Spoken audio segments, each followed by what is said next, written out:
Nau mai, haere mai e te ti e te tā ki tā tātou pāpāhotanga koe a tēnei ko ngā whakataitai Whakaata Māori. Rua mano, rua te kauma ono. Ko te rangi tua rima tēnei. O ngā pāpāhotanga kua ki te rā tātou i ngā tamariki kua ki te rā i ngā rehi takitahi. I tēnei rā, ka piki tātou ki te reanga pakeke, taiohi, me etahi atu anō hoki o ngā kuia me ngā kroua. Te roanga ke o tēnei raka ki te tātou i ngā rehi 500 mita, W6, W12 me ngā rehi ko 1,000 mita. Ko wai tēnei, ko mataia mutunga ke mai nei o te pūrotu kepa, e mihi nei kia koutou, nau mai, haere mai rā.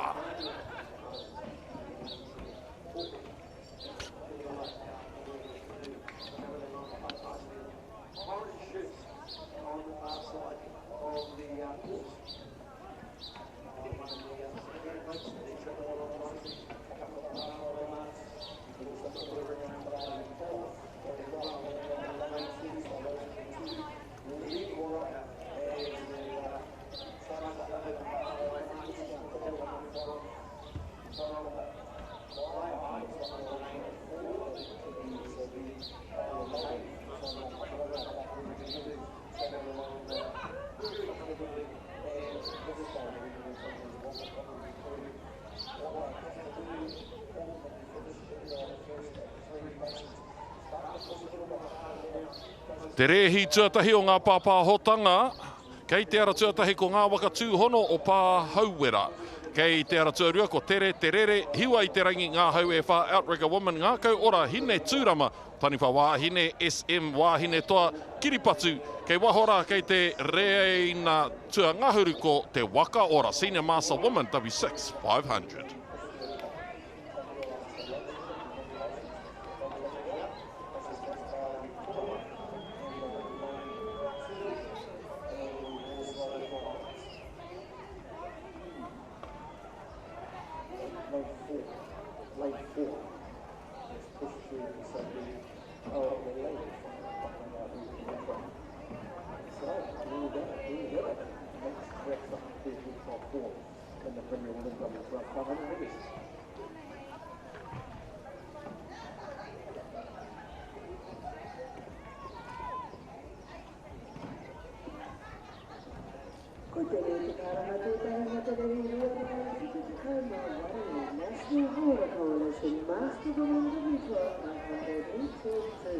E kare mai. Ko au tētahi o ngā kai hoi, I was fortunate to be a part of the Whakaata National Sprints before it became a competition that was only or solely held here in Karapiro. The last one that went across the nation was in Whangārei, 1990s, I think. Anyway, since then, till now, we have the greatest participation we've ever seen at a Whakaata Nationals, and that's 4,500 competitors. Outside of that, you have whānau. Outside of that, you have friends. You have people who have aspiring paddlers as well. Those who come in the orbit of some of these kaihoi, who are keen to paddle. Some of them are here too. Not only that, but we have some Pakehi Māori here. We have anything and everything to do with ahurea waka, ahurea hauora, we have kākahu, we have everything you can imagine here at Karapiro. So those of you who are a bit taukiki or staying home thinking to yourself, nah, it's going to rain and pour like yesterday, I'm going to guarantee, I actually don't know what the weather's going to be like, but do come down, come and participate, come and see our culture permeate through the waka culture.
Senior Master Woman W6500 Heat 3 of 3 o te aratuatahi ngā waka tūhono o pā hauera aratua rua tere terere.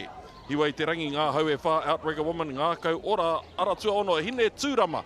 Tani wha wāhine SM wāhine toa aratua waru kiripatu me te waka ora kei tawhiti pā mama ora.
Kua rewa te haki whero.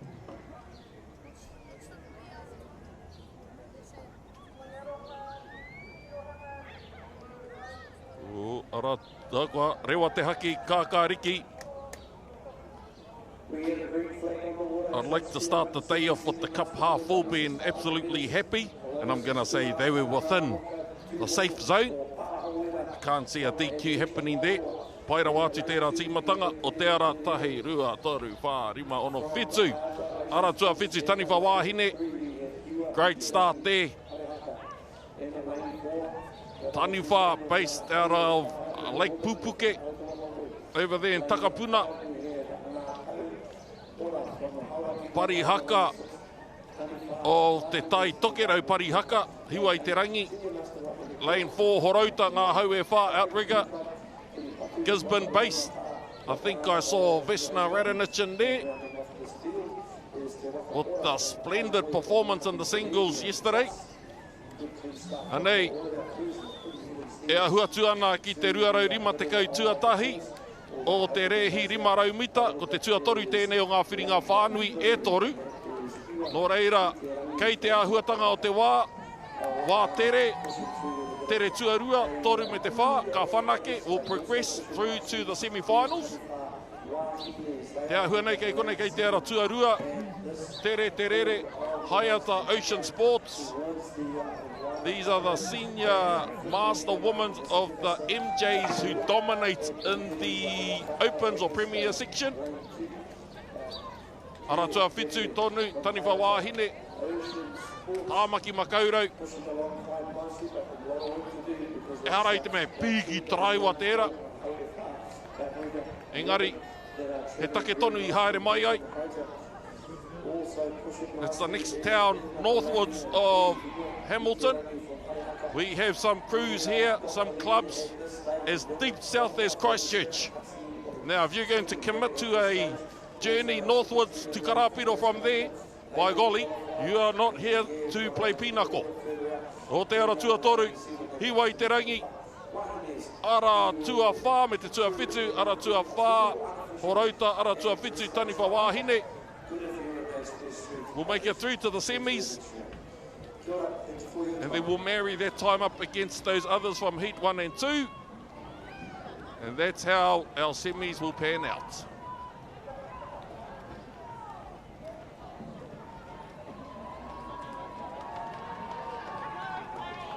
Anei, te tōwaitanga, te tukuruatanga. Ara tuatoru Parihaka, Waka Club. I actually need to look at the, what do you call it, directory. How many clubs are there in the north? Off the top of my head, you have Mitamitanga, based out of Tutukaka, Ngā Hoihoro, Parihaka, Rangaunu, Ngāti Rehia, Huhuana. Hiwa I te rangi with a time of 2:12. 1 second behind them, taniwha wāhine, and third, ngā hau e whā.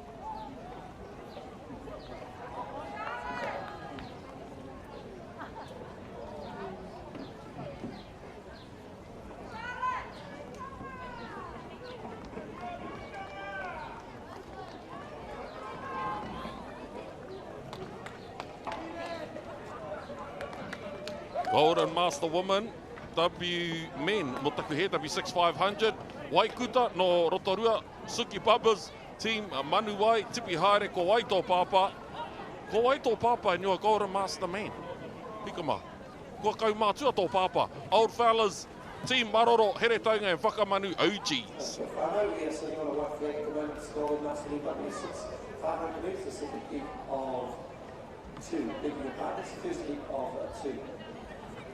While we wait for that big ball. Not sure if any of you have done the Whakaata, which is over in the... Oh, ko mate ki te kūpeke. Some a bit too excited this morning. Jumped the gun a little bit, kua rewa te haki pango.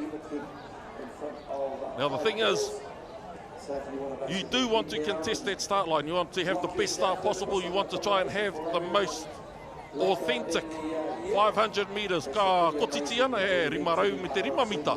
Imagine going up against a team who has the authentic, pure 500, and you have the 505. E māma te pāngarau a koe ka Wikitoria. But because I have a good friend watching, tangata pāpāho, I remember reading in his masters, etia, eranga. The tia, the short strokes, you see our kapa doing at the outset of a race, and the ranga, the long and strong. Nō reira, kia ora break, tēnā koe i o mātauranga. Ti maroro, ara tua whitu, tai kōtuku. Ara tua iwa, manu kau, Waka Manu OGs. You know what I love about Waka Manu? They have a Waka Manu black and a Waka Manu red. And then you actually don't know who's who.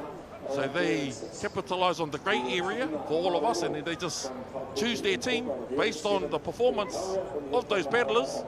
And we're the ones who are dumbfounded when it comes to the commentary. But Waka Manu red and blue, we have Waka Manu OGs out there. We have Waikuta. We just saw Waikuta there in lane number 1. Taku mō hio ko Team Maroro tēnei, ara tua whitu. Kei waho atu rā, kei te ara tua iwa ko Waka Manu. Ara tua tahi Waikuta. Now when you get into Rotorua to the roundabout, turn right to go to town, turn left if you want to make your way to Waikuta.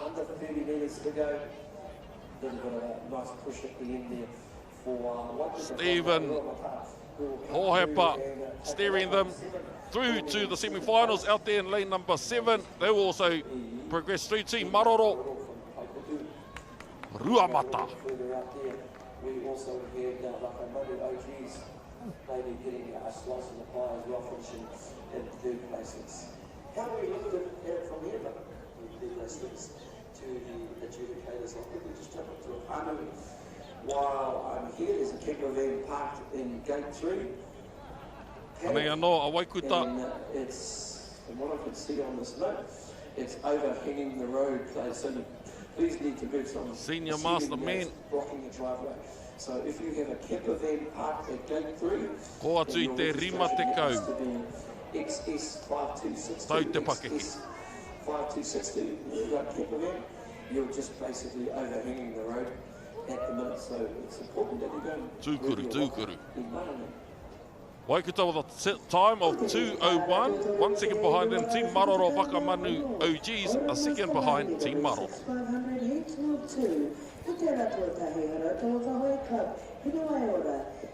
Premier Woman W's 12,500 o te aratuatai ko akarana Miki Rapu, MJ's Hei Lala. Tani wha rua o hine tū, Open Women's te whare maire, Queen Lemur, I think, and High Tide, lane number 8. Kia ora Puo.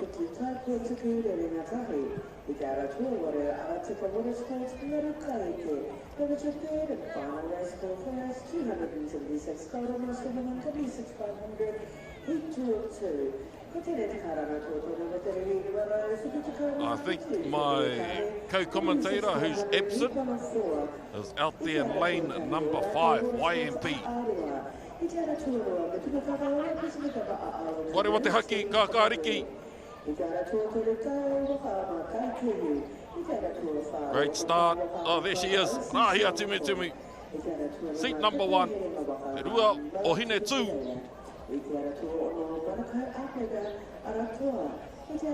O te ara tuarua ko MJs. I spoke of them earlier. MJs have a couple of Olympians in there, and ara tētahi, Annie Cairns. Nō reira te ahurea Waka e hara I te ao hou ki a rātou puhi. Tēnā koe.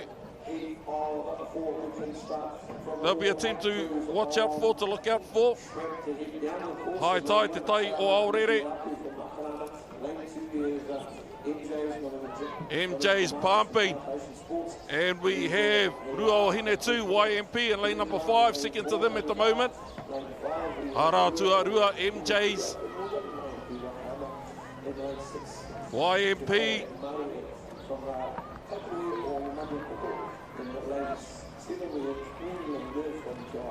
before this race, I thought they were all washed up paddlers.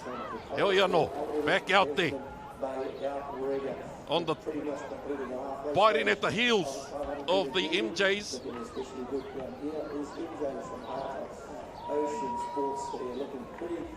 MJs, lane number 2. Second place at the moment. Rua o Hinetu, YMP. Holly Distunas. And a few other former champions, world champions, and their YMP group. Not to take it away. Iera o te ara tuarua, Whakaata. 1, 2, 3, 4, 5, 6, 7, 8 strokes behind Whakaata. We have Rua o Hinetu. A few strokes behind them, we have out there in lane number 8, High Tide.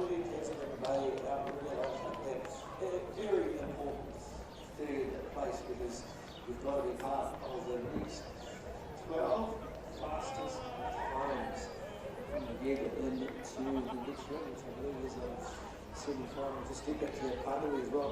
Remember in that Kimberley, it was parked up in Gate 3 paddock. MJ's. At the minute, and for registration is looking good, looking good. Hopefully you've made your way up there and moved it along. Now let's see what their time was, and then we'll compare it to the time of ko mahia ke hia e rātu rehi. 2 minutes 7 seconds behind them, Rua o Hinetu, and third High Tide.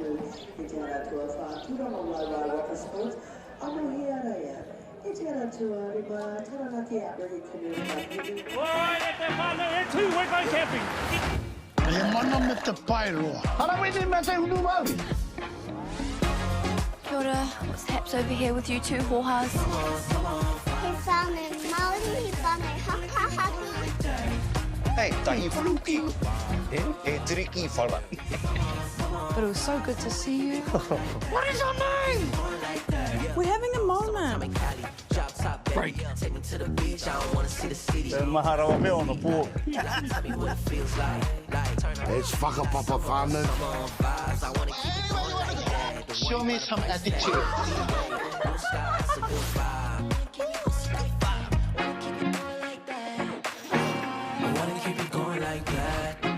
Kia ora, kia whiri. Jeffrey.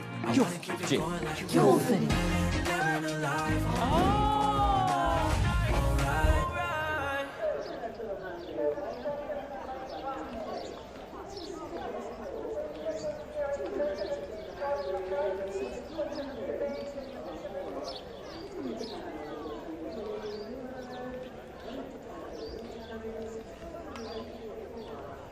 Golden Master Men W6 500 Heat 2 of 2. Golden Fluffy Slippers, Wakatere lane number 2, Mātahi lane number 3, Howlers, the Pāpā, Golden Smilers, Pautama and Haunui Golden in lane number 8.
Ua rewa te haki kākāriki, Golden Master Men.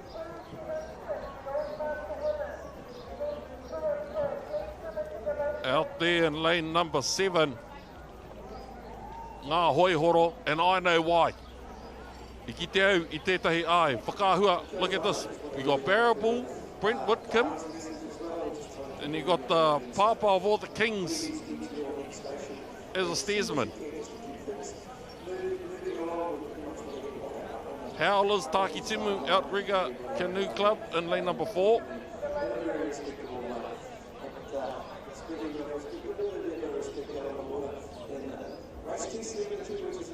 But at the moment, it's definitely out there in lane number 7. Aratua Whitu, Pautama.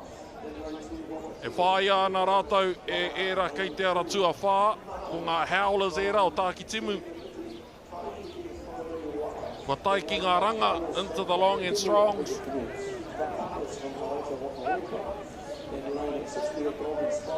The experience in the Waka in lane number 7. All that mātauranga combined will make a library look like the tamariki section. That's how much mātauranga is there. They wouldn't even be fearful of anyone. They've competed against the best in the world. Paddled with the best in the world. Some have been the best in the world. As they make their way to the 500 metre mark and through to the semis. Out there, lane number 7, Ngā Hoihoro. In here, lane number 4, Howlers. And in third place, either 8 or 5. That was our second heat of 2. Golden Master Men. Golden Master Men 60 years and above. Making it look easy. Here's a replay from the start. As Matthias said, you can look at every single paddler in this team and know them by a first name basis. What a champion team. Te toki here.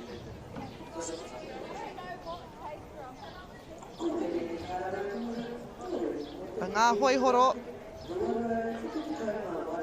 In lane 7 will be the team to look out for. Ara Tuawhetu Pautama, first place, time of 1:58. 2:04 Howlers, Haunui Golden, 2:10.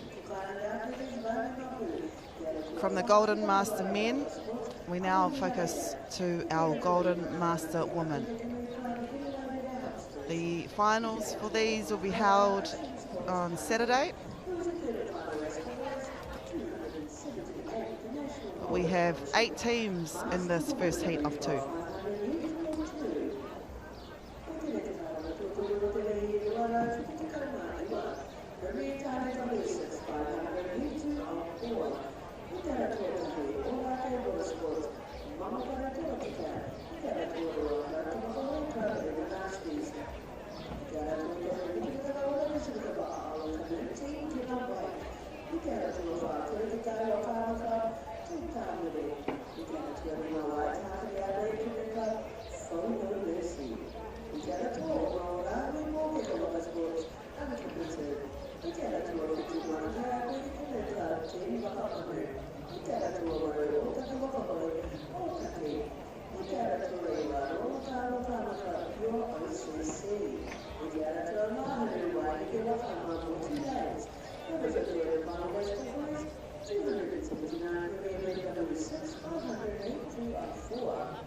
O te ara tuatahi ko te wairere, ara tuarua ko ngā kuaka.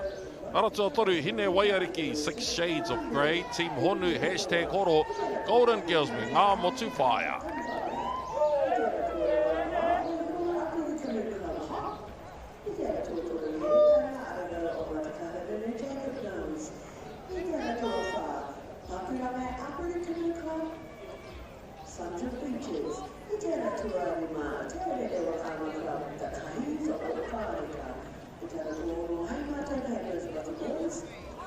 We have a white flag. We'll see them. All teams make their way up to the starting blocks.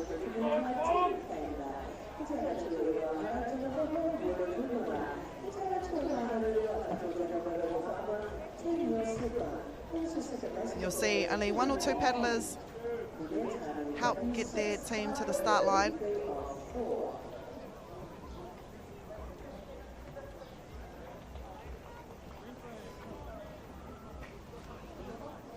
Ai, me titiro anō pea, te tīmatanga, ētahi, e tataana, ki te poito, ki te haki, ētahi, o te māka pea. Lane 1, 2, 3, 4, 5, 6. Hashtag horo from ngā hoi horo. If you look, seat 2, that's Mary Sissons. We saw her do really well in the individual races. Just behind her, Nairi King, her husband's team just won their heat. We've also got Kei Rātana in here. Moana Eruera. And with about 250, no, I would say 150 metres, ko rātou kei mua I tēnei wā. Arantua rima tēnei, ko mitamitanga Team Honu. Sitting at about halfway, half the length of the waka of hashtag horo. Ngā hoi horo and mitamitanga. 2 clubs from Te Tai Tokerau. Lane number 3 there, Hine Waiariki no Horouta, Krapu o Horouta, kei Tūranganui a Kiwa. Doing well considered te paru-paru o te awa. There were times where they couldn't paddle because of the sewage that had been pushed through their river where they trained. So they were bound to land. Mate ki te oma, mate ki te hiki maitai. Not to take it away, however, from Team Hashtag and Team Honu, who are in first and second place at the moment. Yeah, it's lane 6. Hashtag horo. Golden Master Women.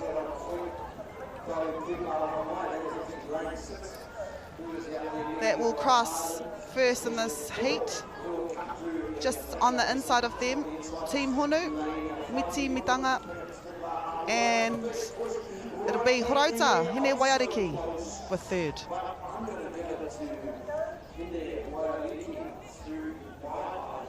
Hashtag horo. Take out heat 1 of 2, Golden Master Women, W6500. Aratua toru tēnei, Hine Waiariki. Mitamitanga, second place getters. And now, first place getters through to the semi-finals. Ngā hoi horo. Nairi King there.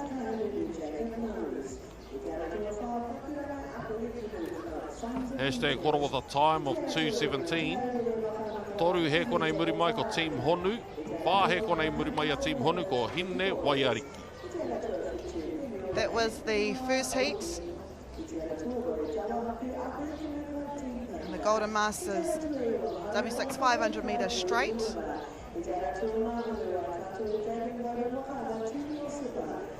Porridge o te aratuatahi manawa wāhine o te aratuarua taipari aratuatoru ngā kōpara mai tawhiti kānoa moana me ora matas. The National Hauora Coalition Master Women W12 500 metres. There are 2 heats. Master Women, 40 years and above.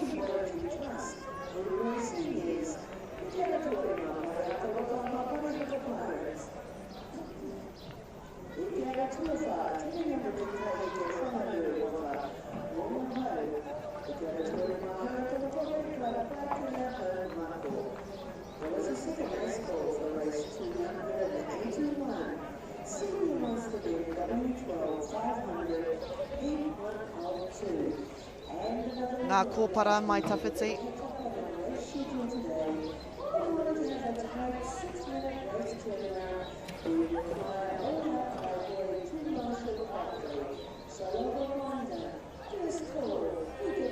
Perfect conditions out there for the first day of our adult team races.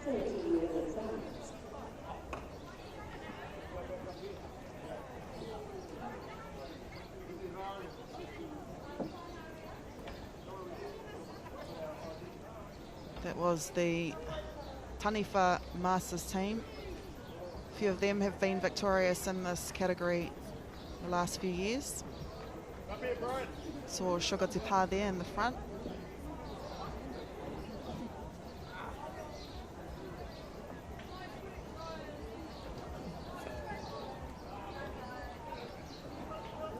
Oh, Waka close to the starting blocks. Especially Kānoa Moana had a really good start. Basically kissing the boy. But it is Manawa Wahines, we mentioned them, this is them here. Sugar Te Pā in number 2. When you think of Master Women, you can't help but think of Taniwha from Tāmaki Makaurau. This is ngā kōpara mai tawhiti. 35 mai tawhiti, and another Master Women's team, Kānoa Moana from Hoiaroha whānau o Mauao.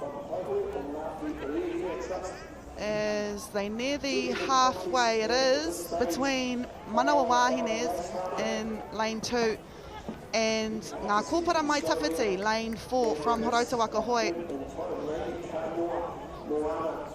Lillian there, number 1. I think she's stroking too. Lillian Hodgson. Wa tai ki te ruarai rima te kaumita. Wa tīmata te putaputa mai. O ngā i ka awhiro, te wehewehetanga o ngā i ka awhiro tēnā. I ngā i huhupe. Manawa Wahine, ngā kōpara mai tawhiti. Katoa rāta kei konei aratua rima tērā, Kānoa Moana, aratua whā ngā kōpara mai tawhiti.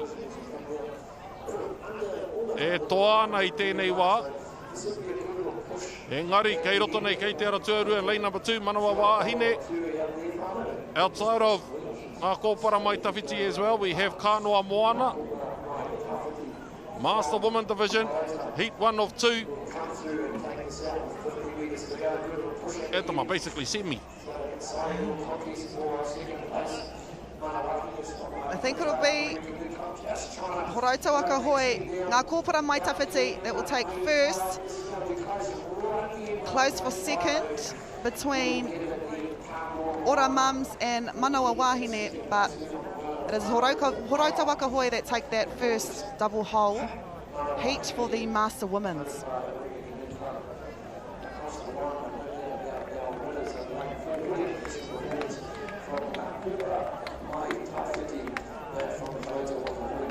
Anei anō, ko te aratua rua tēnei, Manawa Wahine.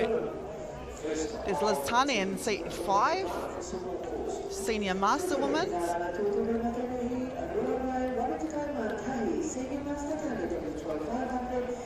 Aratua whā, tino tatarawa atu. Close at the 250 metre mark. And then they started to pull away. Ngā kōpara mai tawhiti with a time of 2:09. 2 seconds behind them. Within that second, we have Kānoa Moana in second and Manawa Wahine in third.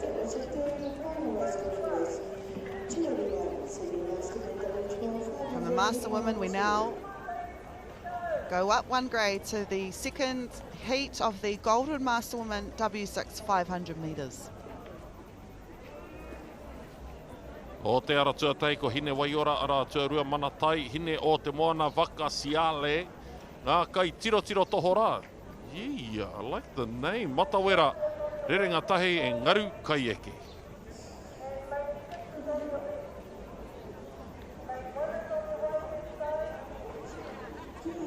I wonder if they see tohora while they're training. Yeah, it's hauraki, eh? Yeah. So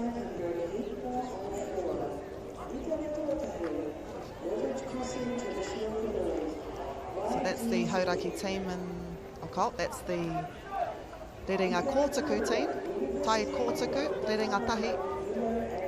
This is Matawera no Te Aurere Whakaama Club.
Rewa te haki pango. Back it up, back it up. Rewa te haki kākā riki. Lane 1, 2, 3, 4, 5, 6. Lane 6. Matawera. Off to a good start.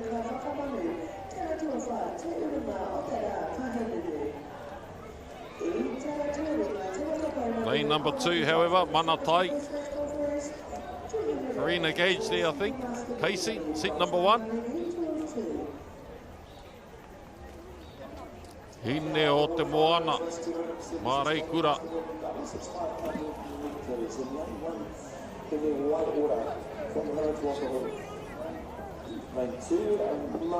Lane number 2 and lane number 6. Lane number 2 again. Manatai from Mana Pacifica. This is them here. Anita Taggart too, I think she's in Powerhouse. But it's lane 6 that will cross the halfway point. Matawera no Te Aurere Whakaama Club. From incorporated in Ngari Kaike from Arctica Water Sports round off our 8th cruise. Pushing pretty hard there is Matawera from doing really well. Matawera Te Aurere in the Bay of Plenty. O te aratua toru Matawera. Also pushing hard. O taku he aratua ono. Crew on lane 2 is Manatai. Aratua rua, Manatai, Mana Pacifica. Manatai.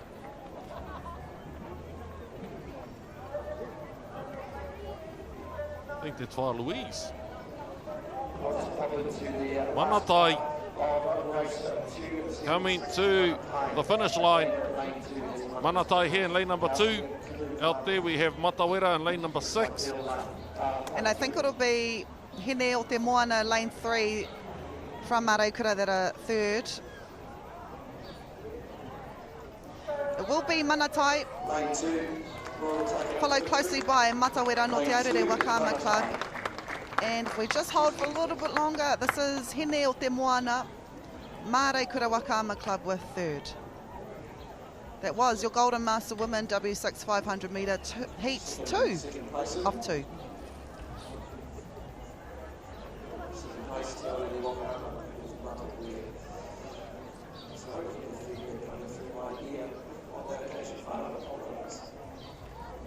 Nei anoa Matawera. Manatai.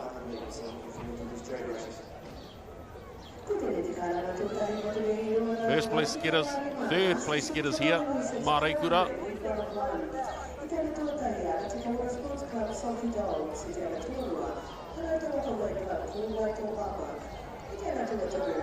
Manatai with the first place, Karina Gage there.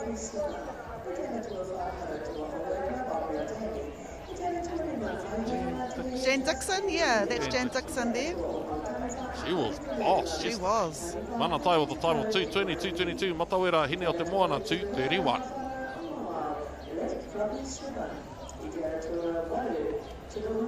Premier Men W6 500 metre Heat 1, A'arua, Team Kina Red, Taikehu, OCC on court, Tuku tūreia, aratua ono aratua, Ghost Chips aratua whitu, Pohutikawa aratua waru, Whau mau aratua iwa.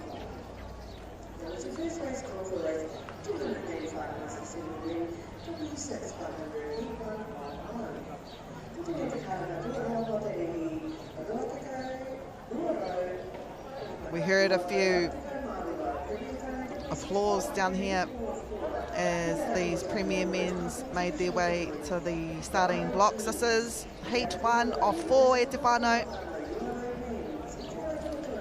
One of the races everyone rushes to watch on a Saturday. And we have a green flag. So it is a straight race. If we remember, A'arua, they made it into the final last year. They've only been around for a few, back again for a few years, just missing out. They are in lane 1, no Ōrākei Waka Sports, under the tutelage of Jackson Tamariki. Watch out for them. On their outside, Team Kina Red, Mitanga, Ole Pacifica, and then out there lane 4, OCC on court. Another team to look out for. They made the final as well. But it is a new year, which brings new positions. A'arua here. Jackson Tamariki at the back steering. We've got OCC on court from Ruamata. I believe they've got 3 teams this year. Kia ora. Now, this is actually a good placing for Team Kina Red. Usually you have your big namers, the A'aruas, the OCC on course, so to be able to compete against them and potentially beat them in the heats places you in not only mentally, but in good stead as you make your way through to the semis and through to the finals. So mihi ana, Team Kina, definitely did your homework over the festive season. We have A'arua in lane number 2, OCC kei te ara tua whā, no te karapu o Ruamata. Engari tēnei wā ko mitanga Ole Pacifica and Team Kina Red, ka hanatu ki ngā whiringa toa, ka haere tahi me rātou ko OCC, tuatoru ko A'arua. What a race there by Team Kina.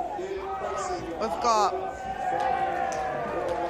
Steve Tinopai Ralston in this team. And I think all those cheers that we heard as they made their way to the starting blocks were for them. What a race from Team Kina.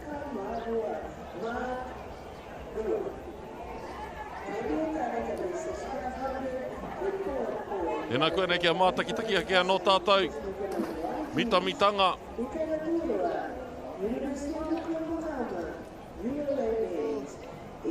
Ōrākei.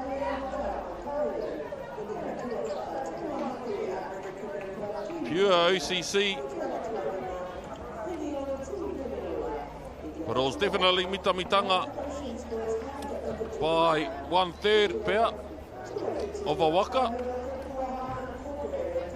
151. Team Kina 152. OCC. Jot that down. And then third, A'arua. There was only a heat too. We've got 3 more of those to go in the Premier Men's.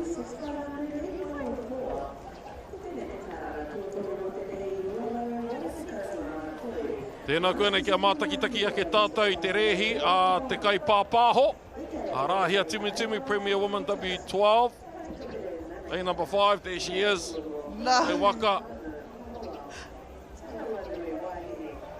I got told by Matai my stroke was short, and he's right. It is short. I need to extend my bottom arm. Have to let you know though, this is my 4th time in the Waka. Yeah, but watching over it, it was awesome to be back. My teammates, I've got 5 of those teammates that I paddled with in 2003. We haven't been back here since 2003, so yeah, it was just nice to be back. It was nice to be on the water.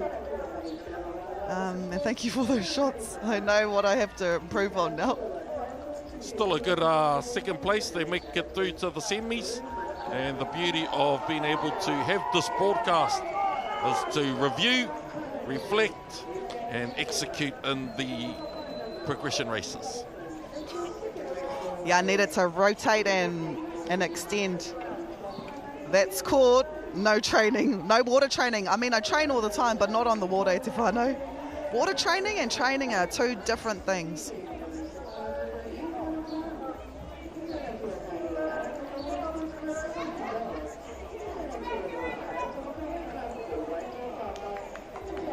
When will we see you back on the water? Maybe next year. Ka pai.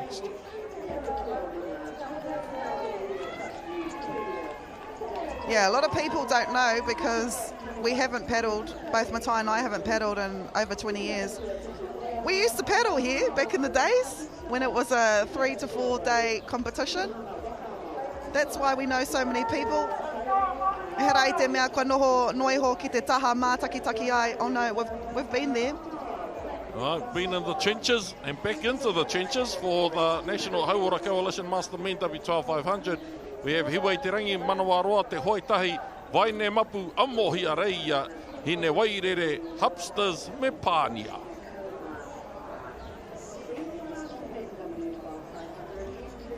This is Pānia Ocean, Whaiata Ocean Sports.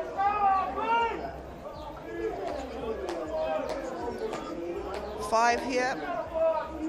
Hine Wairere Hupsters. Amohi Areia no Tūranga Waiwai Waka Sports. You might be able to hear that applause once more as our premier men make their way to the starting blocks. Down here, Vaine Mapu, Cook Islands. Manawarua Te Hoe Tahi no Tai Kōtuku Incorporated.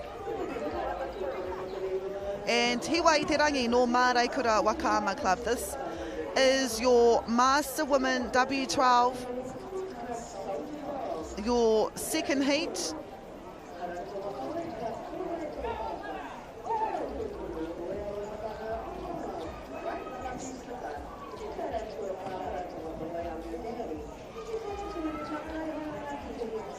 Ua rewa te haki kākāriki.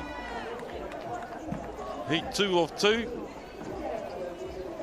Lane number 4. Wow. Amohia Reia. Fast pace. Out of the blocks early. Ara tuarima. Hine Wairere Hupsters.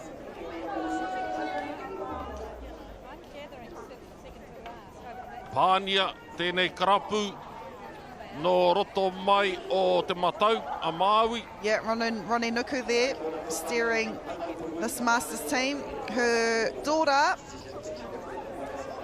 Puhi, is the steerer in the MJs.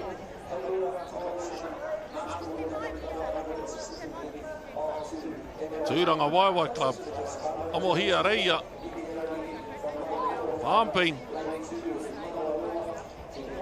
Still have that high tempo rate too. Speaks to the fitness, speaks to the mahi they did over the summer period, potentially the winter period as well. Tūranga Waiwai. Tūranga Waiwai te karapu ko te tīma ko Amohia Reia.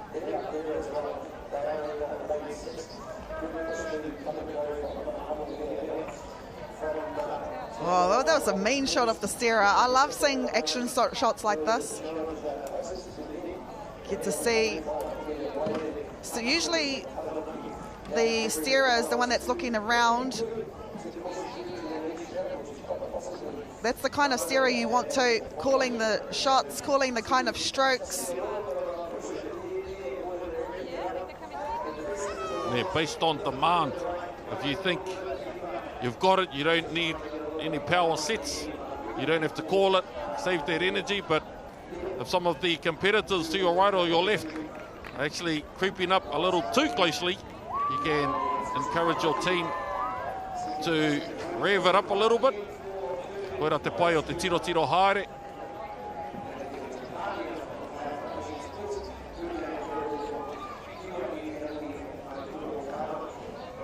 Entering a race with a fixed strategy might actually work against you. But when you get into that Premier Division, especially W12 500, that's a straight muscle. Horsepower.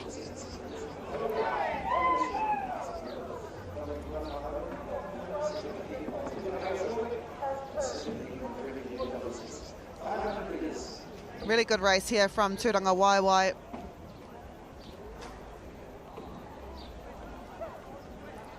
The second heat of two, National Hauora Coalition Master Women.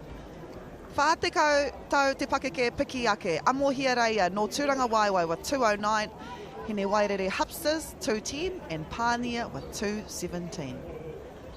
From our Masters, we now go down the course for the second heat of 4 Premier Men's W6 500 metres. Mangopare Torotika Ringa Nasties, Team Kina Whites, Tu Tāmure, FOMO Mercy, Uncommitted Team Waka Manu, 7, 9 Otaki Pure OCCs. You have Otaki there in 8 and 10 Motu lads.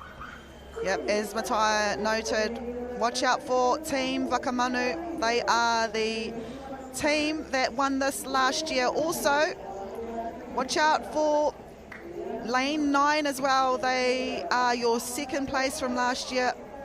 Ruamata Wakama Club, Pure OCC. It's really cool too. If you follow any of them on social media, you'll be able to see a lot of their trainings. They train in all different conditions. Hemi Wahapango, former world champ in 4. You've also got Mitch Sandstra there, Nona Tote as the steerer, his brother Woody Hohepa.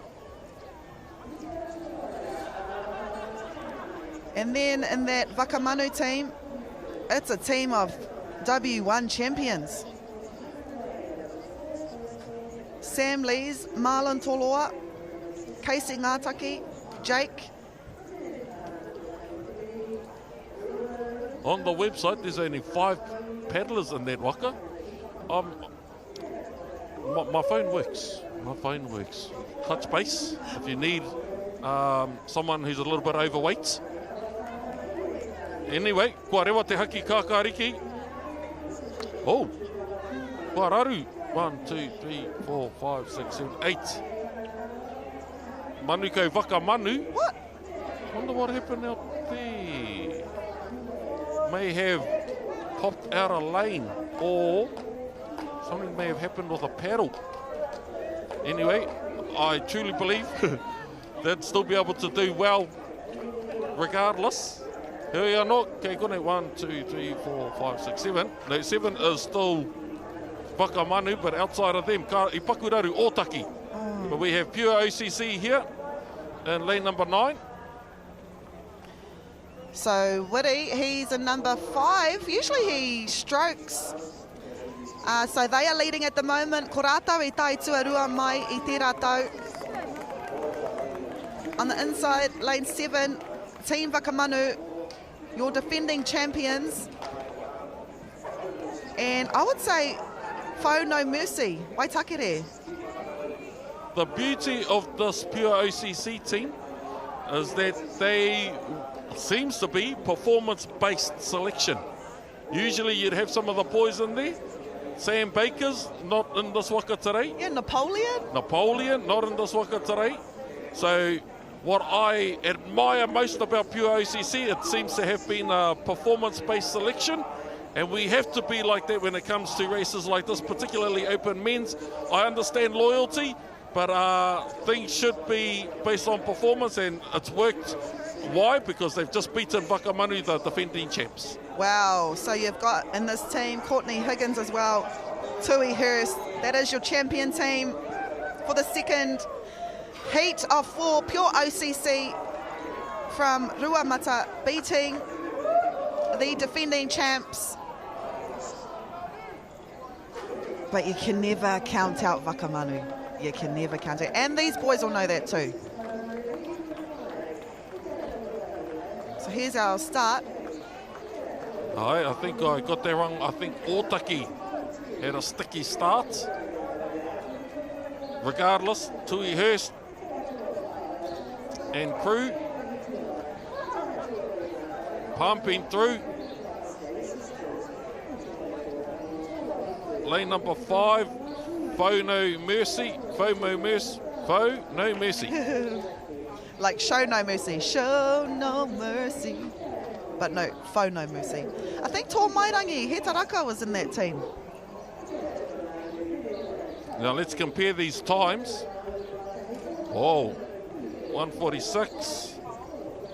Team OCC, 148. Team Wakamanu, 151 was Mitamitanga Red in heat number 1. Ka pai e karema. That's a good 5 seconds. This is our 3rd heat Premier Men's. O te aratua tahi ko Taniwha Black, aratua rua Herbert on tour, aratua tori Jacob No, Sons of Beaches, the Kahis of Okareka, Puti Boys, Piniula, Team Panda, Wili Kumara and Team Iosepa. Yep, Hots, Ngā Hoi Horo Outrigger Canoe Club, Lane 2. You got 4 Herberts in that team, then you've got Tupu King as well. Actually, 5 Herberts. Aaron, Chase, Conan, Sean, Zenon, then you've got Tupu King. Hot, Herberts on tour. This is them here. What a team. A champion team, full with champions on their own. And what a start here from Herberts on tour, lane 2, but also 6, 2 and 6, Butty Boys out there, lane 6 from Heimato. It's the Roosendals. You've got Manaki Te Kōwhai in there, former champion, individual champion back in his day. This is them here. We've also got Ash Roosendal, CrossFit champ. Probably hasn't even trained much on the water, but it's like riding a bike to him. Absolutely. Here in lane number 2, Hot or Herbert's on tour. Herbert's on tour actually started off as a long distance Molokai to Oahu team, and then it sort of transitioned into sprints, and now I think they do both. And I think that's why we have sports like High Rocks now, a hybrid. So not only can Herbert's on tour do long distance, they can also do short distance. Out there, Butty Boys, Hei Matau, lane number 6, no Te Kāinga, Rotorua. They seem to have the edge over Herbert's on tour at the moment. And I think it's right out there, the furthest lane, Waikato Dragon Boat, Team Iosepa, who are 3rd. We've got Kiriama Southern in there, Raori Southern, Te Wakaiti Southern, Zan Southern. Team Iosepa, they're in 3rd place at the moment. This is the final line, it's not the halfway line. Butty Boys definitely live up to the Butty word. Muscles for days. Lane number 2, Herbert's on tour, and out there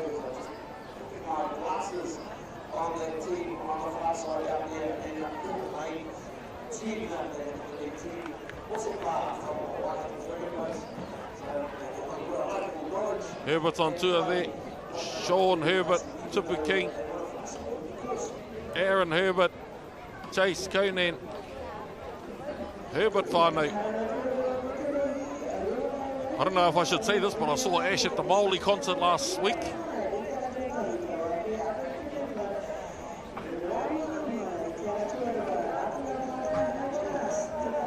Now he's here showing domination for the time of 1:48. Herbert's on tour, 1:51. Heat 3 of 4.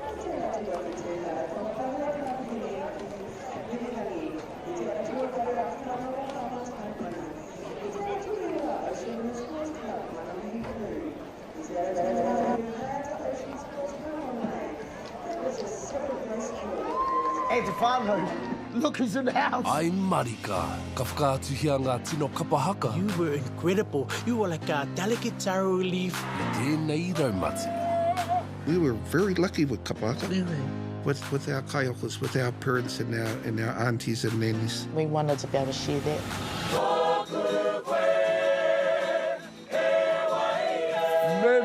Me, ka tika. I te kāinga o te haka ki Māori Plus. Koe ārunga. Oi,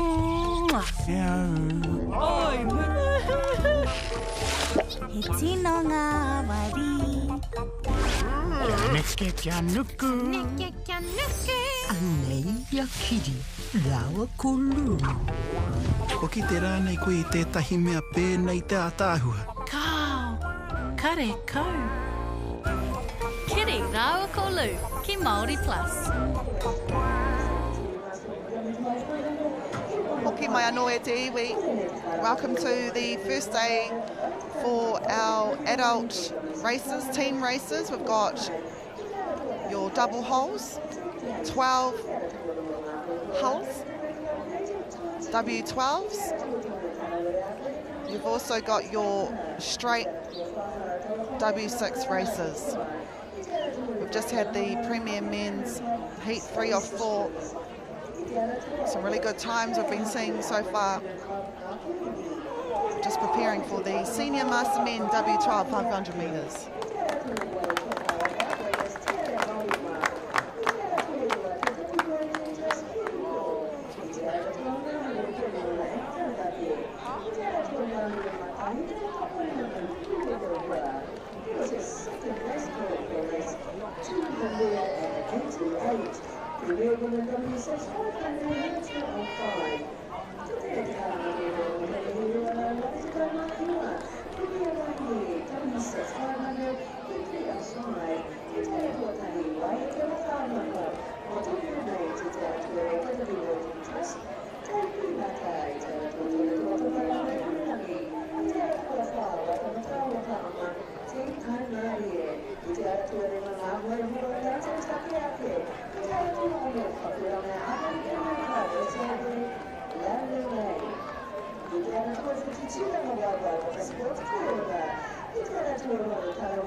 Senior Master Men W12 500 Heat 1 o te aratuatahi ko Miti Haka aratuarua haunui Seniors Parihaka Pirates ngongo hau me paikea haumako kei te aratuarima.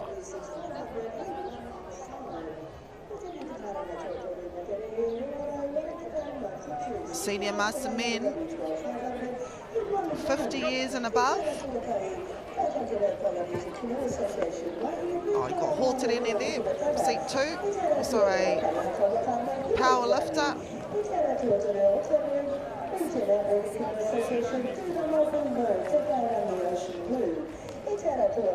And it's a good start from Miti Haka, lane 1.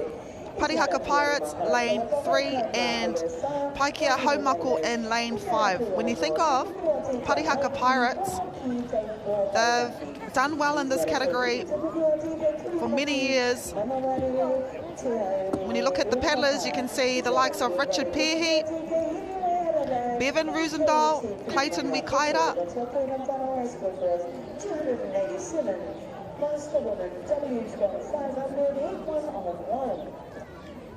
This is Paikea Haumako, Paula Anderson there. Number 4 on the left hull. You've also got Horterene Brown, number 2. He's got 2 hits in the senior master men, 500 metres. But it is at the halfway point. Parihaka Pirates nor Parihaka Waka Incorporated. They're leading at the moment with 200 metres to go.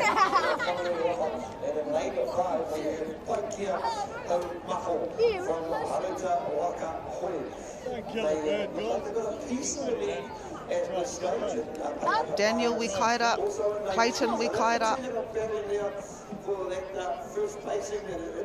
You can see the yellow boys here, which will show we've only got about 100 metres to go in this senior master team race, this double hull race.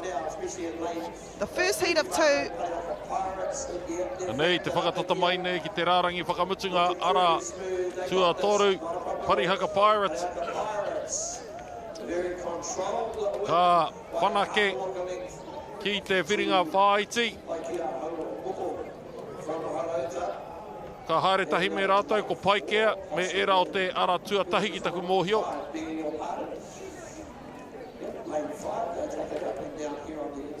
Richard Pehi there.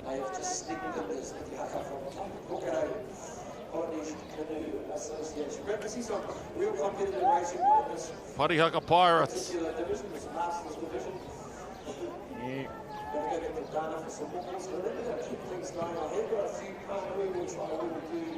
Horauta.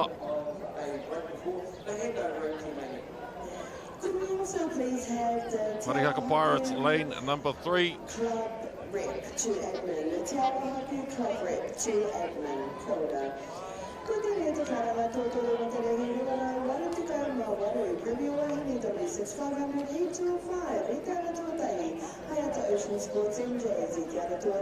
Parihaka Pirates at the time of 1:57, 1:58. Paikea Haumako, 2:01 Mitihaka. We've got the final heats, Premier Men's W6, 500 metres. We've got a red flag. So lane 1, YGs, University of Auckland. 2, Taio, Team Panda, Team Pinuila, Haiata Tokatu Moana, Tāmure, Te Raki Pai Whenua Red, Oh Boy and Mana OCC in lane 10. Waiting for lane number 9 to get back, and we're off. I'm going to say, watch out for Team 5 in lane 5, Team Penula. Look at them go. Our 2026 Premier Men's W1 champion is in this team. Steering, Manutea Mion. In front of him was Paura Monk. They have some of the boys in there, they're pumping. University of Auckland men, Taio here. Saw them warming up earlier. They've got them. Oh, I like their singlets, eh? Team Pineula pumping. Now it'll be, I think that's Māori. They are fresh off a few long distance competitions. Hawaii, I think, and Rarotonga. So having to change that, chaining up just a little bit, but the base is definitely there, the synergy is definitely there.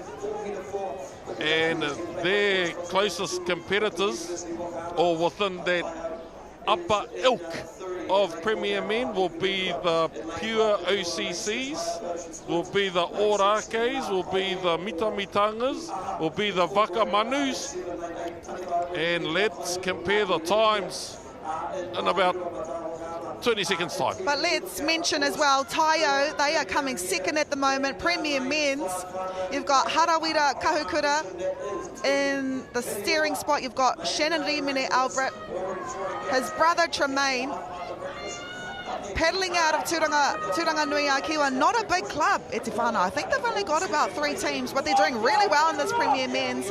So of course it is Team Penula, but Taio, all the way from Gisborne, they take out second place. They'll be happy with that. And I want to say 10, Mana OCC. But it is this team here, Team Peniula, Manutea, Mion, got Luke Wainui in there, Vance Smith, and Polder Monk. Luke Wainui there, seat 3. Not that I know, but sometimes I think the tempo of some kapa, of some teams, are a bit too fast that they just tap in the water.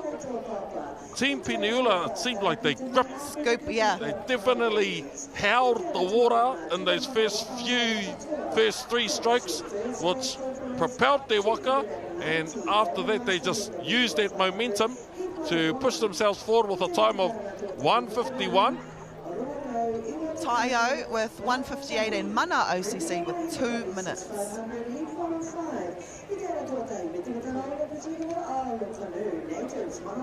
Taio's been writing down all the times, noting them down. The only times I wish I went to my maths class. E haere ake nei, we have the Master 70 Women's W6 500 metre heat. Master 70, yes, you guessed right at the whānau, for paddlers 70 years and above.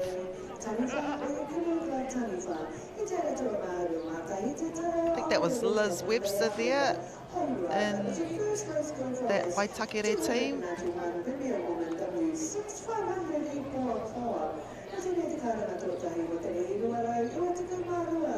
It was Whetu Marama no Aratika.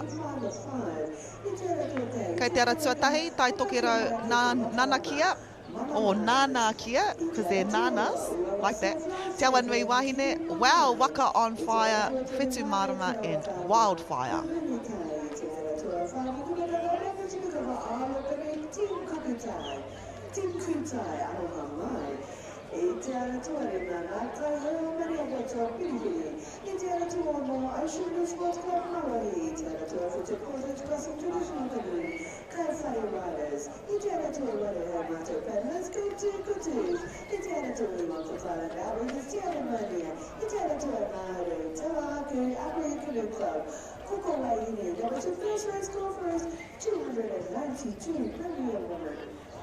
W6 500 855.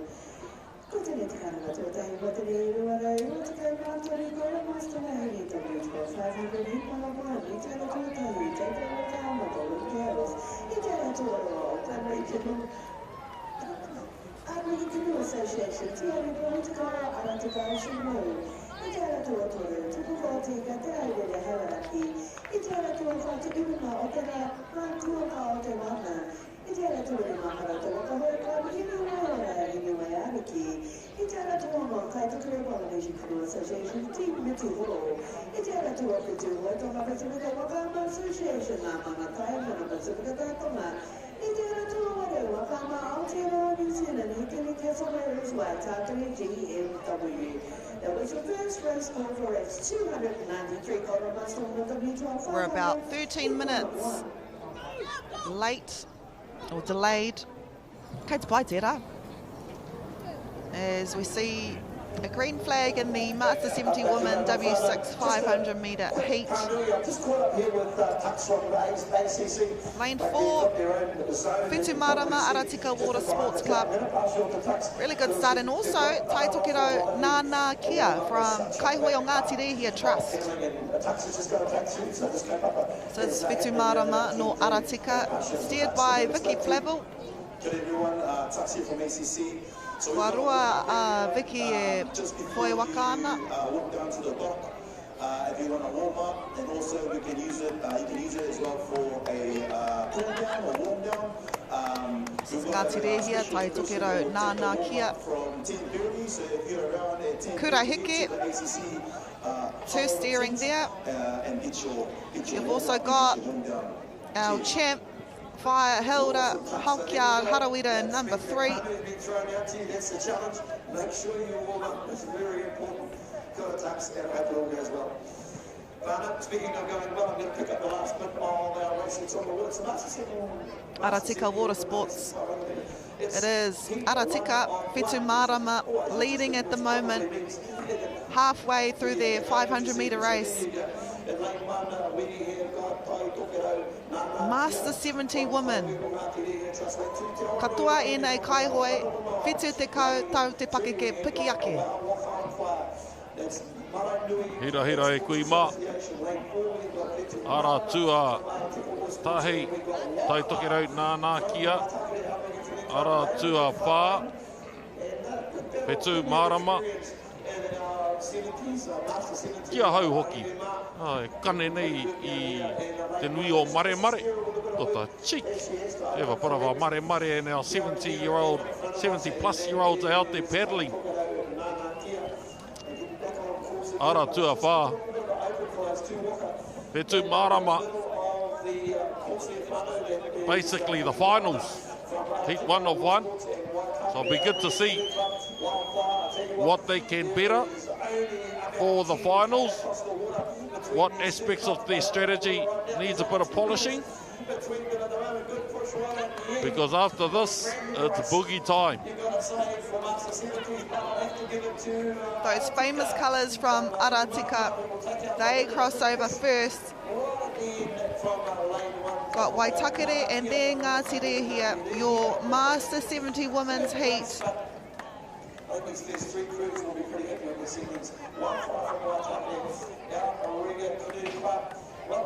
Whetu Marama, Elizabeth De Jean, Jan Cassidy, you've got Vicky Flavel, Jude Punny, Lily Guilford and Jennifer Poutney. Those are your members of the Whetu Marama team.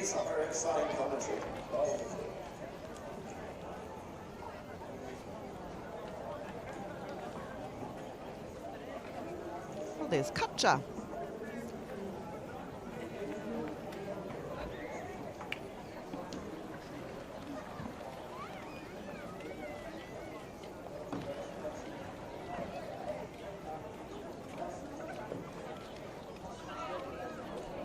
Whetu Marama, well, the time of 2:41, 1 second behind them, Wildfire, and outside of them, Tai Tokirau, Nā Kia.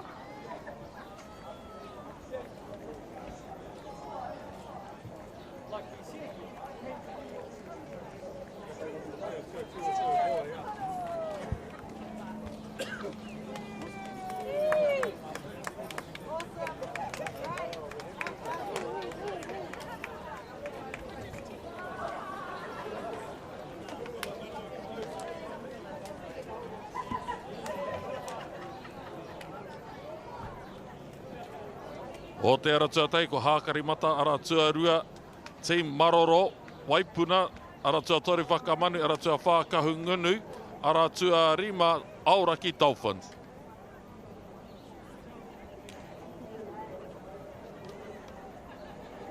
Good morning, Karapiro, and welcome, welcome, welcome once again to this, the 2026 Whakaata Sprint Nationals. We've got racing on the road, we've got a crew up there, or crew should I say, heading up the wheels to have some lined up down at the start line as we wait for the flags to see where the starters also look like our white flag. So we will bring them down this race course. We've got a few announcements to make about upcoming events as well. This is the second heat of 2 senior master men. Look out for lane 3, Vakamanu. Got Jules Peterson's dad in there, Brett. Andrew Tupuhi. But it is Te Waka Pounamu, Aoraki Dolphins. They're another team to look out for. Got the W1 champ here.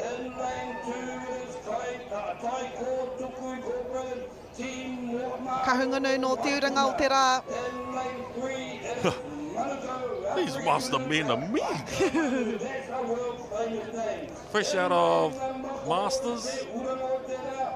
Some of them have been in the senior Masters for some time. Michael Sala.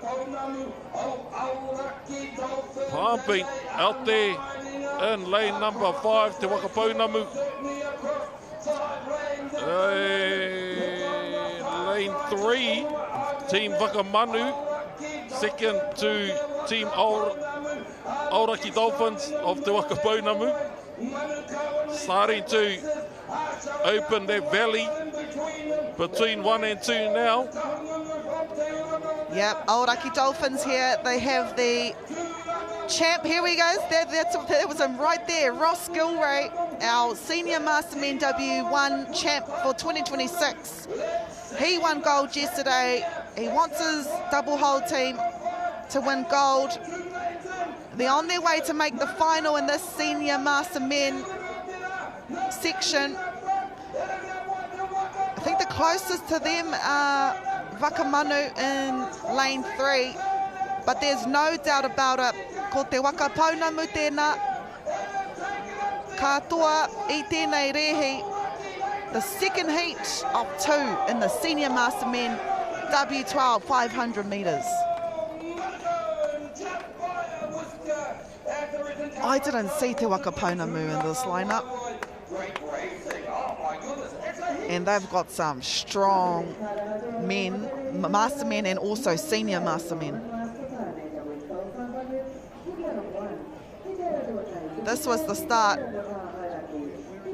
Ross Gilroy there, winning the Senior Master W1 with a time of 2:29 by 0.01 of a second. Wakamanu, few of those Wakamanu Senior Master men, Premier men champions back in their time.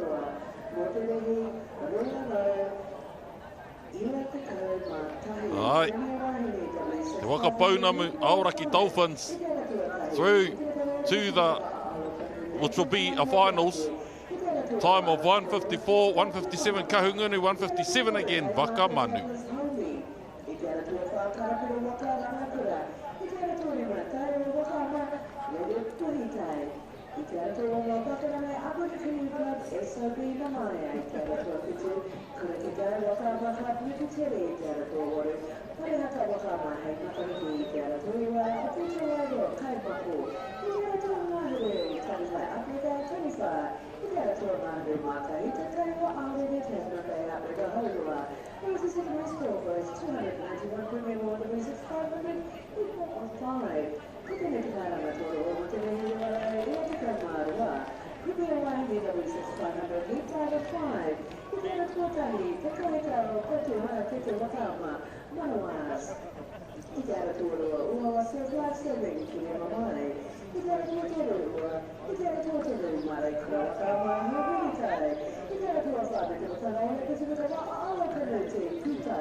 Master 70 men, W6 500, Heat 1, Salty Dogs, ko wauto papa. Let's see what you did there. Right, Fluffy Slipper, I'm your daddy, Team Tuia, Tani Whawhetu, Te Kau, MIB, left. Kei konei ngā slippers katoa. Waka toa, Team Korowai, Platinum Fluffy Slippers. 285 Master 70 men, W6 500 metres. White flag still flying. Heat number 1 of 1. They're seeding themselves. This heat number 1 of 1 means they're looking at how they get into different lanes. When they run the final, obviously the winner will go to lane 1 and so forth. There are red flags up there.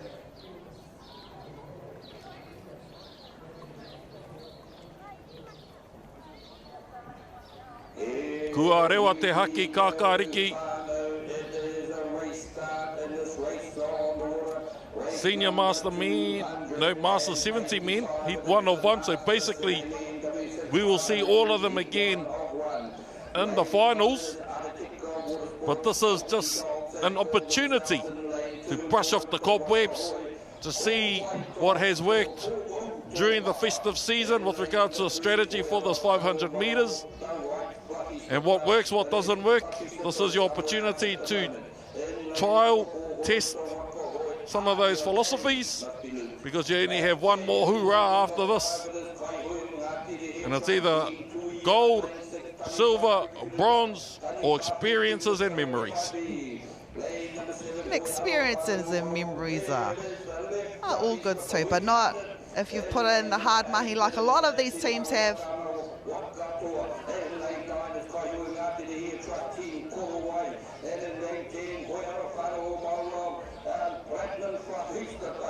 This is the halfway point, right fluffy slipper, hoi aroha whānau o Mauao. So all of these paddlers on our water at the moment, whitu te koutou pakiake, 70 years and above.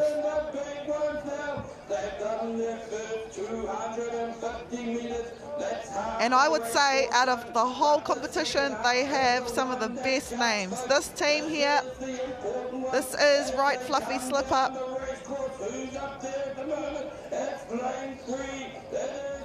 Mike Hickson, Murray Carey, Ivan Hindmarsh. Usually you see a left fluffy slipper as well in the mix, and they are out there lane 7, but this is your team that are leading at the moment. Lane 3, Right Fluffy Slipper.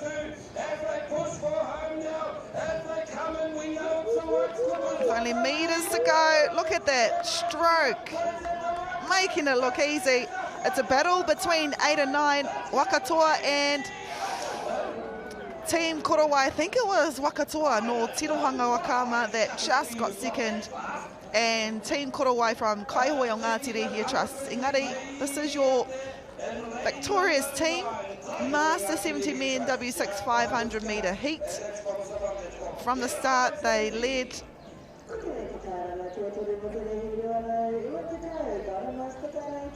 Team Korowai here from Ngā Kaihoi o Ngātere here.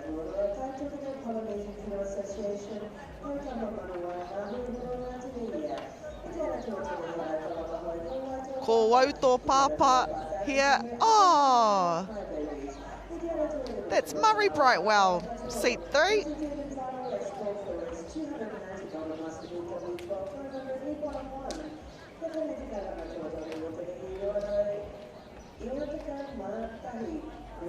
Right Fluffy Slipper, 2:17, Wakatoa, 2:20 and 2:20 as well for Team Korowai.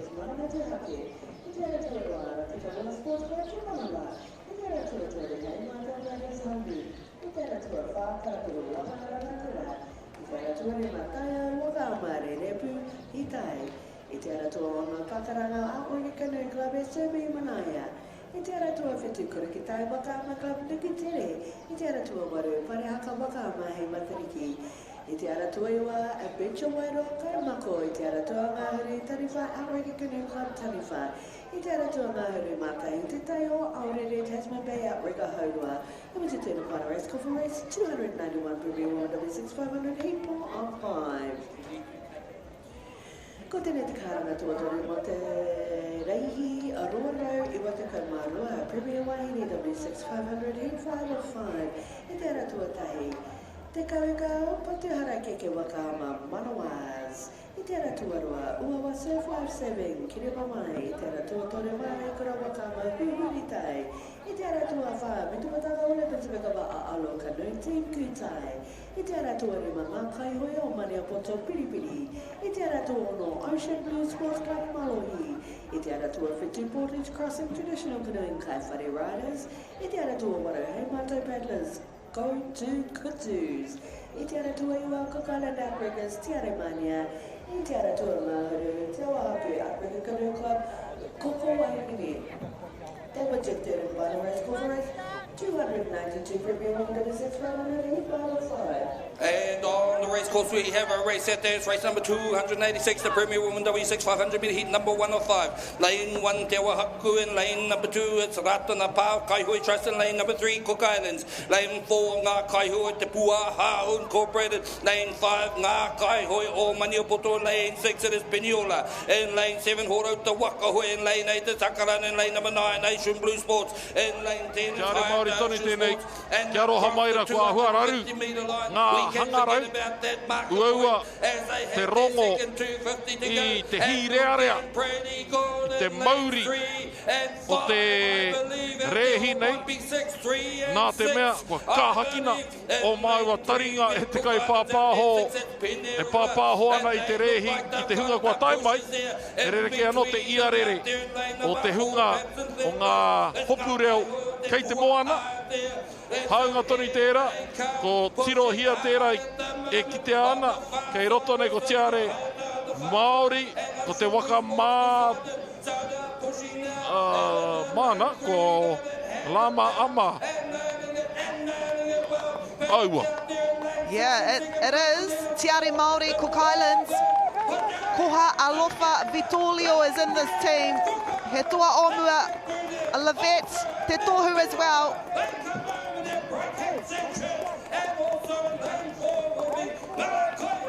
Tiare Māori take the first place in this first heat of 5 at te whānau Premier Women's W6 500 metres.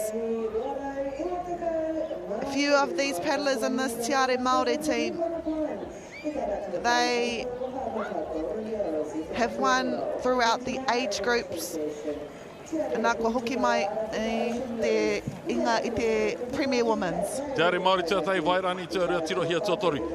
Ladies and gentlemen, just bear with us a little bit. It's been a bit hard to feel and see what's happening out on the waters because the frequencies were playing up a little bit. All we could hear was our commentator on shore, and he was throwing us off. But yeah, I think we've got everything. We will have everything sorted soon. Kia mai tonu mai.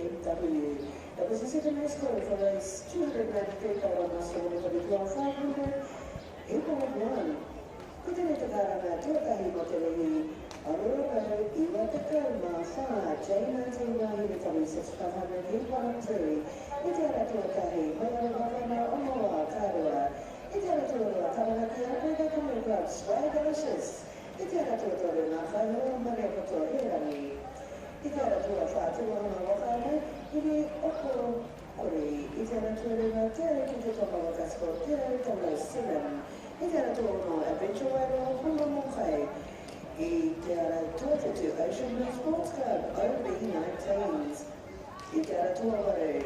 Tui Tonga Canoe Club, CLA, Te Aratua, Whakaata Ocean Sports, Karakati, Te Aratua Mahuru, Whakatepu Waka Club, Team 5. That was your first race call for race 294, J19 Women W6 500, heat 103.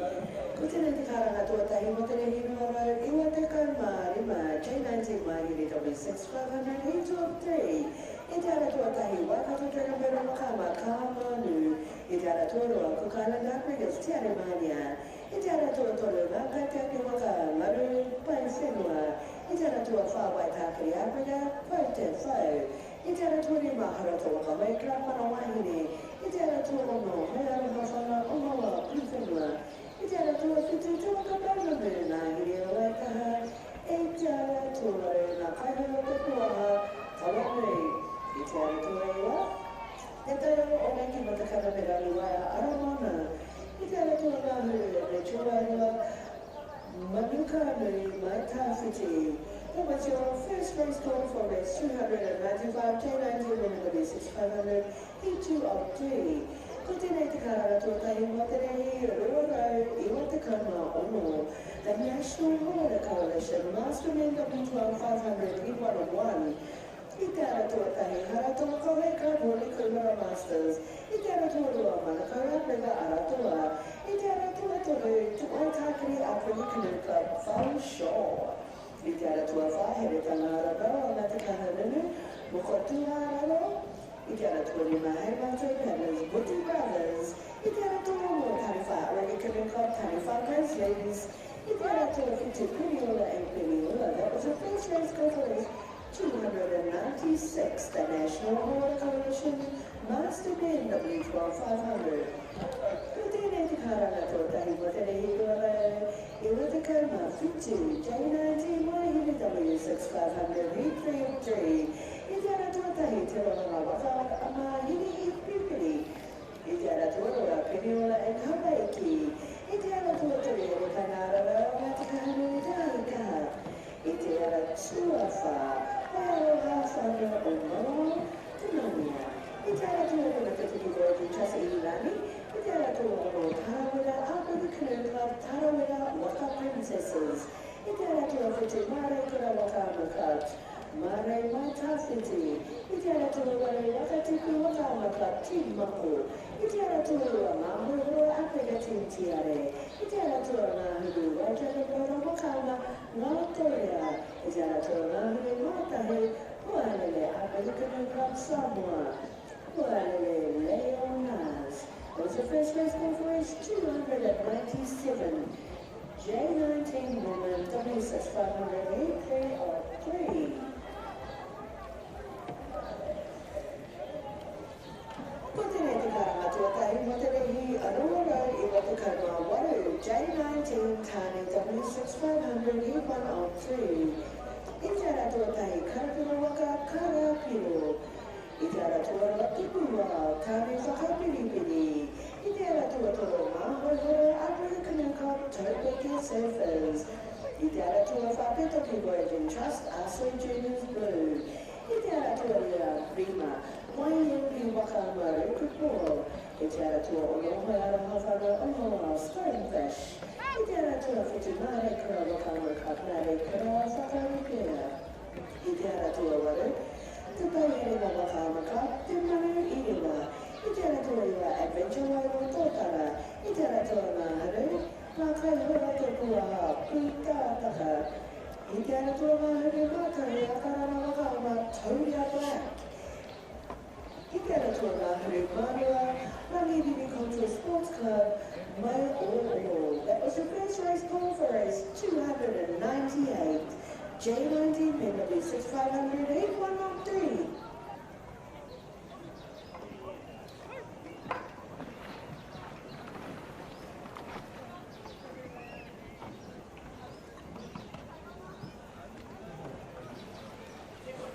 Turn your mic on, John. Under starters orders. That is a red flag down there flying in the breeze again. We have a pretty full race course across here. A green flag is flying to indicate we have a start in this race, 287. It is the senior mass woman W12 500 metres, heat number 1 of 1. There's some great paddlers out there, believe me. In lane 1, that is Tai Tokedo Polynesian Canoe Association. Wahine Pukaha me ngā hoihoro mitamitanga. A real mixed salad there. In lane 2, it's Pariaka Wakama Hiwa Itatarangi. We got there in lane 3, Auckland Regional Outrigger Association. Tūramapu mo te Pairangi Ocean Blue. In 4, it's Heretonga Arano o Ngāti Kahungungu ngā hine maurere. In lane 5, Horoto Wakahoe ngā Haue Wha Wahine Whalers. In lane number 6, Te Pukuatika Hauki Po, Hauki Poki Taupo Hauraki. Lane 7, it's Te Pukuatika Kiripatu Manurere, Aurere Wahuruamata. In lane 8, it's Te Pukuatika Hine Wai Arano, and in Katopte Maniapoto, and it's lanes 3, 2, 7 and 1 that crossed the halfway. In lane 3 it was E Tarawera, and 2 Ngā Hoioro, and 7 is Waitemata, and 1 is Whakaata Sports. That's how they're coming down now. It's going to be a close one, I feel it, because they crossed that halfway and not too far apart indeed. Here they come. Look to these inner lanes. In lane number 3 and 2 and 3 it is there. Auckland Region, Parihaka and 2, Tai Tukaro and 3, and between them, Heretonga, Araro, o Ngāti Kahungungu. They're out there in 4, but it's these first 2, 3 lanes. No, it's not. It's on the far side. Who's out there? 27 te Pukuatika, and that's Kitty Patu, Manu Dede, Manuwa Dede, Kio Dede, Ruamata. There's a mouthful and a half as they put in the big ones. Look at the precision. They've trained together. It's going to be a fight for second and third, but it will be Te Pukuatika and lane 2. Pariaka just from lane 3. It will be Tai Tukeru. Those were the first 3 that come through. As they wind down, so do I.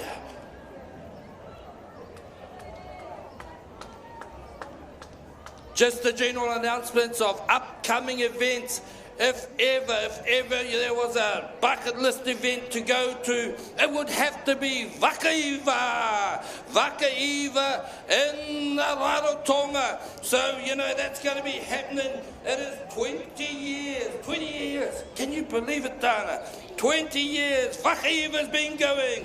And so Rarotonga, the 20th to the 27th of November 2026. If you want to go and have a great time, see hospitality be looked after, it is just amazing. And so if you want to know more, go down to the tent just below Tide Paddles. You'll see the beautiful Annie there, and she will give you all the information that you could ever hope to have. And on that note, I have a white flag.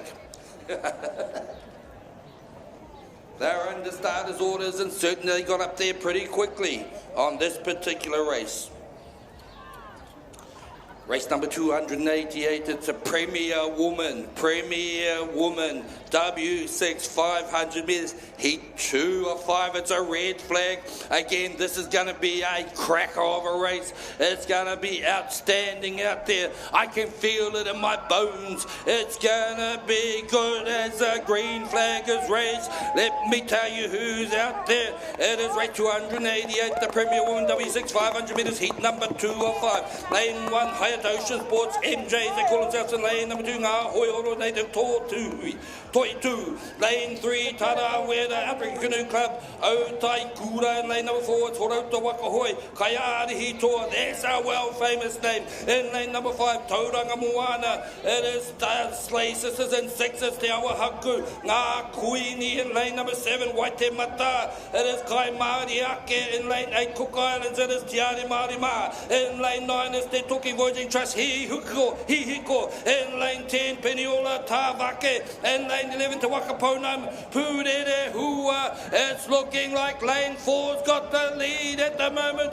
as we're coming up to the halfway mark. We'll see who crosses over. Horota, lane 4 at the moment, they get in there. Also lanes 1 and 13 out there. Those are the ones that come through. One it is Higher Ocean Sports. It's 3 to, should I say, 4 Horota. It is out there wide. I didn't think it was. It must have been 10 or 12 Peniola. I'm not sure which one came through in third, but you will be seeing it out there on the water as we come home now. It's only 200 metres to go. Let's see who's who in the zoo as they come home. Lane number 4 was who came across there. Horota Kaiari Hitoa. They've got it inside them in lane 3. You can see Tarawera up close by. Who's out there on the far side there? It looks like it could be a Peniola team out there. Down here in 1, it's Whakaata Ocean Sports. It's lane 3 has got this tied up and bundled up nicely indeed. Kai Arihitoa will come through with 15 metres to go. It's a fight for second. It will be down in 3. Here we go. Horota, and then it is there in 2, in 3, should I say, Tarawera. And who came in next? I wasn't quite sure. Take a photo. Ko tēnei te karanga tōtore materehi, rōrai ua te kai, mātoru, kaura mastoa i nei tabitua whakatari number 1. I te ratua kai tauko Waka Māori Girls. I te ratua Auckland Region Aboriginal Canoe Association, tiare, koe te kawa, ara te kau shukuru. I te ratua toke te pukote, ka te rere hauraki, I te ratua whātuirunga o te rā, ngā kuaka o te whana. I te ratua ke mahara toka kohoi krabi, I rewe ora, I rewe ariki. I te ara tōno, Taitokere Polynesian Canoe Association, Tīmuri Tīmuru. I te ara tua whitu, Waitara Pacific Whakama Association, Mauna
Nau mai hoki mai, welcome back to the third heat, Premier Women's W6 500 metres, Motu Mermaids, Kai Pirata, Ururangi, Team Kai Māori, Natives, Ake Ake, SOB, Lalele, Koiora, Pai Whiti, Rua, Putahanga, Aumangia, Te Wii Aora, o Moko Tuararo.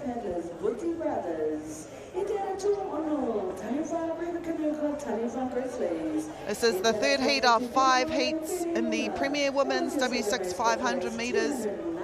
Really good race in the last race that we saw between the team that was victorious last year, MJ's, and the team that usually won year after year but didn't podium last year, Kaiarahi Toa, taking out that heat. 11 teams in this third heat of 5. Nā kua rewa te haki kakariki. Oh, pai. Kaore anō, I kitea hewe he tanga.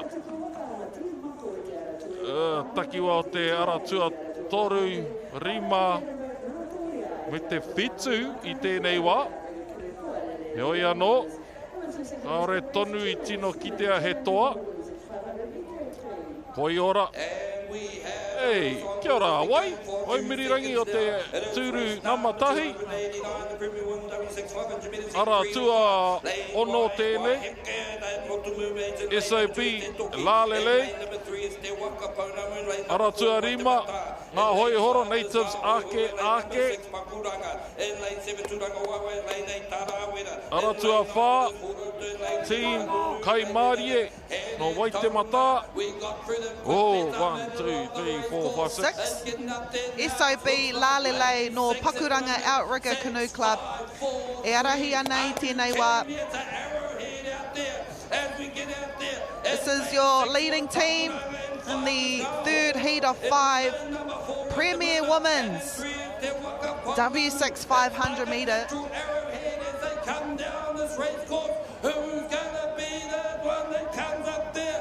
I'll say them, and then second place will be lane 4.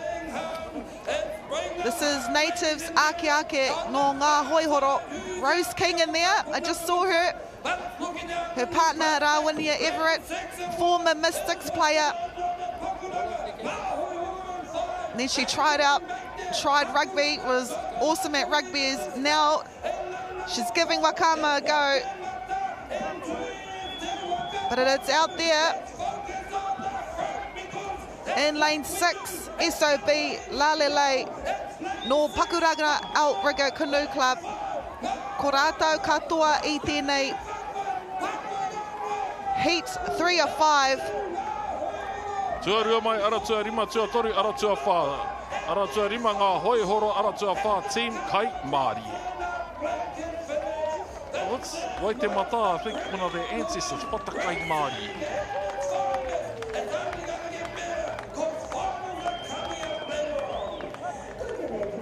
Aratua ono tēnei, SOB Lalele. Can somebody please send to what SOB stands for? Kia pai ai tā mātou whakatairanga I te roanga ki o tōko I tō ingoa.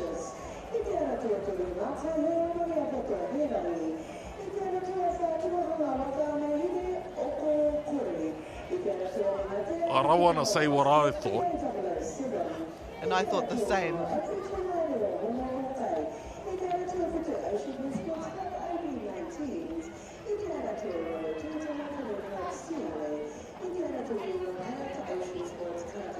SOB Lalele with a time of 2:14.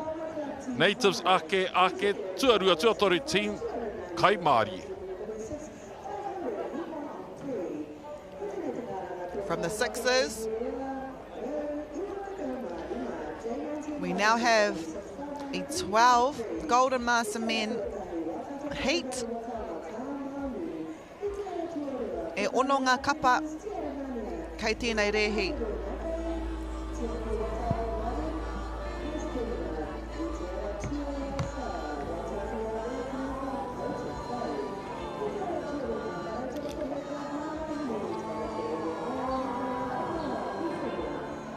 Your monthly reminder that Māori Plus never does boring. Oh man, this is gonna be great. Fresh movies landing on your screen every single month. There it is. The hero poses. Cool entrance, right? You want to tag along? Of course. Complete domination. We've got something for everyone. I bet you've never seen anything like that before. Only on Māori Plus. I'm so honored. Do you think the other sports kind of owe touch a little bit of like thank you for developing? Big time. We're going to talk about that. Man, the skill set that we have is getting contracted now for top tier money. It's still fully user pays. There's a lot of people that have transferred from touch. A lot of them are the superstars of those codes, eh? When is it going to get the credit that it deserves? It could be an Olympic sport and it should get a lot more recognition. I've always credited touch for those skills. It needs a bit more love. The People's Game, streaming now ki Māori Plus. 296, the National Warrior Coalition, Mastering the Mutual 500, 1. Cooking Ghana to the Remodeling, Ruler, Iwatakan, North to J19 W6500 E33. Itera to a kite, Waka Māori, Bibili. Itera to a Pereira and Hawaii. Itera to a Turu, Herena, Arabella, Natikana, Jalika. Itera to a farm, we have a summer on Timonia. Itera to a Rimata, to be waiting, trust me, Itera to a Tarawilla, African Canoe Club, Tarawilla, with the princesses. Itera to a Fitimara, Tarawilla Club, Mara, Vitality, Itera to a Waka Club, Team Mako. Itera to a Mahu, Team Tiare. Itera to a Mahu, Waka to the Waka, Tarawilla. Itera to a Mahu,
That's your second race call for race 298 J19 Men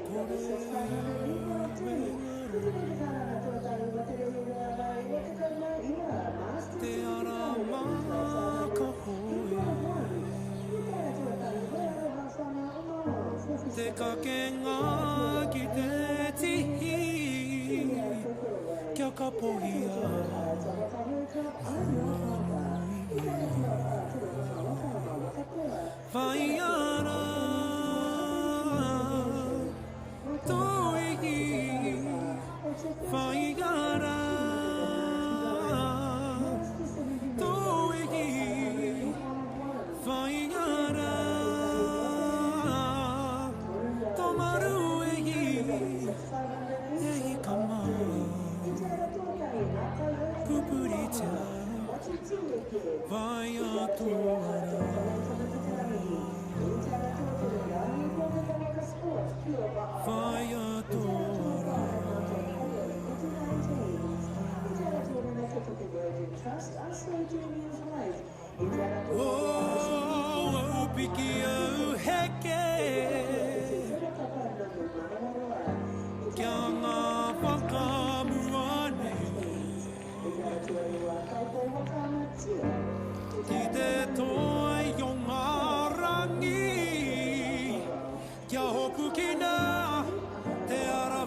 Golden Master Men W12 500 o te aratuatai ko Ruamata Hauraki, Pautama Manuai, he miki raputanga o ngā hoihoro me Ngāti Rehia, ko waito pāpā kei te aratua toru, Crybabies aratua whā waka toa, toki aroha te toki me hoi aroha aratua ono. Yeah, we've seen a few teams come together from different clubs just because, you know, it's pretty difficult to find 12 60-year and above paddlers to make a double hole. So I reckon that's another beautiful thing about the sport. You find friends in other clubs. Sometimes they're not even in the same region as you. So sometimes you don't even get to train together.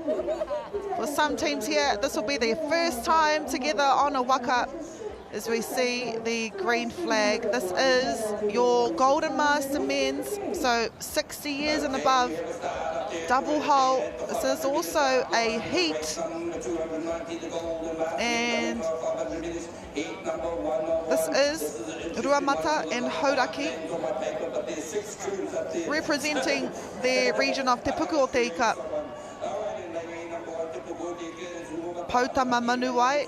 So one team's from Ngā Hoihoro, one team's from Ngāti Rehia. Ko Waito Pāpā. They've got 12 of their own paddlers, which could work for them. Engari, ko Te Kapa, I think it's them, Crybabies. Tāki Timu outrigger canoe. This is Wakatoa no Tirohanga Wakaama. So they've got 12 of their own paddlers in their club. Engari ko Pautama Manuai no Ngā Hoihoro me Ngāti Rehia, representing Te Tai Tokerau. Leading at the moment, this Golden Master Men W12 500 metre heat.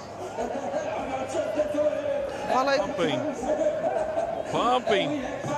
Crybabies o te ara tua whā ki taku mōhio. Definitely not tears streaming down their face. He wera, he mōtuhike. O roto mai a rātou aratua rua, lane number 2, Pautama Manuai. A mix, a concoction of ngā hoihoro e Ngāti Rehia. Lane 2 and lane 4, lane 2, ngā hoihoro tai tokerau, lane 4, Crybabies. Ia rātou ka whakatata mai ki te rārangi whaka mutunga. Ngā korake o te tai tokerau. Lane 4, second place, lane 1, a third place. That is a heat 1 of 1. Basically the finals. But we will see Te Puku o Te Ika again. We will see Tai Tokerau again. We'll see Ko Waito Pāpā, Crybabies and Wakatoa in the finals. This was a time to suss each other out. Who put in the homework? The water exposes the mahi you did do and did not do. Nice.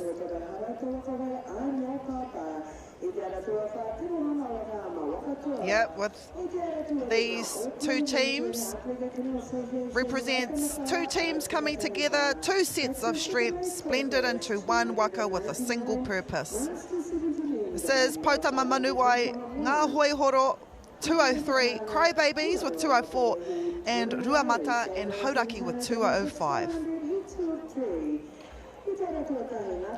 Premier Women's W6 500 metres. O te ara tuatahi natives mana motuhake te manawa haumi rangakura rere puhitai SAB manaia nukutere hei matariki kai komako taniwha me haurua kei te ara tuangahuru mātahi. If we remember, the team from Taio, the men's team, came second in their heat. They've also got a Premier Women's team in lane 5. Rere Puhitai. Said it last year, I'm going to repeat it again. Some of the coolest singlets you'll see. Beautiful mawhero. There they are there. We've got a few parata girls in here. Hekia parata, Mihi Maraia parata gardener, Rakai Te Mania parata gardener. Yeah, one of them is at the Anytime Fitness. Hekia. Yeah, kia ora tuini.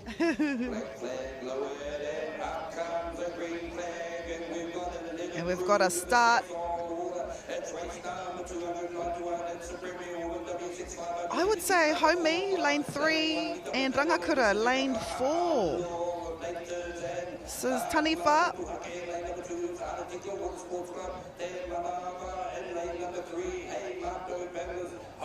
Lane 11 there. Haurua, Homi. Here in lane number 3. Hei Matau, Norotorua. They're flying. Look at her hair. Great speed there. This is SOB Manaia Pakuranga Outrigger Canoe Club.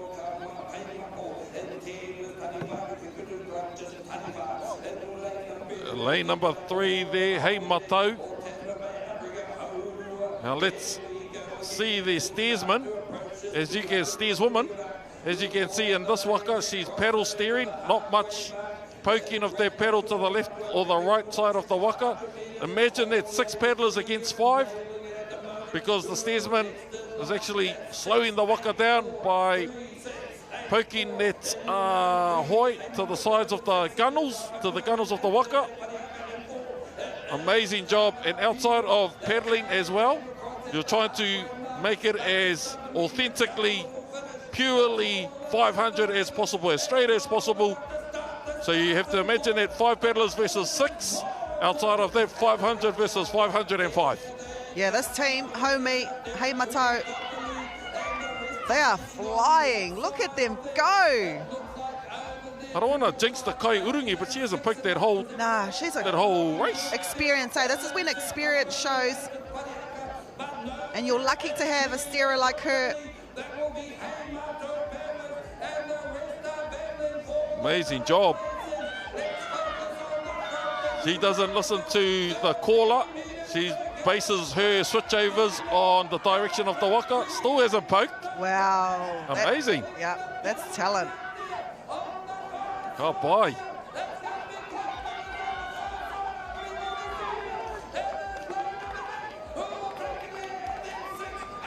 Wow. What a heat. We will note the time. From the start, though, you could tell by the steerers here, they were flying. They flew out of those starting blocks. This is them, lane 3.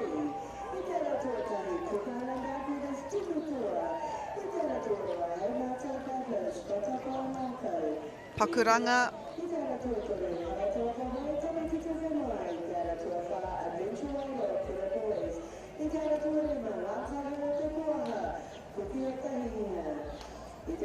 Hey, I think I have seen these girls in Rotorua.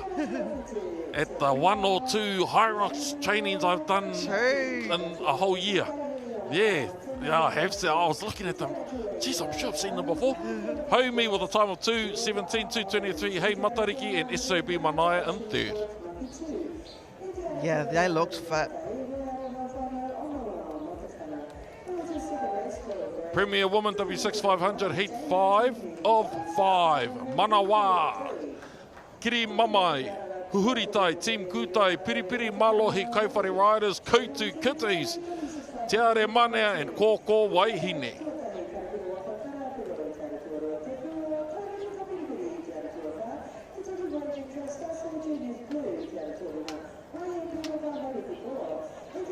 Kua rewa te haki mā. This is our final heat. E rima, katoa, ngā rehi kei tēnei reanga. Koko Waihine out there, lane 10, kissing the boy. We might see a black flag. Yep. Kiri Mamai here in lane 2. Little bit too keen. They've got former W1 champion Tanya Hill, now Tanya Adamson. And it is, I'm going to say Malohi, 6. Nor Ocean Blue. They had a really good start. Kiri Mamai in lane 2 as well. Really good start. So it's between 2 and 6. I remember them. There, so that's Tanya Adamson. And 6, that's Hine, lane seat 3. She's a runner. She goes to BFT. That's Lou behind her. Lou is also a former champion with Horaita Wakahoe. So 3 of these girls. Bronya McMiniman. Oh, Katrina Smith now. She's our son's basketball coach. Tēnā koe koka Katrina. Steered by Jodie Tupara for Māreikura. But it is this team here, Kiri Mamai no Uawa Surf Lifesaving Club. The surf life-saving culture in Tūranga is a rich one. We have Corey Hutchins, champion Ironman. Anei, ngā Corey Hutchins o tēnā nei. I think there in lane number 2 we have Kiri Mamai. 2, 3, 4, 5, 6. Lane number 6 Malohi, Ocean Blue. Contesting. I'm so proud of this team. You can see the grit on Lou Tautapunui's face. She's been a champ in her time with Horaita Wakahoe, with Tanya Adamson, with Hine Waipounamu. And they're growing their club of Uawa Tiakitai. What a race this is for Kiri Mamai.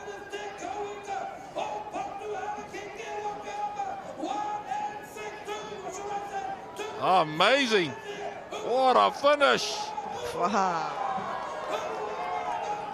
Now the thing here for me, when you've been a world champ, you only know a particular level of not only professionalism but performance. So for some of these big namers to go to a developing club, it's either loyalty that takes you there or something. Or camaraderie. Or camaraderie. Yeah. So to be able to put your pride aside, because you're just used to getting gold medals, going to the Worlds, to put your pride aside with a developing club and to do so well is amazing. Speaks to you, your character, your personality, and honestly, the foundation to it all is your aroha for the hākinakina. Tika. Tanya Adamson, she has been a kaihoi for so long. Awesome to see. Kiri Mamai, 2:15. Malohi with 2:15. And Huhuritai with 2:20. What a race.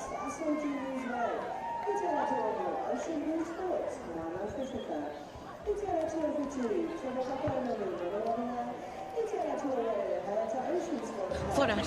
Forward.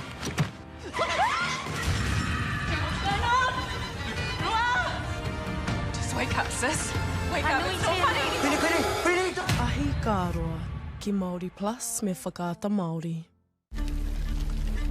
Mai anō, ka rongo I te wairua ki konei. There's more going on here than just local businesses cashing in on cosmic tourism. Nā wai ka huri te rupahu ki te meka.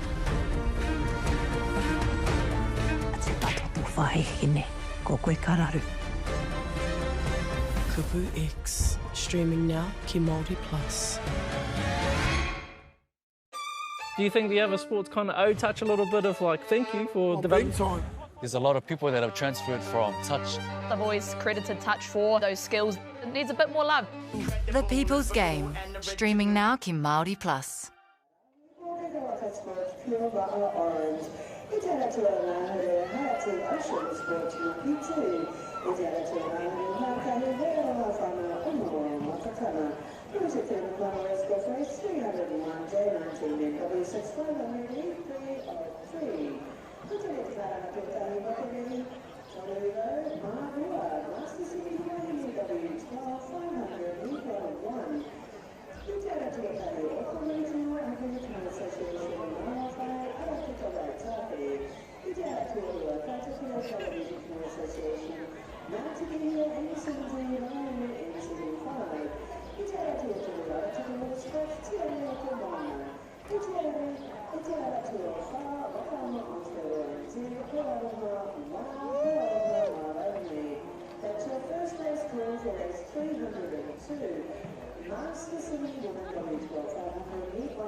Golden Master Women W12 500, heat 1 of 1.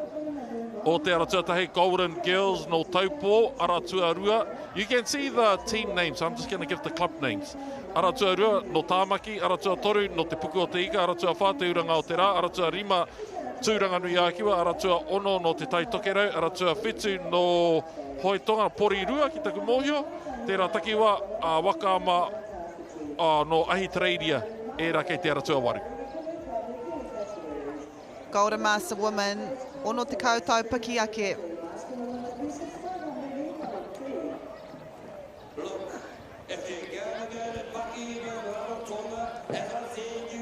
And we saw this with the Golden Master Men. We also see the same with Golden Master Women. Sometimes two teams from two different clubs merge together, set aside their individual identities and commit to moving as one.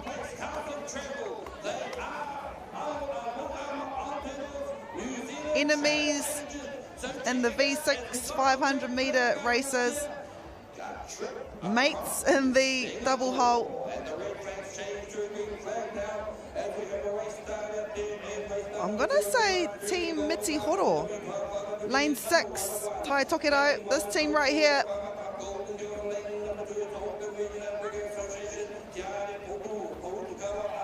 Mary Sissons, Nairi King, Shelley Hill, Kate Ratana, some of the names in this team. Then we've got this team here, 7, Ngā Manatai, Mana Pacifica and Tai Tonga.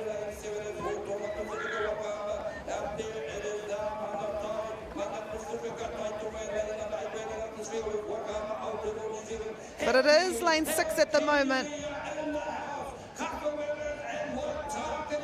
Team Miti Horo, e arahi ana from ngā Hoihoro and Mitanga. This is Hene Waiora and Hene Waiariki. Two Hene teams no Horaita Waka Hoi. And that's a thing with these Horaita ones. Hene Rupe. Ko ngā tupuna wāhine rānei, ko ngā atua wāhine rānei. Heika, kaore tētahi, kaore mahue ia koutou tētahi atua kotahi. Anei, aratua tahi rua toru whārima ono e hoiana mo te hemo tonu atu, Timi Miti Horo. Golden Master Women, heat 1 of 1, basically the finals. Bit of a merge between Mitanga and ngā Hoihoro. Mā reikura there. pumping. E ahu mai ana ki te rārangi whakamutunga. From the start right to the end, Team Mitihoro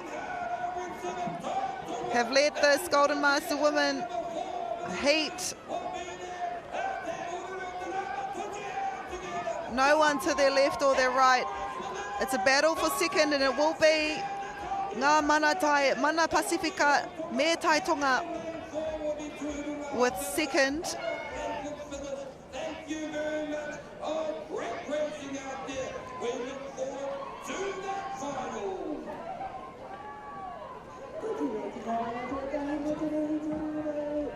This is the start of the race. From ngā hoihoro me miti mitanga.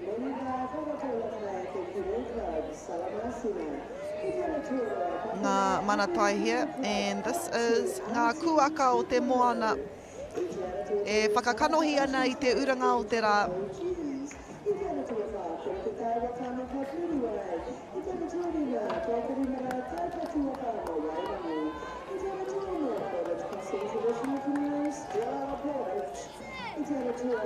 Team Miti Taihoro, the time of 2:19, 2:26 ngā manatai, and third place ngā kuaka o te moana.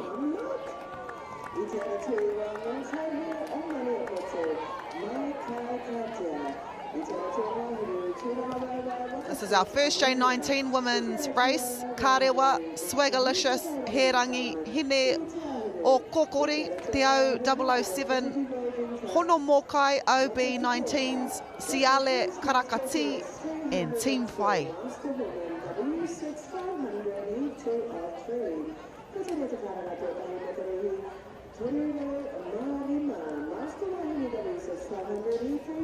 There are 3 heats in this J19 W6 500 metres.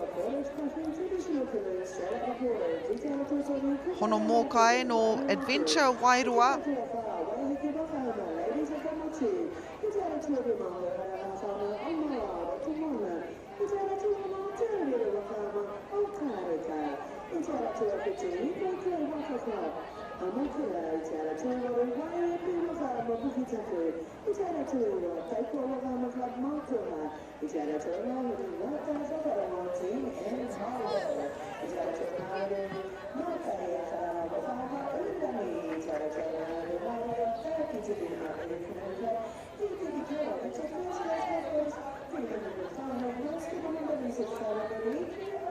We've got a start. 4 and probably 8. So 4 is Hene o Kokori, Tirohanga Wakama, and Siale Tuitonga Canoe Club. This team had a really good start. And so did this team. I love the brown. Yeah, I love the brown too. Yeah. I walked through the crowd of Kaiahoi on my way to the booth, and yeah, their brown stood out. Yeah, they're the typical colours that stand out because of the kaha of that colour. Yeah. But yes, some what do you call them? Slight massages of palettes. Tickles the fancy. It is Swagalicious, Taranaki Outrigger Canoe, leading this J19 W6 500 metres. It's a straight race. Don't have to worry about turns just yet. All about the straights today. Swagalicious, North Taranaki Outrigger Canoe Club. Ai, ara tuarua, Swagalicious. Ko whai, Taranaki, ara tuatoru, he rangi.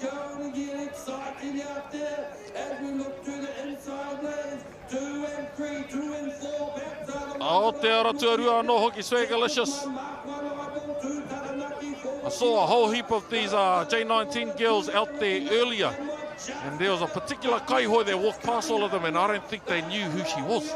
Hinatea Bernardino. No, these new ones don't know. Well, Hinatea Bernardino, J19's Open Women's World Champ for, I don't even know how long. I would call her the Usain Bolt. Aye, absolutely, of the female category. And she is here watching our aspiring Hinateas. And in lane number 2, we have Swagalicious going through to the semi-finals, and lane number 3 and 9 as well. Lane number 3, Herangi, lane number 9, Karakati. Great race here by Swagalicious, Taranaki outrigger canoe. They'll be happy with that race. Their first race here in the W6 500 metres. What a way to start. This team, Siale no Tuitonga Canoe Club, got out of the blocks fast. Nā was this team here, Swagalicious. Pulled that lead back and slowly propelled forward. Hene o Kokori no Tirohanga Wakama. We're following behind. But it was this team here at Swagalicious that won that heat. 223, Karakati 225, and Herangi with 226.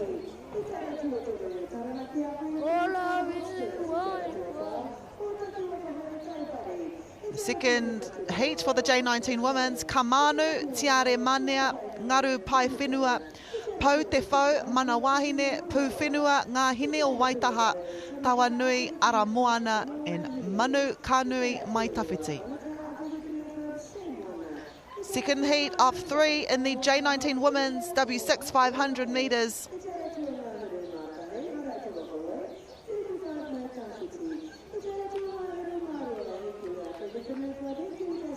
To qualify in this division up to the age of 19. This is Kamanu from Waikato Dragon Boat.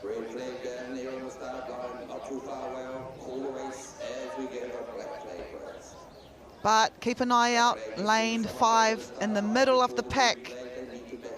You've got your number 1 and number 2, so gold and silver medalists in the J19 category that we saw yesterday. Hine Brooking and Mani Toloa and Mana Wahine. Mana Wahine got out of the blocks. This is them here. Hine Brooking. You've also got Kaiarahi Brooking Hapu, Ella August, Melrose Morete and Sadie J. Biddle.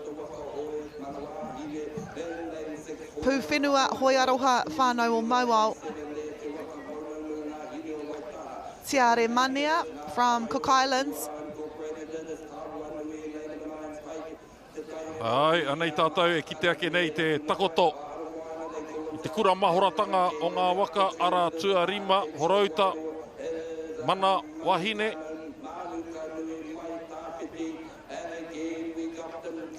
Anei, rātau, ngā tai muramura, Hine Brooking, J19 woman, heat 2 of 3.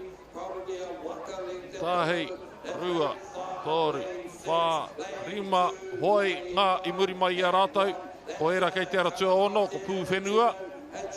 Engari, piki pakanga, ko te ara tua rua, ko te ara tua ono rānei.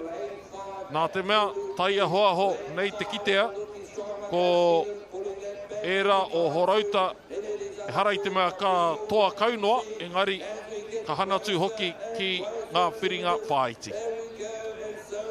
So this Mana Wahine team is also in the Premier Women's double hole, I believe. I think I saw them out on the docks. This is them in their own category, J19 Women's. Kua roa a horauta e toa ana I tēnei reanga. Horauta waka hoi, always do well in this division.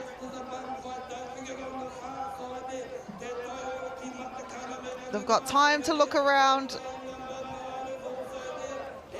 And they will win the second heat, the J19 Women's W6 500 metres.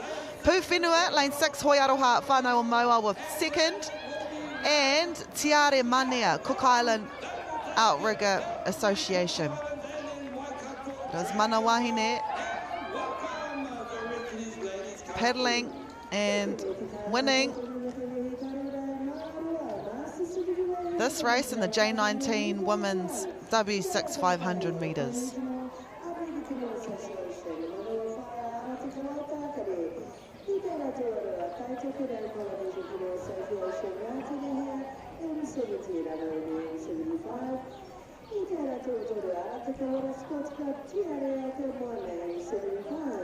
Ara moana here, te tai ora ki Matakana.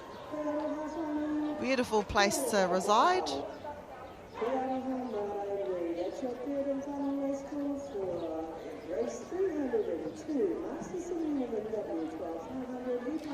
Mana Wahine with a time of 2:17, Pū Whenua 2:21, Tiare Manea 2:25.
National Hauora Coalition Master Men W12 500.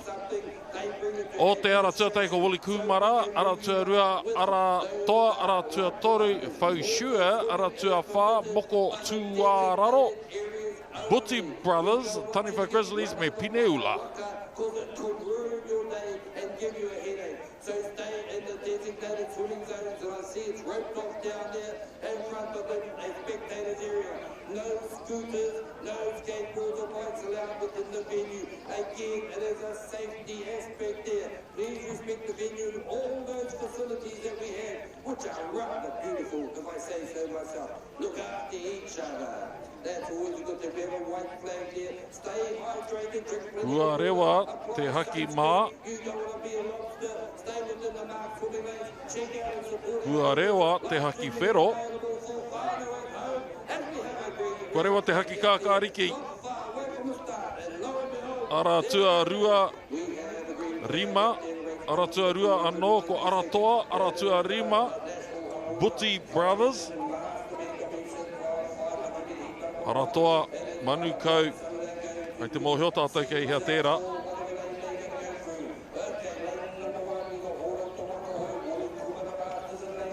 Ngā kara o Horauta.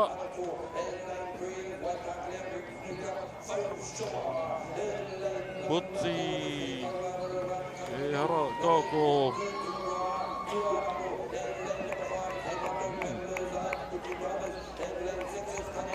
Ai, e kimi anau I te kapa o Horauta. I te ara tuatai ko Kumara tērā. Ara tua whitu I nāianei, Pineula. Engari, ko te ara tua rima me te whitu ki taku mōhio. Buti Brothers me Pineula.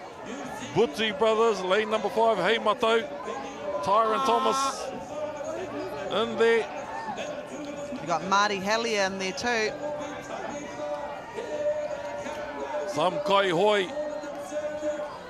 who know a thing or two, or three or four. Buti Brothers pumping out there, lane number 5 in the blue. Outside of them we have Pineula Inc. National Hauora Coalition, sponsored by them, Master Men Division. Wow. There is the speed difference. Buti Brothers and Pineula. Buti cross the line first in this heat. Pineula second, and in third, lane number 6, we have... Funny for Grizzlies.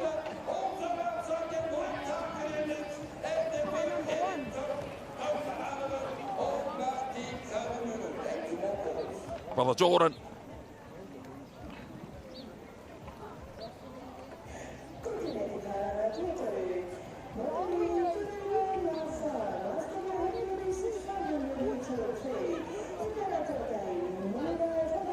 Well, obviously, before you started paddling for YMP there, Rahia, if you ever wanted a club shirt or a singlet, which one would you want? Oh. Just because I liked them when we were in Tahiti 2002, probably a Pineula singlet.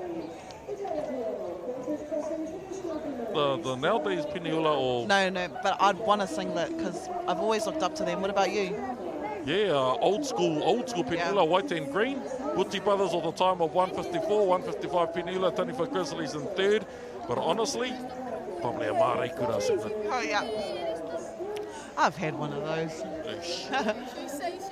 Hine Pipiri in lane number 1, heat 3 for the J19 women, Hawaii. Lane number 2, Te Ahi Kaha, Te Mania, Ihilani Tarawera Waka Princesses. Mārei mai tawhiti ti mako team tiare ngā tōre and Pualele Leonas.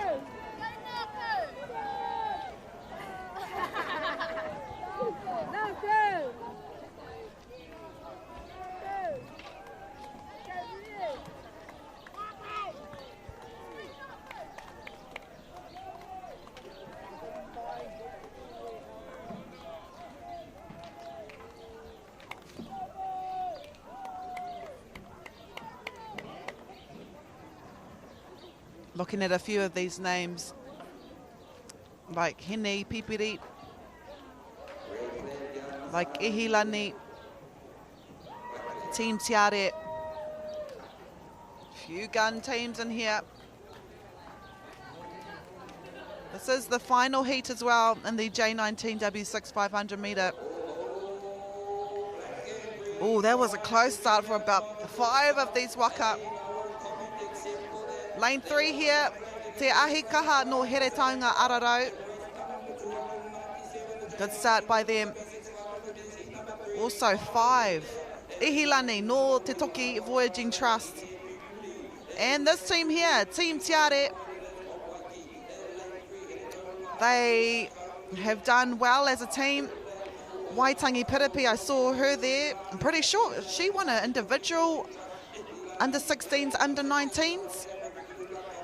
And kua roa rātou o Team Tiare hoi tahi ana. Ngā Tōrea, Waikato Dragon Boat and Whakaata Association. Ooh. Yeah. I'm actually sitting back to see what you're going to say. I think it's a close one. Yeah, I think it's this team here, Team Tiare. Lane 9. Kua roa tēnei kapa e hoi waka mana. Got Chelsea Reti in there as well. Waiora Heta. And this is a heat. Oh man, it changes all the time. This is Ngā Tōrea. Nevaeh Taurua in there. Sienna Herbert. And I'm going to say Team Lane 2. Hawaii. Oh, Nueva Te Whata's in here. It's a battle though between 2, 9 and 10 as they make their way towards the last 200 metres. Hawaii, North Peninsula. This is just a heat. It feels like a final. Oh, out there, Ngā Tōrea, Waikato Dragon Boat Association. Oh, lane number 2 here, Hawaii. Let's see how the cookie crumbles. Out there, lane number 10, Ngā Tōrea. Second place, Hawaii. Third place inside of Ngā Tōrea. Team Tiare, to my understanding. Great race here from Ngā Tōrea. Amelia Kepa, Nevaeh Taurua, Sienna Herbert, Olivia Morley. Some of your paddlers in this team from Waikato, Dragon Boat and Whakaata. This is Team Tiare. They've grown up together in the J19s now. Ihilani no te toki.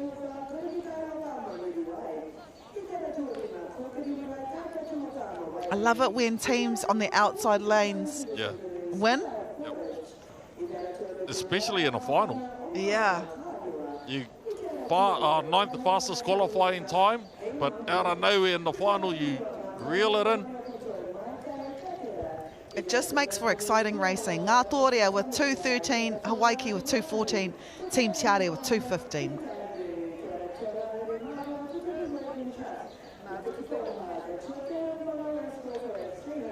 J19 men at W6500. O te ratuatai ko Karapiro. Iwa hoati a rātou tāne whakapiripiri. Taupiki Surfers, Asoi Juniors Blue, Rukupo, Stonefish Māreikura, whakarukia te manu I rewa. Tōtara pū tataka. Taurea Black, mai oro. Okay, when we hear these teams' names, Taupiki Surfers, Ngā Hoihoro, Asoi Juniors Blue from Te Toki, Stonefish from Hoi Aroha. I love that they stay loyal to their names, especially when they've been in the intermediates together, when they've gone through J16s, and now we're in J19s. It's like we're seeing them. We grow with them. Yeah, progress, develop. Even OCC is a good example. Yeah. Oh, ka aroha. Karapiro too far back. And it's, there's a bit of a mishap out there too. But it seems like here, lane number 3 and 4. Lane number 3, Taupiki Surfers, Ngā Hoihoro. Lane number 4, Asoi Junior Blues. Pumping. Yeah, so Taupiki Surfers there, another team that have been together for a while. This is Rukupo. Their juniors did really well in their races. But that's Taupiki Surfers there, lane 3. Tāne whakapiripiri. As we across the halfway line. It is Taupeke surfers. And I think their coach might be Chase Herbert, or he has a son in there or something Yeah, or other, Bo. because I've seen it on his Instagram. Bo Herbert's in here. And JJ Herbert too. All right, too much, boys. Having those trainings isolated in the taitokero. No one knows what you fellas get up to. But here, the proof is in the pudding. Nui te mahi, nui te whakaheke wera wera. Outside of them, we have Asoi Juniors Blues. And Te Toki parked up at the Waikato River and closer to Nationals. They go to Lake Rotoroa, the lake in the centre of Hamilton there. But here in lane number 3, Taupeke surfers, kei mua I tēnei wā. E ahuatu ana hoki ki ngā whiringa whāiti. Hei hoa mō rātou, ko te ara tua whā, Asoi Junior Blues. Te te atu kapa ka haere ki ngā whiringa whāiti me rātou kei te ara tua whitu. Mā reikura whakarukea. It's this team here. Taupeke surfers, no ngā hoihoro. When I see those singlets, I think of Tipu King and his team. Hot, Herbert's on tour.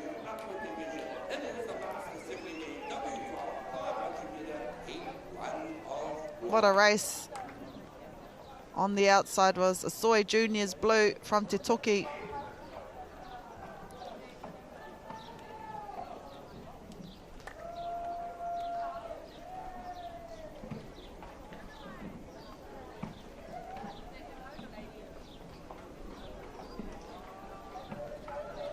Taupeke surfers of the time, wow, 153. That's quite fast. 155, Asoi Juniors Blue and Taurea Black.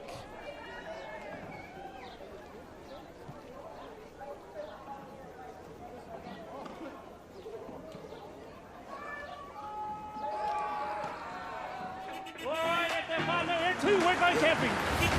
E mana me te pai roa. Ara wete me te unu Māori. Kia ora, what's haps over here with you two hohas? He found a Māori, he found a haka. Hey, tahi whaluki. E tiriki whala. But it was so good to see you. What is your name? We're having a moment. Break. Te mahara me on the pool. It's whakapapa whānau. Show me some attitude.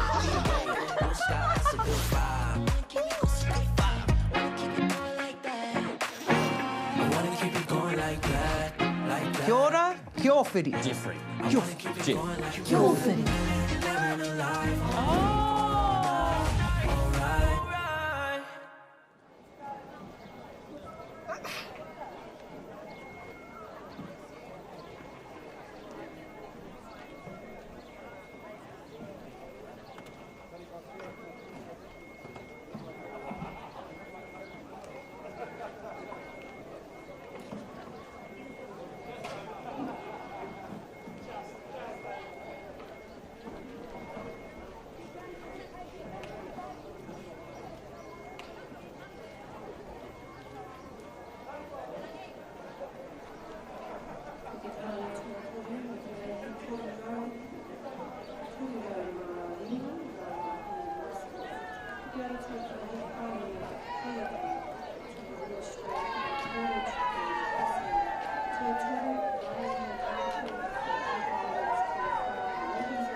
Masters 17 men, WTA 500, fluffy slippers, tuia te korowai.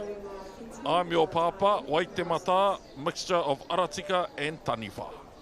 I reckon they choose these names because they crack up and they like to hear us say their names.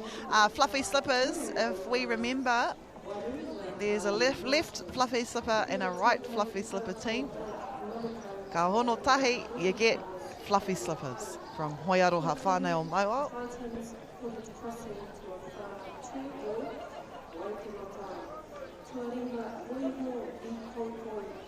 This is them here. I'm your papa. Matua Walton Walker there. Steve Gibbs. Murray Brightwell. Guy Wainohu. Bruce Taiapa Senior. This Ngāti Rehia team.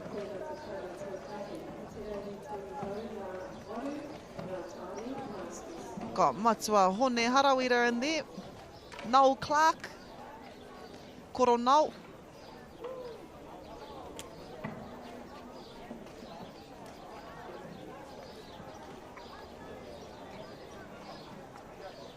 Red flag flying down at the start line, 500 metres. To be in this race at Te Whānau, Whetū te koutou piki ake. So we've got 48 paddlers, Whetū te koutou piki ake.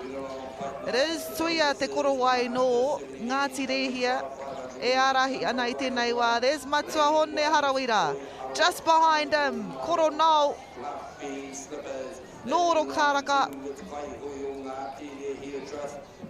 I'm your papa, Horauta Waka Hoi.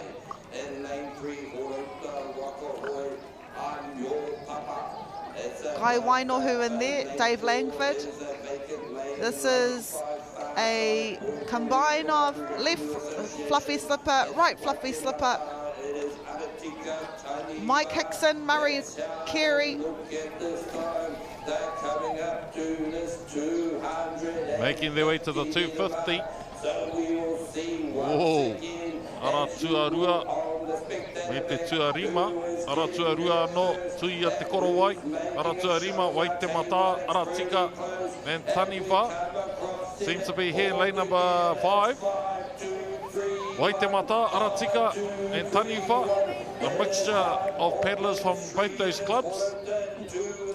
But let's see who saved enough in the tank for the remaining 100 metres. Close from the outset. Maiki tēnei wā, tata tonu ana. Ara tuarima. Waitemata. Ko ngā kai hoi no te krapu o Aratika me te krapu o Taniwha. Ko tahi ana ke te rehi. Whiringa whānui nei, he rehi whiringa toa anō hoki. Ka kitea. E tatana ki era e Wikitoriana ko tuia te korowai no te tai tokerau, Ngāti Rehia. A koe nei tātou ka kite. Ko wai.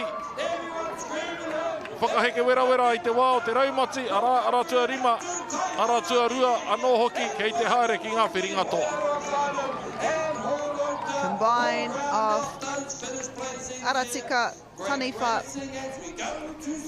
from the Auckland region, winning that Master 70s double hole.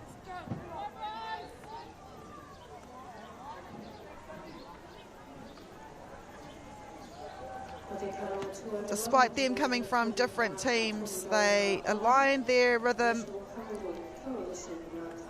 and got the mahi done.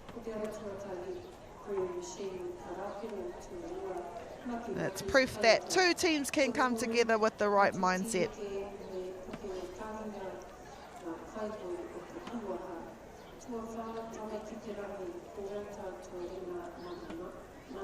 $224 Waitemata, Aratika Taniwha, Tuia Te Korowai, $221. Fluffy Slippers, $223, and I'm Your Papa with $223 as well. Right into the next race. J19 men's W6 500 metres. Kua rewa te haki pango. O te ara tuatahi ko Motsu Tieke, ara tuarua tama ki te rangi. E mate ana ki te kupeke. Pure, Vaia, Black. Buti 19s, Asoi Junior, White. Moana Whewheka, Manawaroa, Haiata 19s, Tia, Hoiaroha Mauao, Taurea Blue. And it was Tama ki te rangi. This is the team from Horota Wakahoi. They are stroked by Maya Campbell, your J19 champion. Also, I think there was Fraser Waino who just behind him, and then Caden Thrupp, Kane Soto. This is second place at the moment, lane 4. No Heimato, Butties 19, Hoiaroha Mauao, no Hoiaroha Whānau Mauao. Wow. Man. Lane number 2, lane number 4. Oh, and Waireate. Taurea Blue, I think, Akarana, lane number 11. Definitely lane number 11, Taurea Blue. I actually remember them from last year. Out of nowhere. You hardly cast your eyes that far. Yeah. But when you do in a race like this, you're sort of drawn to have to incorporate them into the commentary because they're doing so well. In that team, in that Taurea Blue team, you've got Lerone Waiherere and Rehutai Appleyard. Strong single paddlers, a strong team, especially up against this Tama ki te rangi team. And you know what else I admire about these boys? They would know who's good from all those other teams, and in the world team, they didn't even come together. They stuck with loyalty. They were loyal to their teams, loyal to their clubs. They're still here. Because if we pulled all the top 6 together, obviously we're going to do well at the Worlds, but that's the elite division. But out there, Taurea Blue, a bit of a whakatai at the end. That was amazing. That was a fast race. It felt like we just started.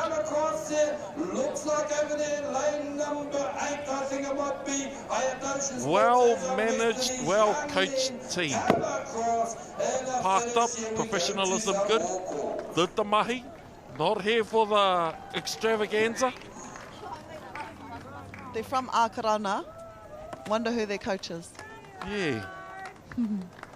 Yeah, that's amazing. Well disciplined. Well disciplined, boys. Butty 19s, the Butty boys have a development plan in this Butty 19s team.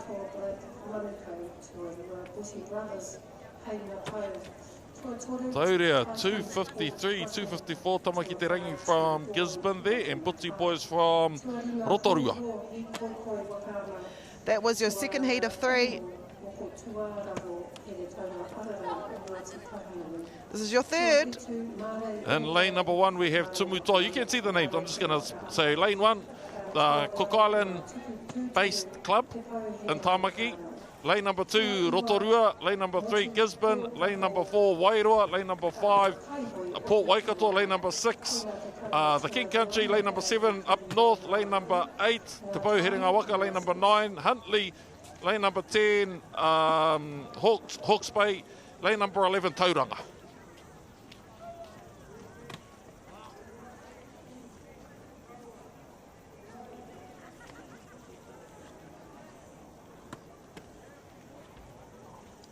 White flag quickly changed to a red flag down there. It is another J19 race, and we have a green flag in race. Ka rewa te haki kākāriki.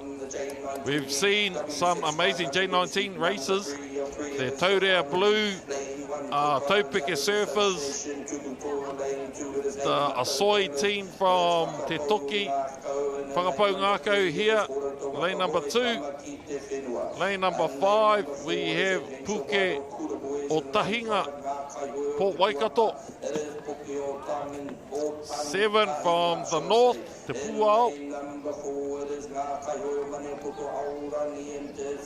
Seems to be lane number 2, 3, 4, 5, 6, 7, 8 and 9. 8 is Te Manuaute. 9 is Pure Via Orange from Huntly. Seems to be sort of changed again. Yepeke with the Hei Matai, the Rotorua based club. Yeah, it is. Whakapau Ngākau, Hei Matau. And also Pure Va'a Orange, no Rahui Pōkeka Waka Sports. Here's your leading team. Heta Scott. 1, Tumutua no Cook Islands.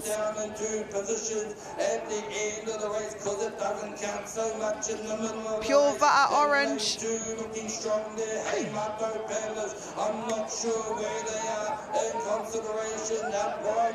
But it is Whakapau Ngākau, Pere Bennett, Tupu Hemana, Toi Scott, Te Mauri Paul, Tūteka Harua, Pōtaka. I think a few of them were just over here not so long ago. E whakarite ana mo tēnei rehi, Whakapau Ngākau.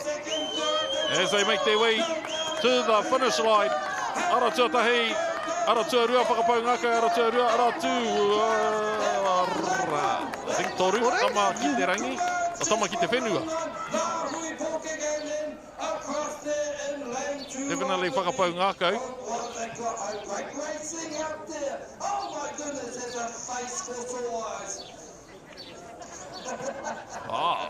More calls coming up. Hei Matau crew. Managed to pip Tumutoa. Managed to pip Tamaki Te Whenua.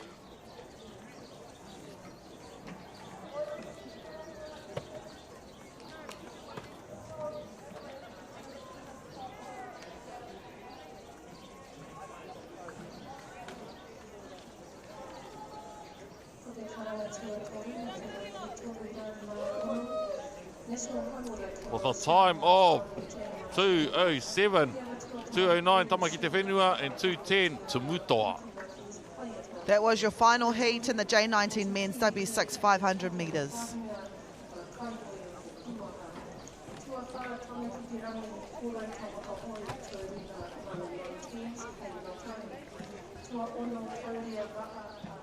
Stefano, look who's in the house. Ai marika, ka whakaatuhia ngā tino kapahaka. You were incredible. You were like a delicate taro leaf. Tēnei raumati. We were very lucky with kapahaka. With our kaiokas, with our parents and our aunties and nannies. We wanted to be able to share that.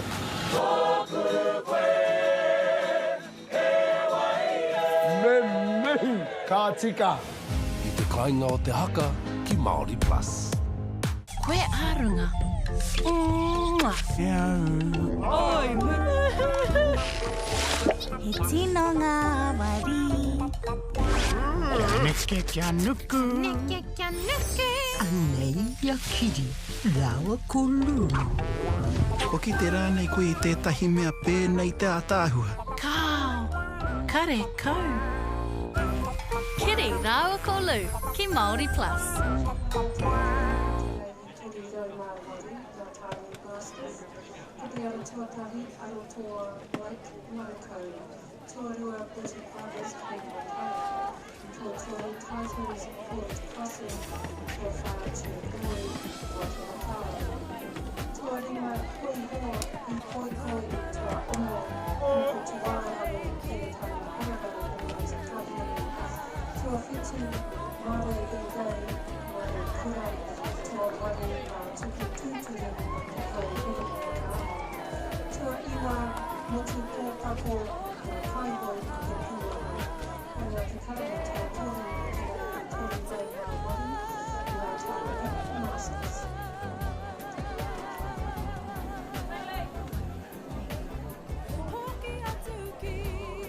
I don't know about you, Fano, but just sensing that wind is building, just a wee bit at this moment.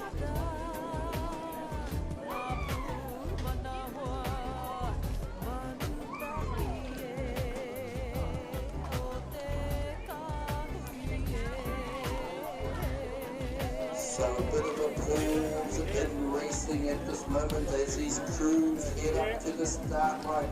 Give them a shout out as they head up there.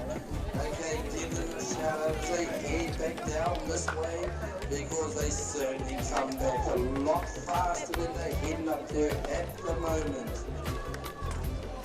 Our next race on the water is race number 302, the Master 70 Women W12 500 metre heat 1 of 1. When it says heat 1 of 1, they're looking to see themselves into the fastest lane. So there will be a final afterwards, even though there's only one heat. But in the final, the fastest, or whoever wins will go to lane 1, whoever comes second, lane 2, and so forth and so forth. So they get to go again. Give them a shout out as they head up there. Lanes 4 and 9 there. I think that's the Master or the W6500 heat 1. I believe it is. And certainly head up there. Lane number 4. Who do we have there? Otaki out there in lane number 9. Very distinctive shirts there. Manuko. This is a not so distinctive shirt you'll see in lane number 12. That is Ekili Upbringers from far north Queensland. Coming across as exhibition television, so Ekili Kasamaris. That's a beautiful bird. I don't think it's beautiful, but it is a bird across in Australia. So it'll be interesting to see how they go up there in lane number 5. I think just heading up past the boat ramp there. Moving to number 1 wide, lane number 1, Tui Poma. And lane 2 just coming past us at the tower here. That will be Marley. Looking forward to these races.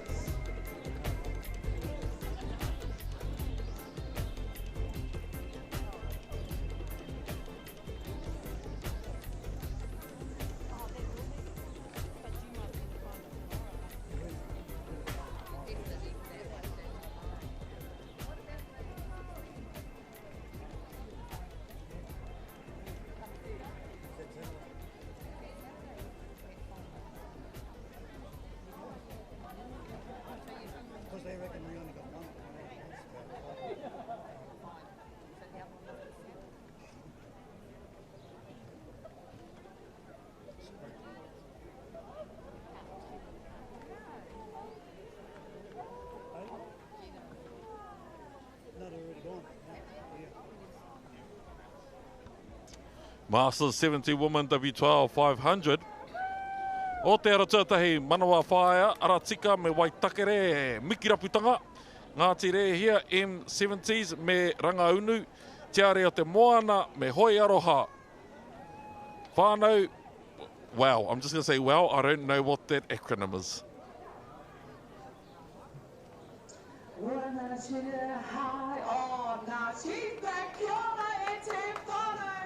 Yes, I did have some sugar and I'm on the high.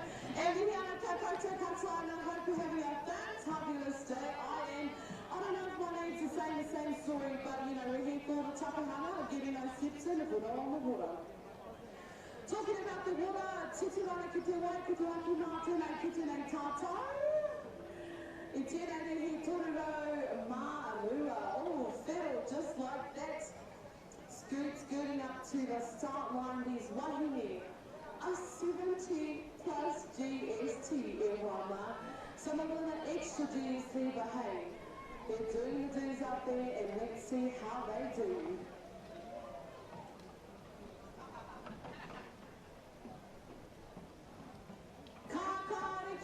Wow, that was a very clean start up there, Wama. Ai, anei. O te ara, ko Ngāti Rehia tēnei, M70. Ngāti Rehia, ai. Hoi nei, Master Woman, Master 70 Woman mo taku he. Hoi mai nei te are o te moana M75.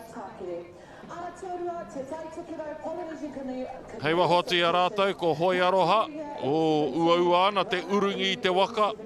Ki te ana koutou I te uauatanga I konei. Ka puta ana ngā waka nei ngā poito I o rātou reina. Kupai rare rare. Ka hāmene hia rātou. Manawa whaia.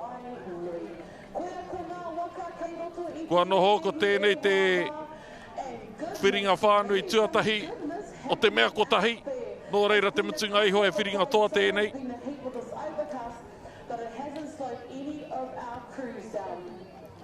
This is Hoi Aroha.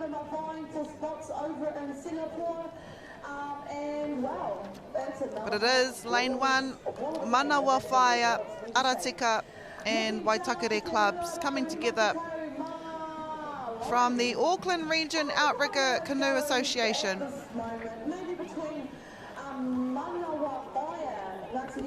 O te ara tuatahi, Manawa Whaia.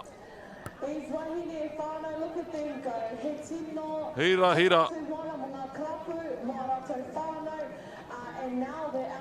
E hoi tonu nei, whae heura. Ngāti Rehia, me Rangaunu. Ara tuarua. Hei te pirangi a whae heura ki tētahi atu mētara. Ara tuatahi Manawa Whaia, Aratika me Waitakere.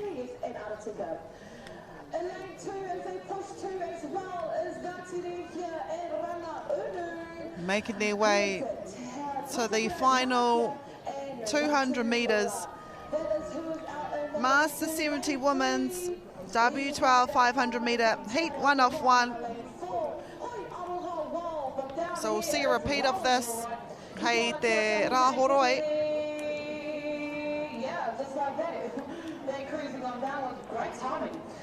Manawa Whaia, Aratika Waitakere with first, Ngāti Rehia and Rangaunu. Rangaunu is actually a Master 75 team with second place. And I think that was Aratika, but this is your winner of that heat. 5 metres, 2 foot, 6, 7, those metres, and Kua Air.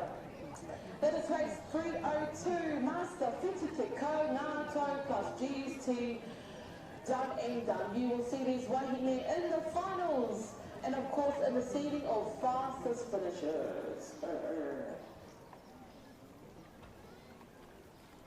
Ngāti Rehia there in lane number 2. But it was definitely here Manawa Whaia, mix between Waitakere paddlers and Aratika paddlers. With a time of 2:49, 2:53 the Taitokerau lot, and Hoi Aroha 2:58. E haere ai kenei, we have the first heat for the Masters section, Master Women W6 500 metres. O te aratuatahi ko hei lālā, aratuarua hiwa I te rangi Hupsters, Taipari, Reia, Māhutonga, Manawa Roa, Manawa Wāhine, say Moana, Boot Hill. They've got this particular whistle, there wasn't it, but there's a Boot Hill whistle, 35 Mai Tawhiti and Hekili. 3 heats in this Master Women, 40 years and up, so from the ages of 40 to 50. It is Sei Moana no Manukau Outrigger Canoe Club out of the blocks. Really good start here by this Master Women's team.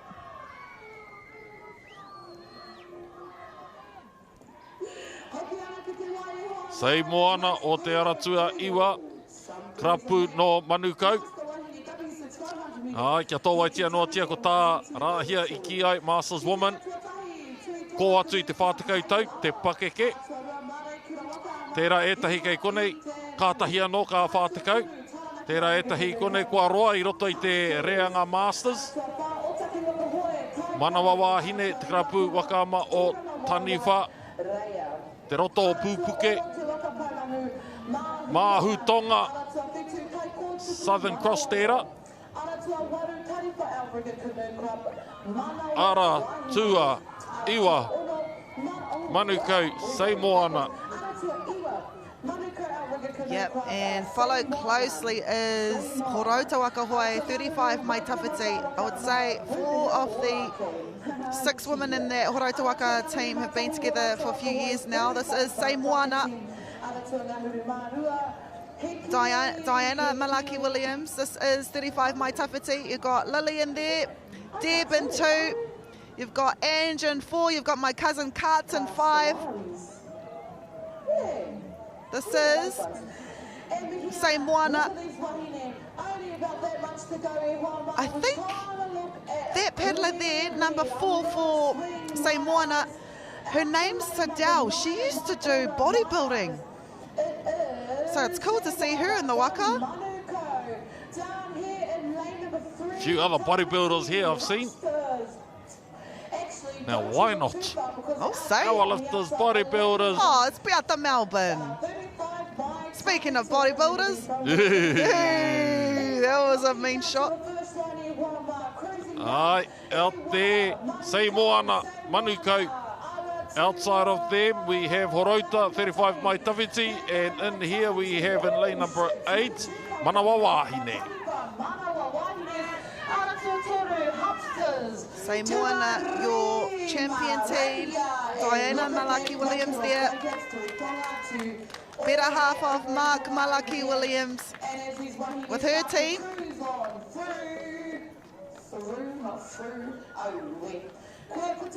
This is Sei Moana.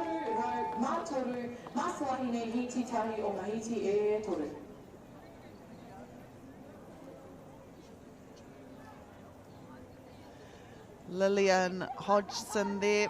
Deb Rasmussen. Ange Rasmussen. Kart Ngarimu. This is your winning team. Yeah, her name's Sadell, number 2. So cool.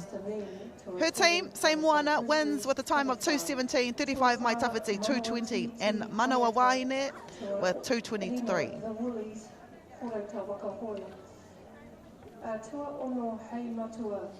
Heat 2 of 3. Salamasina up to Auntie 2.0. MJOG's Muriwai. Wairangi still out of portage. Kānoa, hey mum, look. Mai kai kātea. Mai ma kia ora. Amohia, hine te ahuru, and mataki koha.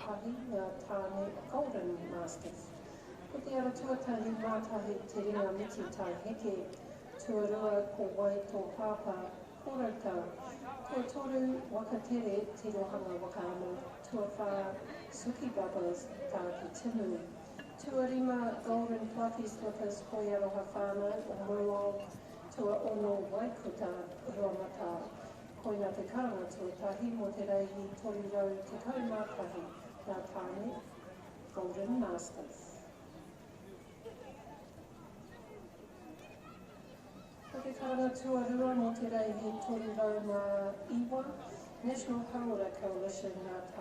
Yeah, we're expecting a black flag.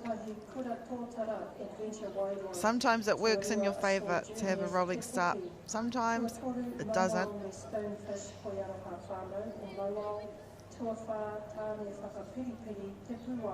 See a green flag soon. There we go. Wa rewa te haki kākāriki. Lane 1, 2, 3, 4, 5, 6, 7. Out of the blocks, Kanoa. Lane 7 still in lane number 3, MJOGs. MJ, of course, our defending champions in the Premier Women's. They won this last year. They're a little bit older team. MJ OGs in lane 3. This is Amohia, Tūranga Waiwai Waka Sports. MJ OGs, Whakaata Ocean Sports, no doubt. Steered by Ronnie Nuku there. 1, 2, 3, 4, 5, 6, 7. Lane 7, Kanoa. 8, 9, 10. Tūranga Waiwai, Amohia, honestly, Amohia are pumping. Yeah, they are. It's like the past X amount of years they've been here gaining experience, and then it was like, this was the year. This was the year that they were just going to straight up unleash the taniwha. Lane number 1, Salamasina. Lane number 3, MJOGs. Out there we have Kanoa as well as Amohia in lane number 10. I agree too. It's cool to see so many different clubs, so many different teams. Muetahi o ngā reanga, you see a repeat or you see teams defend their titles, but yeah, this is a nice mixture of winners we're seeing today. I'm going to say it's lane 3 at the moment, MJ OGs, Whakaata Ocean Sports. Kanoa hoi aroha whānau o Mauao. Anei rātou te hoi mai nei ki te rārangi whakamutunga, kei konei kei te ara tuatoru, MJOGs. Ka tuatoe, mana. Ara tuatoru me te ara tuawhitu, ara tuatoru, MJOGs, ara tuawhitu, Kanoa. And I think Salamasina in lane 1 got 3rd, but Amohia, Tūranga Waiwai Waka Sports, depending on their time, they might make it to the semi-final in this Master Women's W6 500 metres. Great race though by all of these teams. Kia mātaki hia anō e tātou, tērā a rehi, ngā kōiriri, ngā kōnekeneke, ngā piki, ngā heke. Ko te kapa tēnei o Tūranga Waiwai i kōrero hiara. MJOGs. Amber Walter in this team as well. She did really well yesterday in the Master Singles race.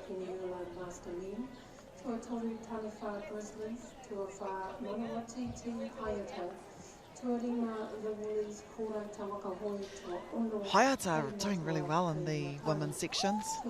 When don't they? MJOGs 218, 219, Kanoa Salamasina in 3rd.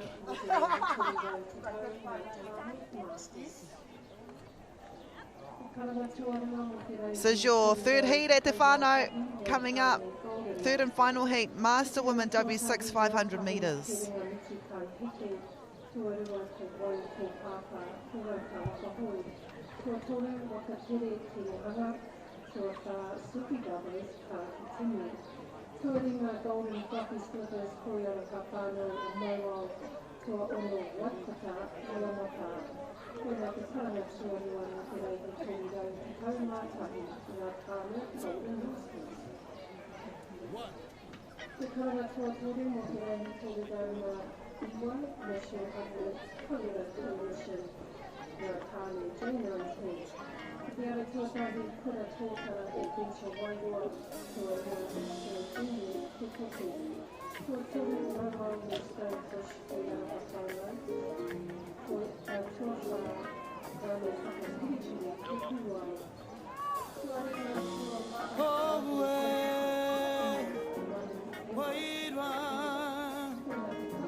Kahurio, ka te tiro, kahurio, there's a white flag. Gosh, that sugar must have hit good at te whānau. If you need some energizers, I don't know, find us something that's good for you. Or be like me and hide away for a little bit. This is me hiding. What a crack up. Anyway, I crack myself up at whānau. If you're cracking up, then it's my day made. Even if you're cracking up at me, that's fine, as long as you're showing teeth and laughing. Ha.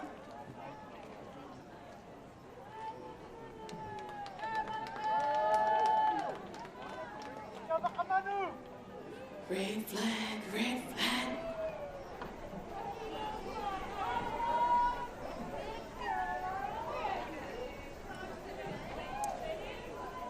Kahuria Katatino, green flag. After this race, 3:05 out on the water. Master Wahine, heat 3 of E Torunga Mea.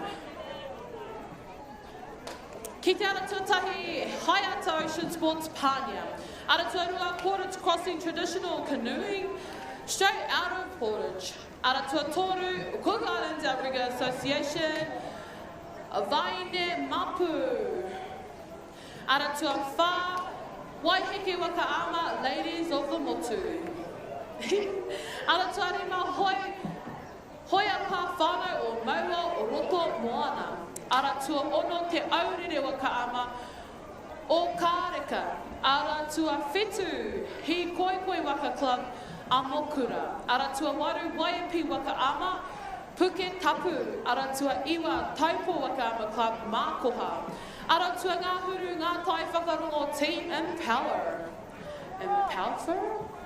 Ara tua ngā huru mātahi Akarana Wakaama Ururangi. Ara tua ngā huru marua tā ki Timu Outrigger Whitiki Tawa. I was going to say something else over. Ka tahi ka rua, kore ngā tahi out there in the lane. Number iwa e kore ngā tahi e hoi ngā tahi ana. It is Mākoha from Taupo. Ki konei pia. Oh, remember, I have an angled vision.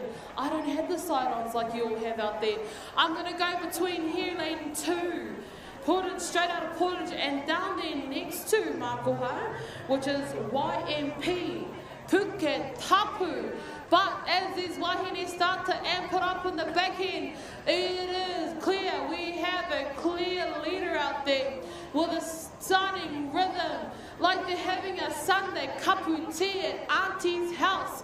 It is Aratua Iwa Taupo Wakaama Mākoha as they cruise on down to their finishing line. Ooh, and just like that, Kua e Aratua Waru pushing hard. Puke Tapu on the inside is at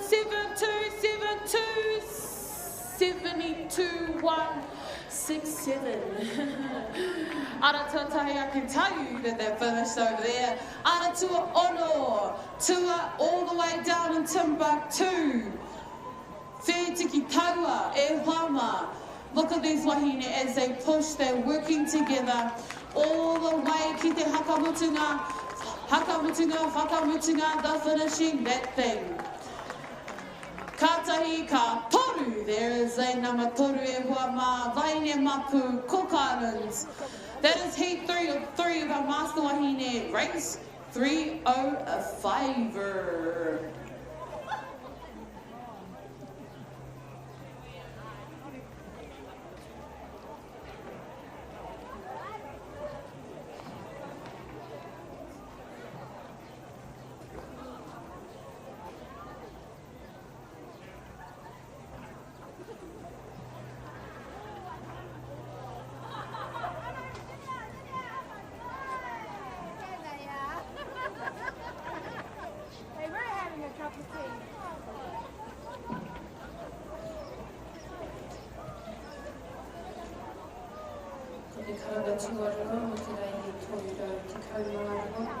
National Women Coalition, Women and J19.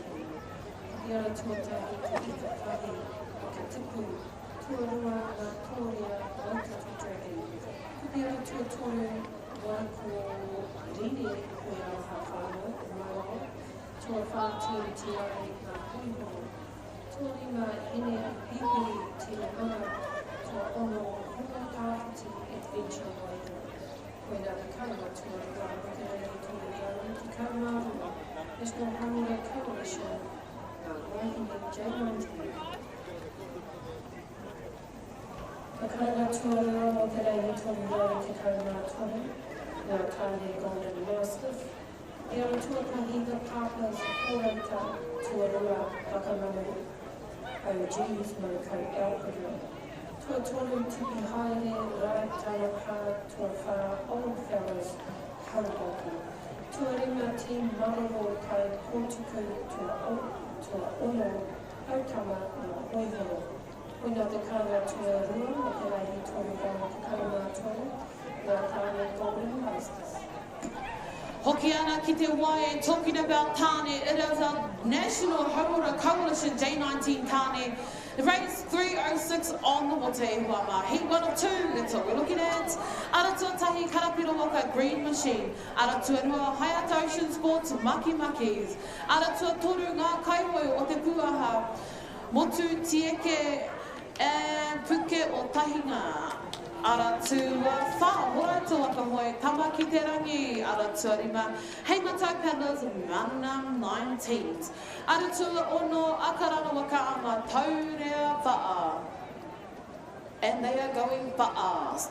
Ki ko ki te rata o te ao e hoa ma taurea wha Lini Lee's Tāne, as mama over here is going with her hand count tere tere. Koia ko te ahua, look at that, I wonder what the knottage of that is happening. Look at them go. Taurea wha cruising on down. Ki kone ki te ara tuarua. Oh, maki makis, back down there, huro. Taurea wha down here pushing e te whānau. Hai ata, maki makis, and then for tama ki te rangi cruising on. Wow, that was interesting.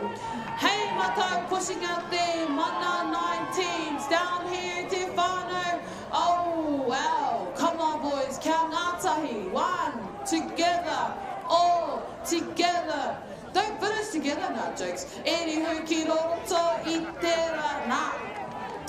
I'm not even going to call it. All I know is there's 2 waka, actually technically 4. They're finished. Well done, ki kone ara tuatai Karapiro Waka Green Machine, and next to them out 3, Motu tieke puke o tahinga. Woo!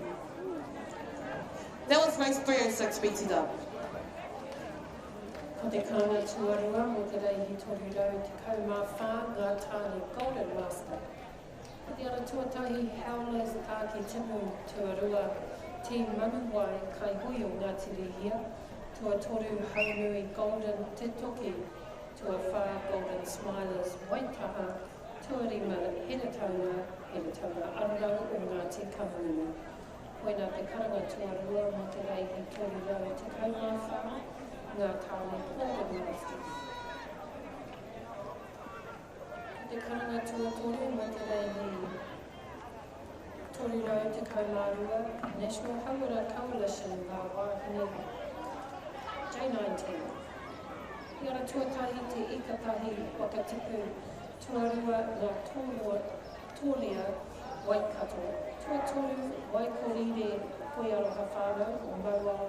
Tuawha Team Tiare ngā huihoro. Tuarima hene I pipiri tirohanga. Tua ono hono tāwhiti adventure wairua. Koina te karanga tuatoru mo te reihi toru rau te kaumārua National Hāora Coalition ngā wāhine J19. Te karanga tuatoru mo te reihi toru rau te kaumātoru Golden Masters. Te ara tuatahi the Papa's Golden Horata Whakahoi. Tuarua Wakamana OG's Manukau Alpagua. Tuatoru Tipi Haere Rātarapā Tuawha Old Fellows Haraboki. Tuarima Team Mararo Kai Portuku Tua Ono Autama Ngā Oihoro. Koina te karanga tuatoru mo te reihi toru rau te kaumātoru ngā tāne Golden Masters. Boom, boom, boom, boom. Race 307 on water. Heat 1 of 3 is a Master Tāne. Lane 1. takere lane 2, take timu, ngā kia ore repo. Aratua toru, Waikato Dragon, ngā kahu aratua toru, 3, 4, Taranaki ngā tai, e 4 o Taranaki, 5, Pakuranga. Sons of Beaches, 6, Tuitonga, 7, Horota, Wuli Kumaras Masters, 8, Manuko, Waka, Manu, did you notice that? Aratua Iwa, Kaihoi o Ngāti Rehia, e nuku tai e wā mā koea ko ngā kaihoi, tēnei wā tonu park cruising out there. If it wasn't their red shirts that gave it away, it's the yellow armour at this time, Te Whānau.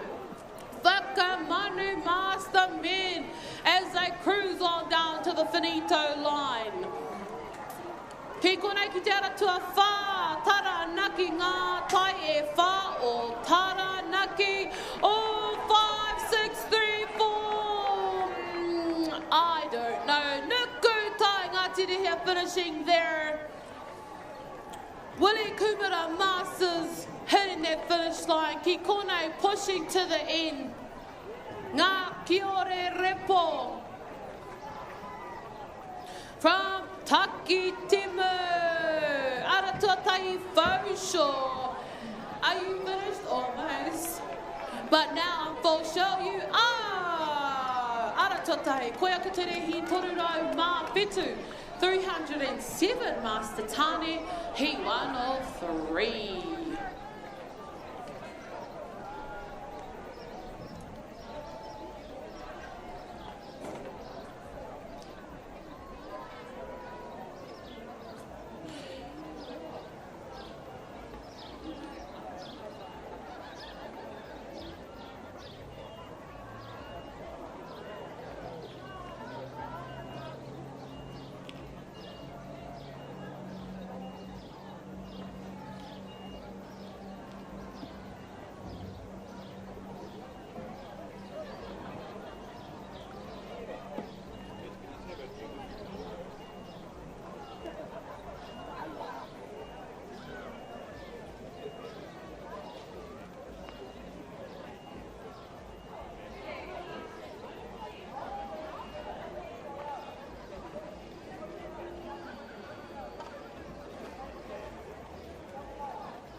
Te karanga tuatoru mo te reihi toru rau, te kaumawha ngā tāne Golden Master.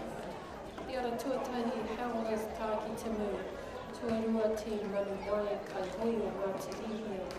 Tuatoru haunui Golden, te toki tuawha Golden Smilers, waitaha. Tuarima heretaunga, heretaunga ararau o Ngāti Kahuru. Anga te karanga tuatoru mo te reihi toru rau, te kaumawha ngā tāne Golden Masters.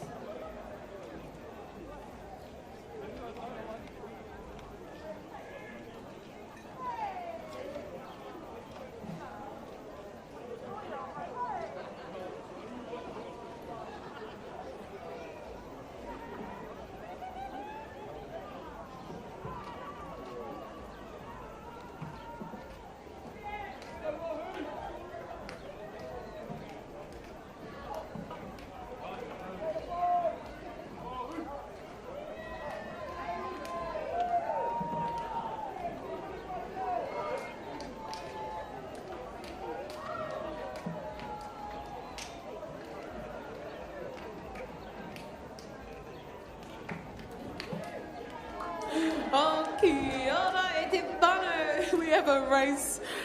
I was going to say race start, but gosh, girls too keen over here. Tone down on the chocolate. In my defence, it was a peanut slab thingy. Titi rana ki te wai. Oh, okay, now you guys are too keen out there. Red, black, red, black. E hoki whakamuri ana rātou. Te ahunei ētahi pēr, no.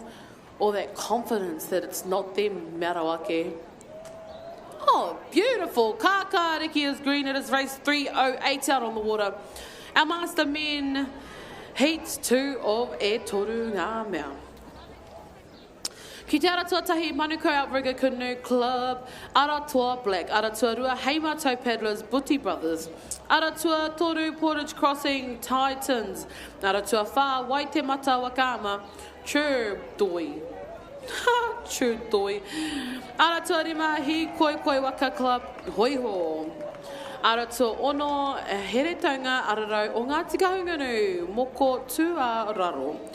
Aratua Whitu Mare Kura Wakama Mare all day. All day. Aratua Waru Te Pau Herenga Waka Mātuku Tururu. Now that's a bit of a tongue twister there, Auntie Mods. Aratua Iwa Ngā Kaihoi o Te Puaha Motu Kakako. Oh wow. In my head it's usually Kokako, but man, you guys are special. Ki konei, it is in my eyes, in my view. I have food, yummy, yay, sorry. Anyway, back to the water, te whānau. It is Buti Brothers out there leading these champs. And yes, everybody's a champion here. But you're just more of a champion if you hit that podium. Anywho, ki te aratua rua, it is Buti Brothers. Buti Brothers, Aratua. Oh, nah, this one's going to be a bit close as well. Out there in lane number 5, pia. From Hikoikoi, Hoi Ho. Now that song's stuck in my head. Horses in the stable. Can they paddle, paddle, paddle?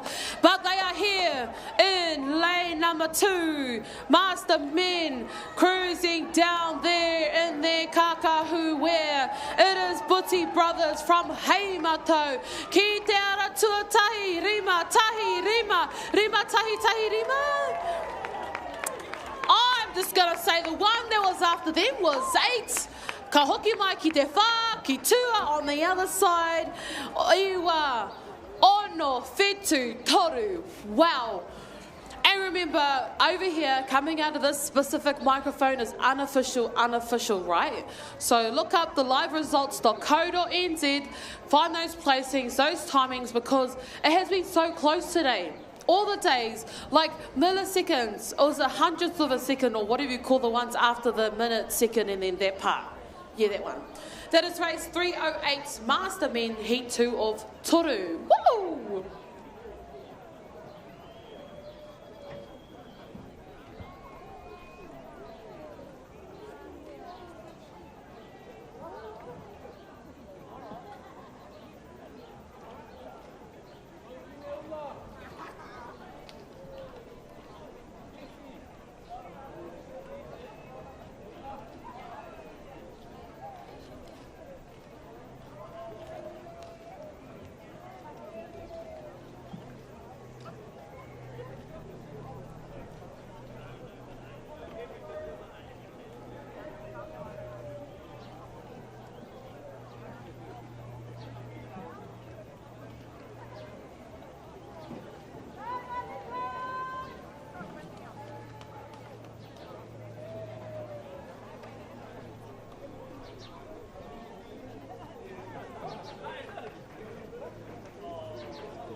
Red flag.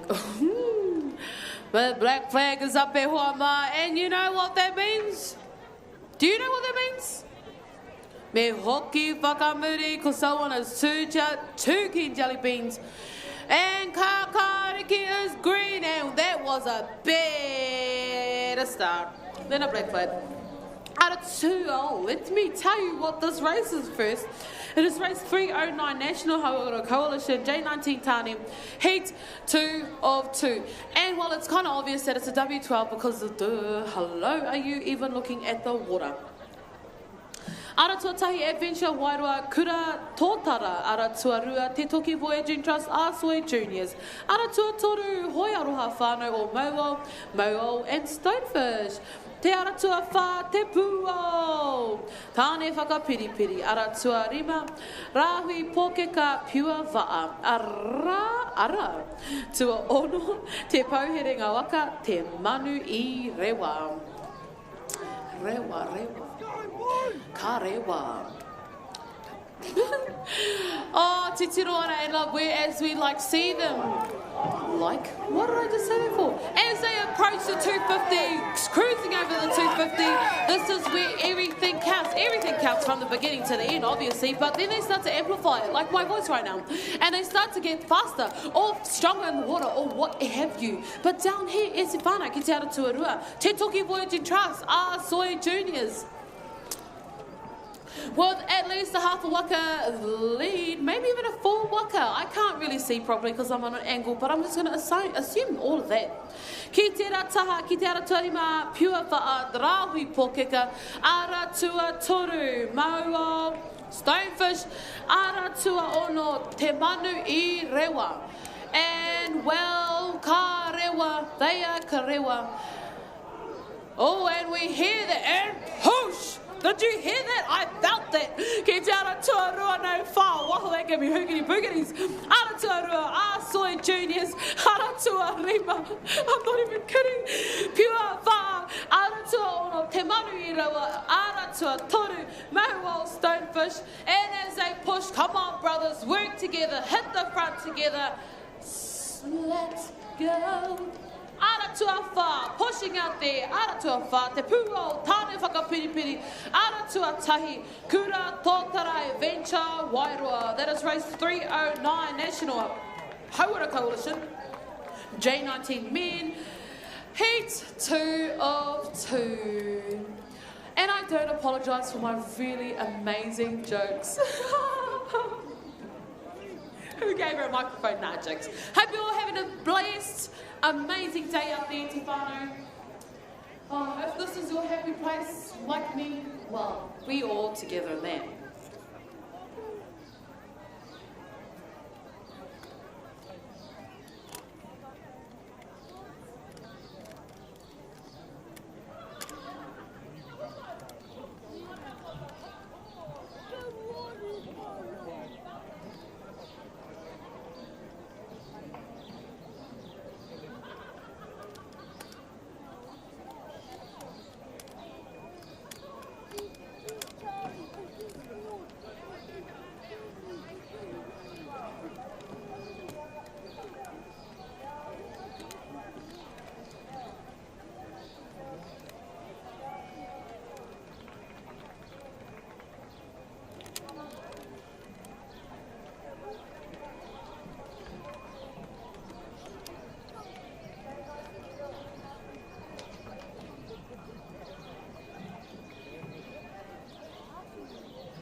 Ka tahi napi napi, ka rua napi napi.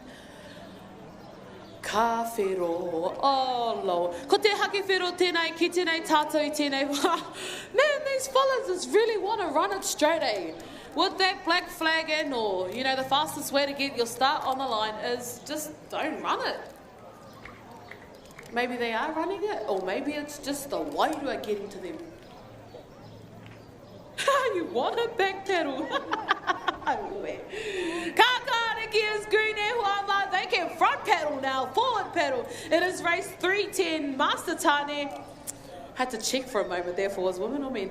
Heat 3 of 3. Ki te ara tua tahi manu ko ara tua red. Ara tua rua Peniula Master Men. Ara tua toru Taniwha Riga Canoe Club, Taniwha Grizzlies. Ara tua wha Whaiata Ocean Sports Manawa Titi. Ara tua rima Horota Waka Hoi the Woolies. Ara tua ono hei matou paddlers hei matua. Ara tua whitu Hauraki Wakaama Dimfellas, Ara tua waru, Waitakere Outrigger Canoe Club, Faux Real. Oh, we had faux sure, now we got faux real. Faux real. Titirana ki te wai e hoa mai e wai ko wai is the question. That's the why question. It's going to be a cracker of a finish, and well, they're cruising across that 250 fairly fast. And fairly well. Looking down here, maybe, possibly, Aratuarua Peniula Master Men, with a slight lead from my angle, but it's also out there down the Morohorota. The Woolies, next to them, it is Hei Matua. That's who is gunning for this 1, 2, and 3 at the moment.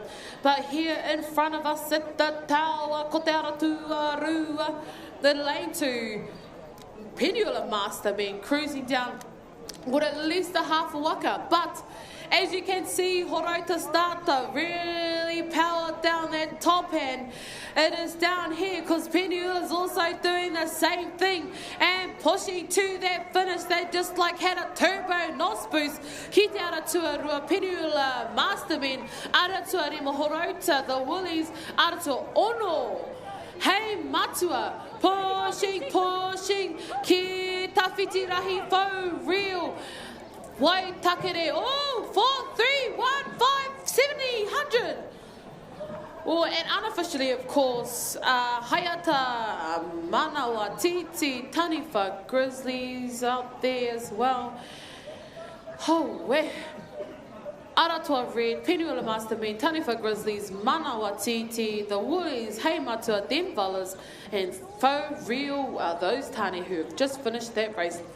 310 is what it is. And now we scoot on into the turns. This is my favourite. Actually, my favourite is turns. Not that I'm really good at doing turns, but I love to analyse them. Does that give me a gold star? I don't know. I'll give myself a gold star. Haha.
Kia ora te whānau. This is the Golden Master Men W6000 metres. Kei te ara tuatahi, mātahi, ko wai tō pāpā, waka tere, soki bubbers, golden fluffy slippers, and in 6th, Whakaata. Koe nei hoki te rehi tuatahi, mō te hunga nei, I te tawhiti ko tahi mano mita.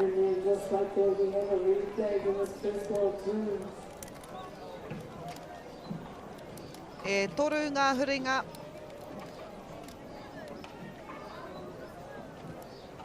I start here, 2 and 6. Ko Waito Papa in 2.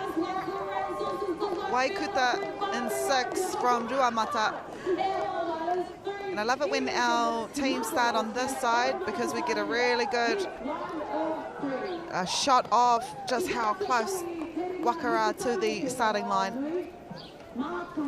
And within 100 metres, kua wehe rua ngā kapa nei. Waikuta Ruamata Whakaama Club. Kai tawhiti, kai te ara tua ono. E whakarite ana mo te huringa tuatahi e kaina mu mai nei. Suki Bubba's here. No Tāki Timu Outrigger Canoe Club. So you'll be able to see the flags to the right of our screen. Those are the flags that they will be turning around. We'll see how much time they have put into their turns. A little bit deep here for lane 2. Beautiful turn there, lane 4 and 6. So it is just like that. Kua rereke ngā kaiarahi. Ko Tāki Timu, Soki Bubba's, me Waikuta no Ruamata ngā kapai arahi ana I tēnei wā.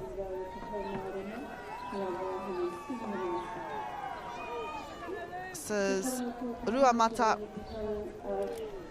Oh, nā whai anō I pai ai tērā huringa when you've got an experienced steerer. And this is when the steerers shine. Sometimes you can have the strongest teams that are not as good in turns, but then you've got teams that are not as good in turns but can still pull back and make up the length or the distance in the straights. So it's good to have a bit of both. But it is out there, the furthest lane, Waikuta no Ruamata, preparing for their second turn. I wouldn't be able to be a steerer. The taumahatanga on your pukuhiwi, to have that on you, you've got to be someone confident in yourself and in your skill set. Beautiful turn here by Horauta Wakahoe. They'll be happy with that as they come in third, but it is this team, Waikuta no Ruamata arahi ana, and they have one more turn to go.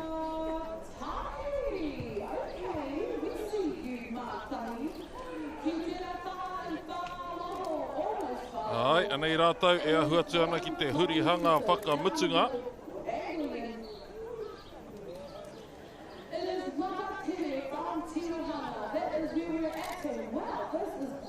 Waka tere o te ara tuatoru.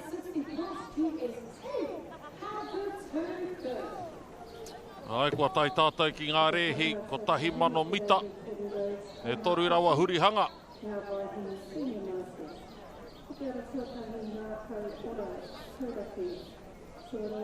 Kia mātakitaki ake tātai te hurihanga whakamutunga. Kua kuhu haere nei, ko te ara tua ono Ruamata, te karapu no Rotorua. Te whāinga nui, kia mapu mapu, kia kihi te ama, I te haki, I te poito. Anei, kua puta nei, I ngā uauatanga o tērā hurihanga. Stephen Hohepa, last 250.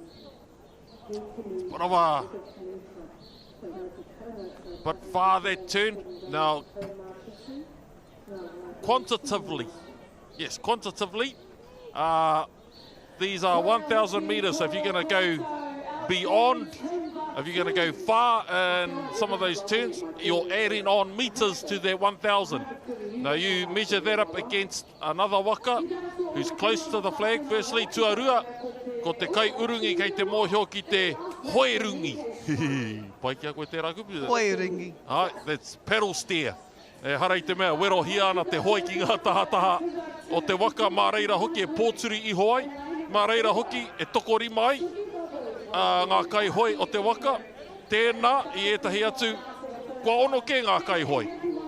Now to explain that further, imagine the steersman poking their paddle to the sides of the waka. That's 5 paddlers against 6.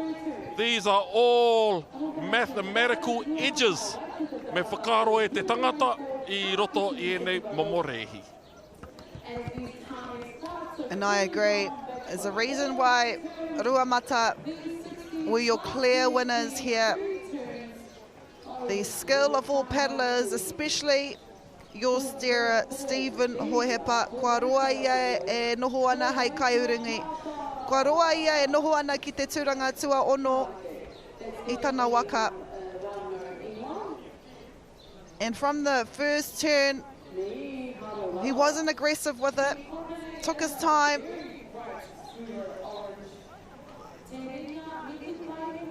Slowly but surely, that waka made its way around. Beautiful shot here of Stephen. No doubt taught his son Nona how to steer as well.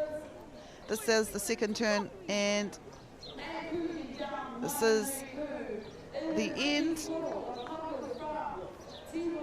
Not having to kick long and strong because they took the win with 5.24. Soki Bubbas 5.26. Kuwaito Papa 5.51.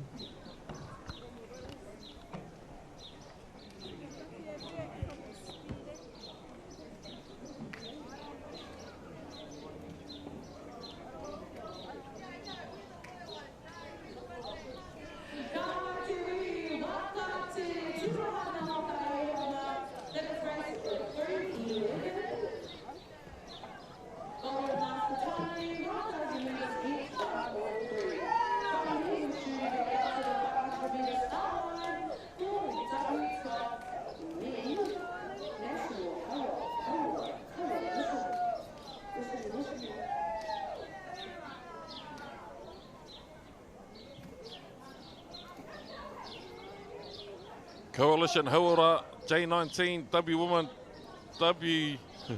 J19 Women, Top 500, te ikatahi ngā tōrea team tiare hine I pipiri me hono tawhiti.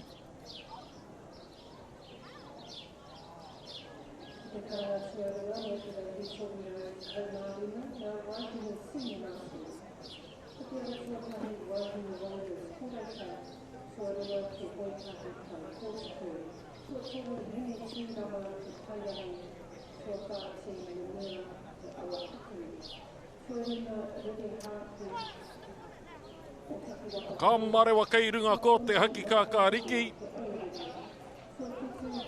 Doesn't... No? Yeah, 1, 2, yep. I thought that there would be the gap between 2 and 3. Looks like another waka can fit in there, but one waka was to the furthermost right of their lane, the other waka was furthermost left. I pērā ai. Team Tiare o te Krapu. No, there's a scratch. Waikōrire, lane 3 from Hoiaroha, Kāroha hoki. Heo ia no, kia ngā nui rā te titiro, lane 5 there was Hine Pipiri, lane 2 ngā tōrea. Tōrea uta tōrea tai, ko hete mai o ngutu ko tū ki taha maui, ko rongo ki taha ka tai. Ka whati te tai, ka pāo te tōrea. Yeah, ka pai mata, showing off everything tōrea you know. Lane number 4, Team Tiare, ngā hoi horo.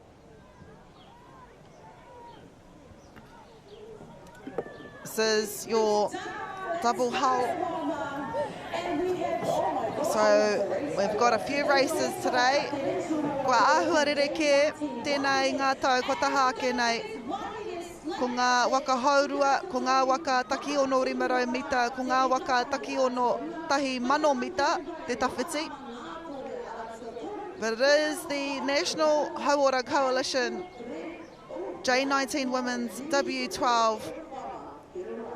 At the moment, I don't know who's leading. Ai, koe rai te heo ngā uauatanga mo te wāhi ki ngā pāpāho. Ko te maiatanga ki te kiake koe e wiki tōri ana. Kei te pirangi hoki koutou ki te mōhio ko ai e wiki tōri ana. But at the moment, it seems to be down here in lane number 2, ngā tōrea. Waikato Dragon Boat Association. Yeah, definitely ngā tōrea. And second place, kei te ara tua Rima ko Hine Ipipiri. All the way from Tirohanga Waka, they didn't have to travel far. But it is ngā tōrea, winner of that heat, double hull, under 19s, National Hauora Coalition. We'll see the start. I like their uniforms too. Team Tiare here from Ngā Hoihoro.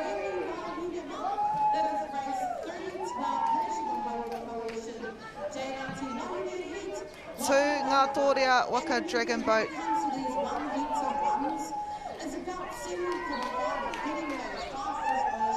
Aha koa I te noho orite I te haurua. It was Ngā Tōrea that won with 2:18. Hine I Pipiri with 2:19. Team Tiare with 2:19. You got to slay it, you got to work it, you got to kore tō tinana, get that water, rushing past or waka with their blade hitting the sun.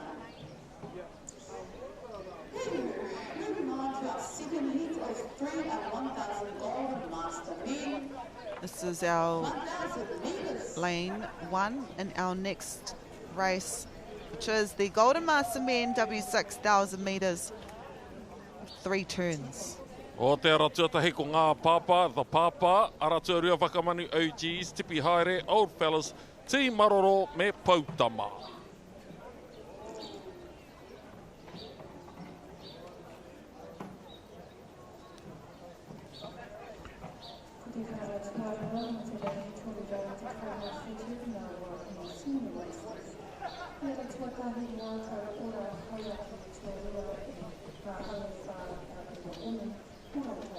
Golden Master Men, 60 years and above. We'll see a black flag. Now watch us, watch us. I bet you once the last one gets across the line, they'll put that green up. So it's probably best to come back before the last one. Yeah. So you don't have a rolling back start. Yeah, yeah. The seat number 1 can see the boy to the right of his waka. Use that as the marker. Yeah. Come back, break. A little bit too keen, but there is also, we can feel gusts of wind. Back pedal, pedal. The wind is a bit strong now here in Karapiro. We had beautiful conditions this morning, but just like yesterday, yeah, the wind is a bit strong. The boys to your right. Yeah, back up, back up. We might see a start, so if we still see the black flag and then the green flag rise, we haven't seen that yet, teams will get disqualified, because ultimately this is it's taking a bit too much time. And just like that, they're going to give these time to reset. Time to reset. So there has been a reset called. And that's new. Yeah. Once upon a time, they just lift that green flag. There's a lot of aroha in our hakinakina. You know why? I think it's because ono te koutou pikiake. Amazing. Tēnei reanga. Yeah. He aroha.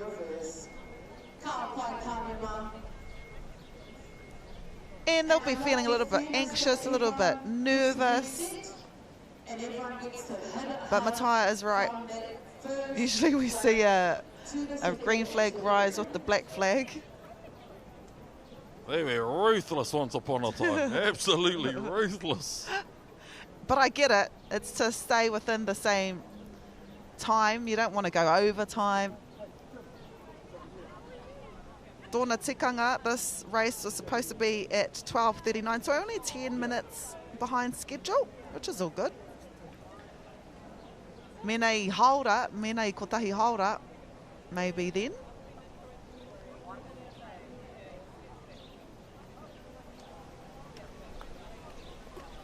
Ara kua hua tika ina ene.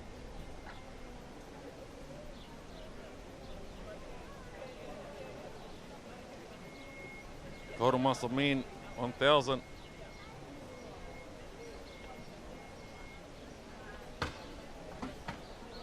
Our red moving up from the full start line. The little flags are the official start line. They're just going to have to raise their green flag. Yeah, soon. There it is. There we go. It is Potama out there, lane 6. And here, the Papas, Horauta Waka Hoi. Golden Master Men W6, 1,000 metres, heat 2 off 3. Kei waho ko Potama ngā hoi horo. Brent Whitcomb. Potama, lane number 6. Making their way ki te hurihanga tuatahi. Anei ngā pāpā i pakuraru i te tīmatanga rā. Heo i anō. Pa māro te haere o te waka ina e nei. Little hiccup at the outset.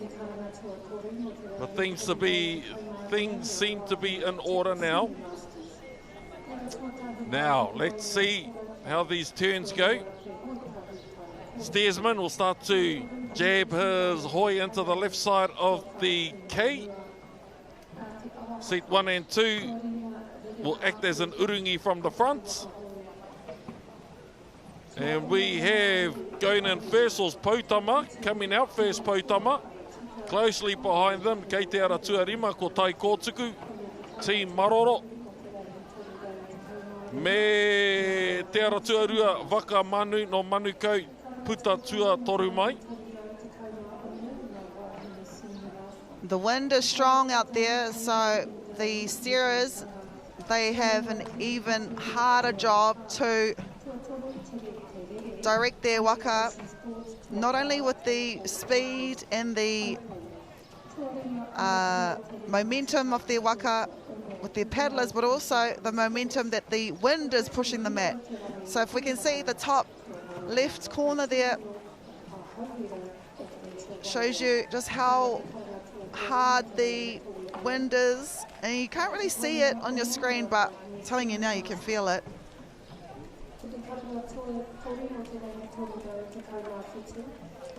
Calm waters never made the sailor. Te ai ki ngā kōrero. So we are here definitely of a particular age group, particular demographic, but the flip side to that is the experience. People like Brent Whitcomb have been in worse weathers with worse elements, and I'm sure they've all trained in some bad elements and lead up to these nationals. What do they say? Hard training, easy fights. Same sort of concept applies here. You've had to have had your time in summer, winter, spring, autumn to be ready for whatever karapiro throws at you. And out there, the furthest lane, steered by David King. These 1,000 metres are all about the turns. It puts the spotlight on the steerer, and well, this team is lucky because the spotlight is always on him, Dave King from Ngā Hoihoro. And it's not about being aggressive here, it's about control, it's about patience and getting that waka around cleanly. That's what he's doing. He's lucky too that he has not only experience himself, but also experienced paddlers in stroke number 2 and in his powerhouse. With one turn to go, this will determine if they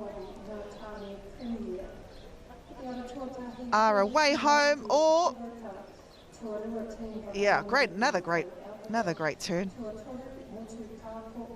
He'll be happy with that. David King showing that experience pays in dividends. Times 10. with an injection of ihiwehi mana tapu from Te Taitokerau. So Dave is in 6. You have, I think Grant's at 2. Yep, Brett Whitcomb is at 1. You've got Stephen Brett in there. In the powerhouse, Rob Cameron. This is your Golden Master men's team on the home straight now. This is when you're feeling good about yourself. There's no taumahatanga on your pukuhiwi. Amazing. Amazing effort. Do not be fooled by how small the ripples are. It's actually quite strong out here, and I'm sure it's probably stronger out there. But we have Pautama crossing the line first, making it through for the Golden Master Men division. Tuarua I tēnei rehi o te ara tuarima, tai kōtuku. O te ingoa te kapa ko Team Maroro.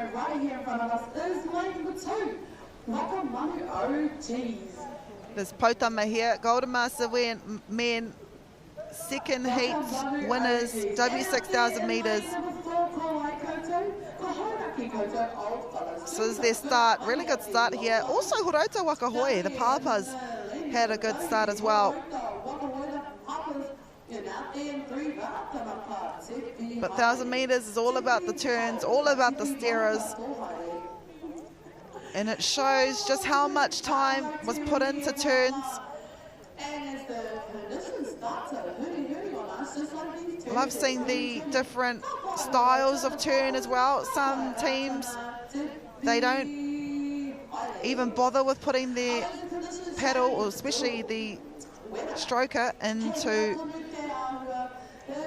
the water. They just 1 and 2 scoop. We saw that a bit here. There's Pautama, your Golden Master Men winners with 5:28. 10 seconds later, Team Maroro and Wakamanu OGs with 6:01. Up behind the tower, by the marshalling area, I think it is. Just double check that. So from now to, there's 3 slots, 1 o'clock, 2 o'clock, 3 o'clock.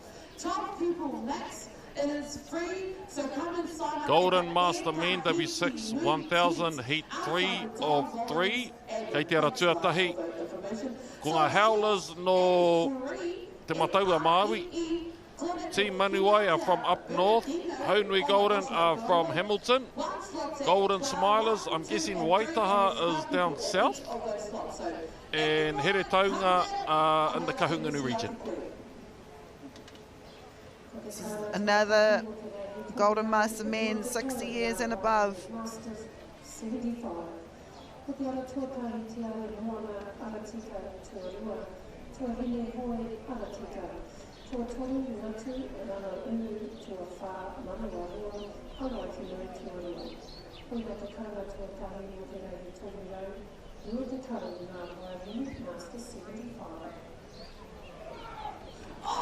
Ua rewa te haki kākāriki.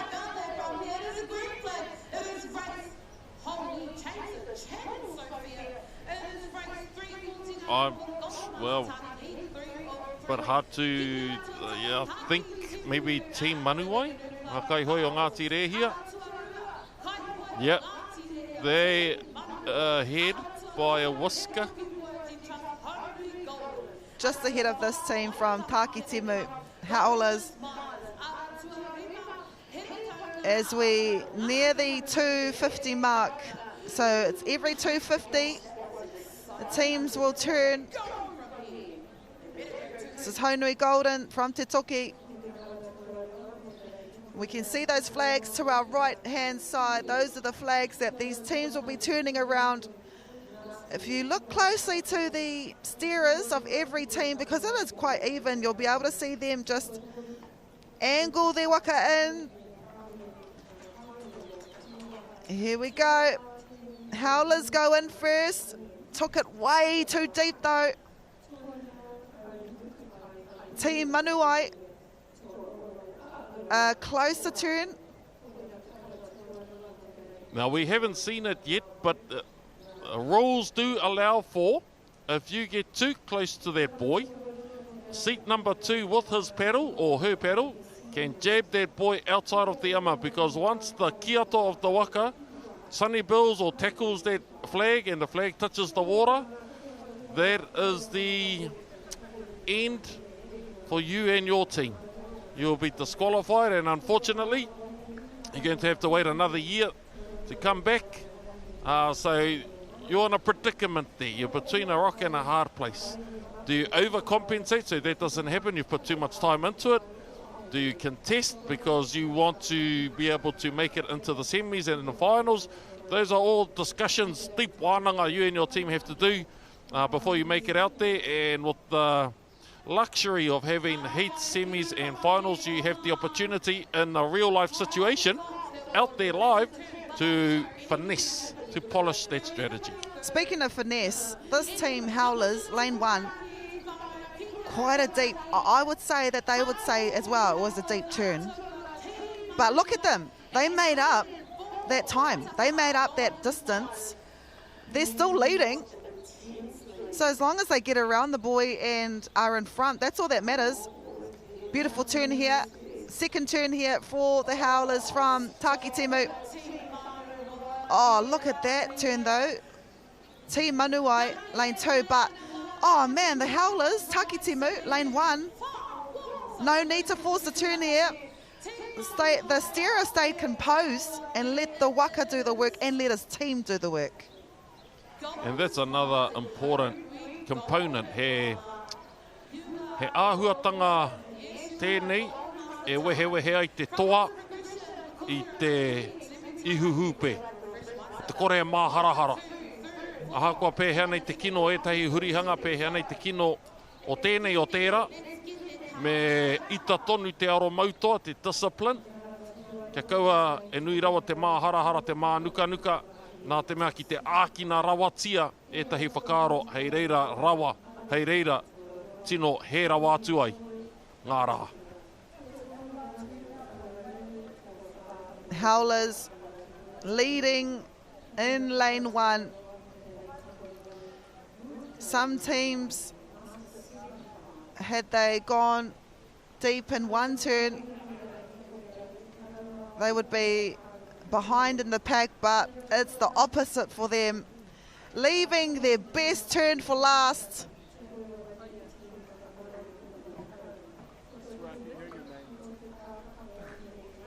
And they're on the home straight. Yeah, they'll be happy. They'll be happy. Sometimes I can't help but hold my breath. Right.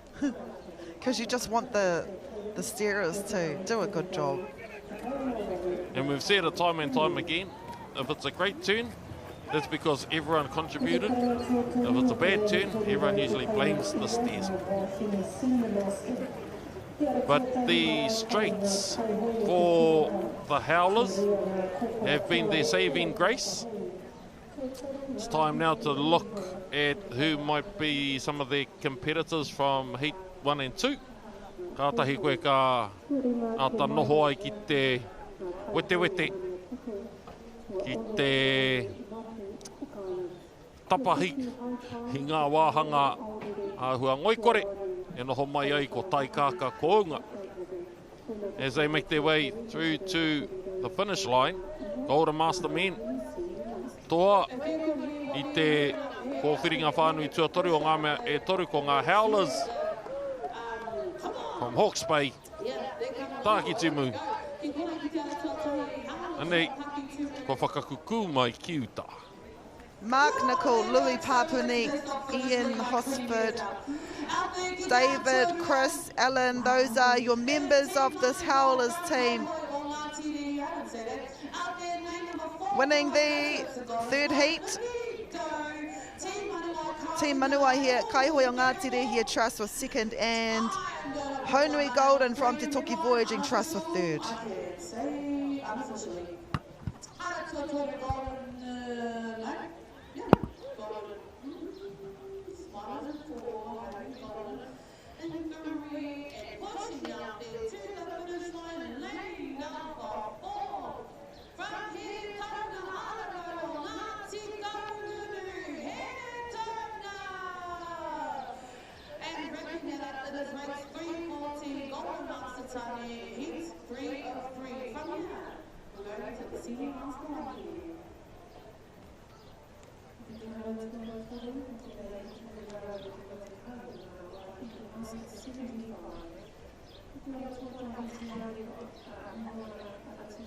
Ai, ko ngā howlers nei.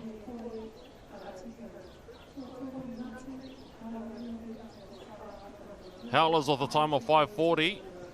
5:56 team manu wai, Haunui Golden tuatoru.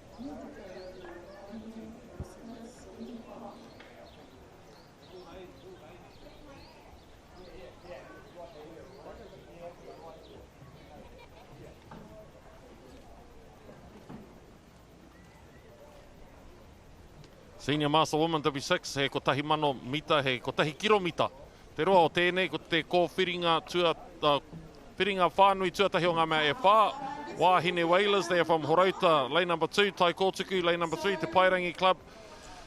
Te Awa Haku, I think, kia roha mai, lane number 5, Otaki, lane number 6, Rotorua, lane number 7, Arataki, and lane number 8 from Taranaki.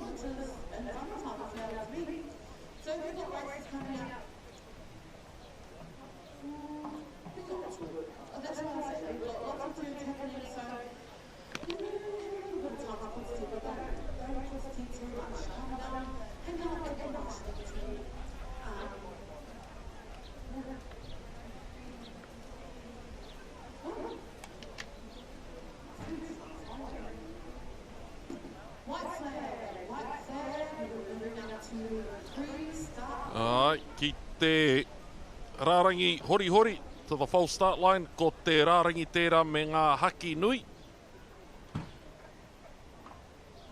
Hei te kitea ke koutou kei tawhiti rā, ko āhua tata rawa, te tūmanako, e mārama ana rātou he aha te aha. Hei te pai te whakawhiti I tēnei, engari kia tai ki te mea haki poto. Hei reira hāmene hi aipea koutou.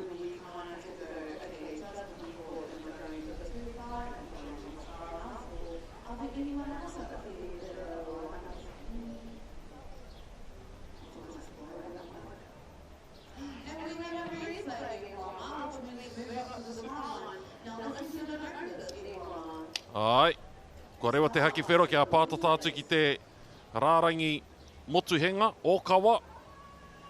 Ko rewa te haki kākāriki, e aroha ana ki era kei te ara tua whā.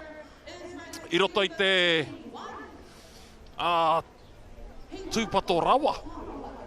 I roto I te māharahara rawa. I tawhiti ai rātou I te rārangi tīmata. Ngā wāhine Whalers nei. Aratua tahi, rua, toru, whā, rima, ono. Aratua tahi me te ono. Aratua tahi ko wāhine Whalers. Aratua ono ko Manawarere.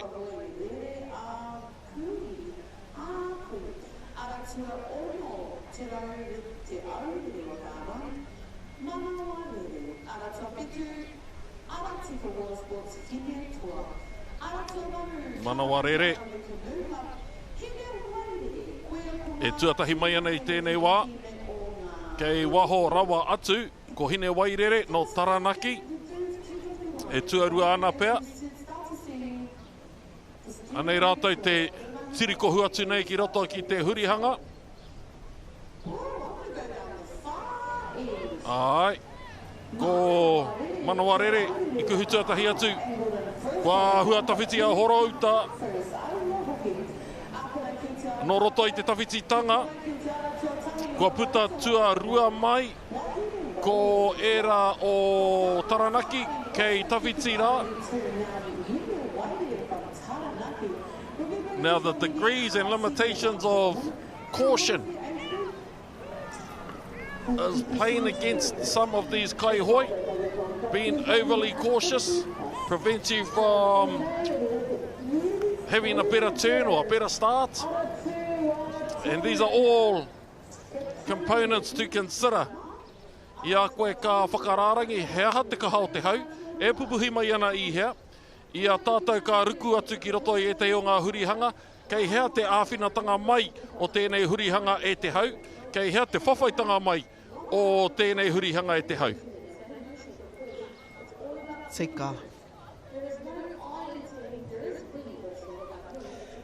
It is Te Aurere, Manawarere, 6, Senior Master Women. Rima te koutou piki ake.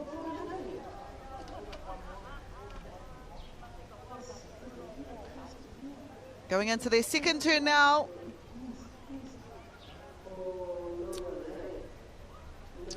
Ai, hurihanga tuarua. Oh, ara. Did you see that? So she took her paddle out, the Seraph took her paddle out because she could feel that the waka was turning a little bit too fast. Now, when that happens, when you're a little bit too aggressive, you turn the waka before the buoy, so you've got to go around the buoy. I love that shot.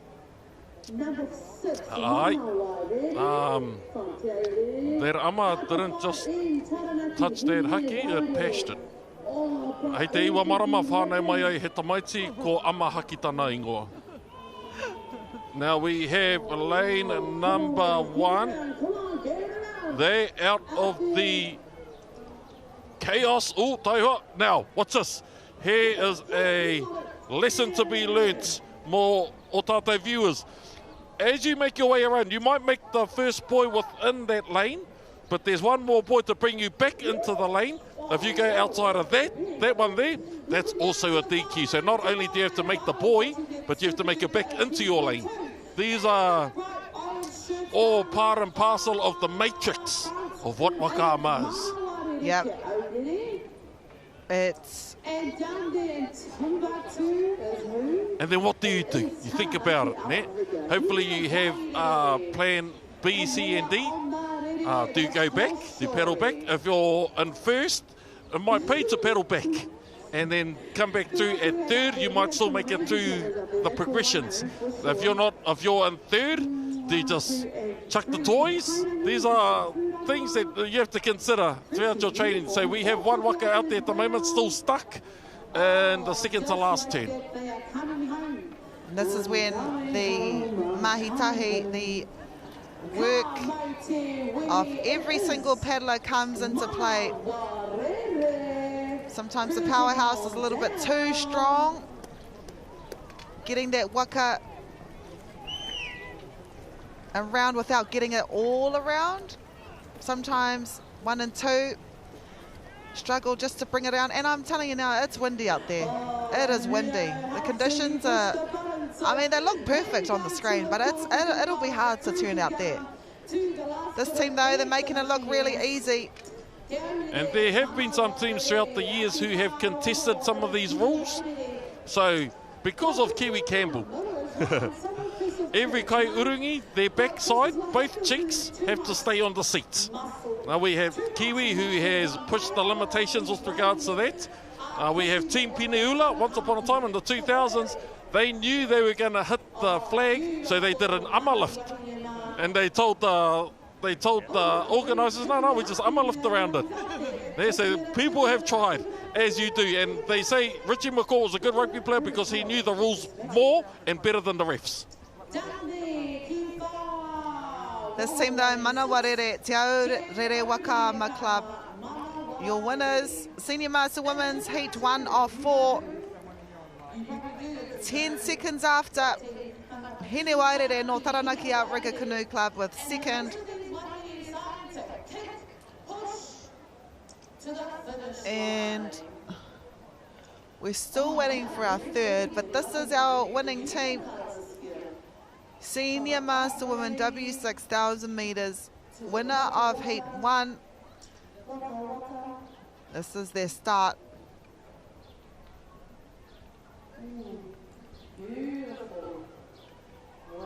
They went in first.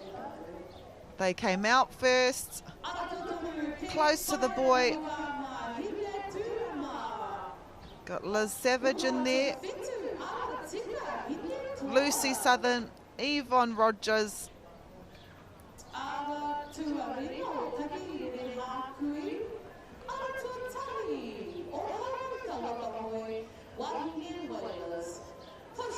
Manawarere.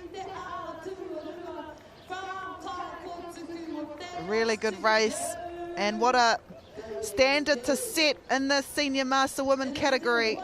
5:58 for them, Hine Wairere 6:15 and Hine Turama 6:48.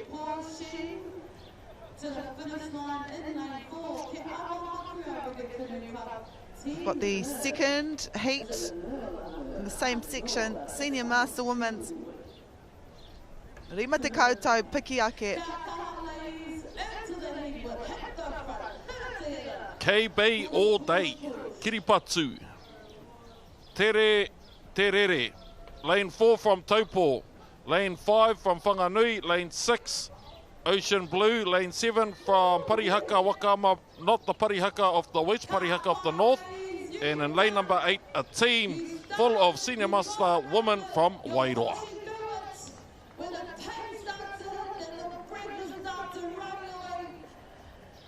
But you work together as a team, it just makes that entry even easier. Well, I think so. 4, 3, 2, we're just like that race. 3:15. Senior Master Wahine Heat 1 of 4. Well, to the dum-dum-dum-dum. And of course, 1, 2, 3.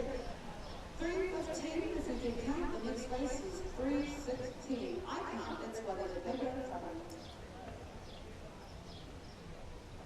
Just a reminder, there are some free clinics happening this afternoon.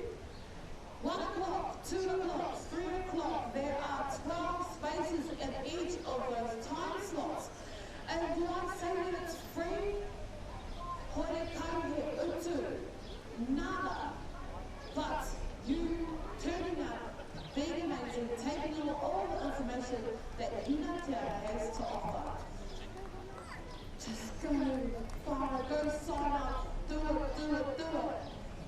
Go sign up at the J19 tent outside of Don Hall's Admin Centre.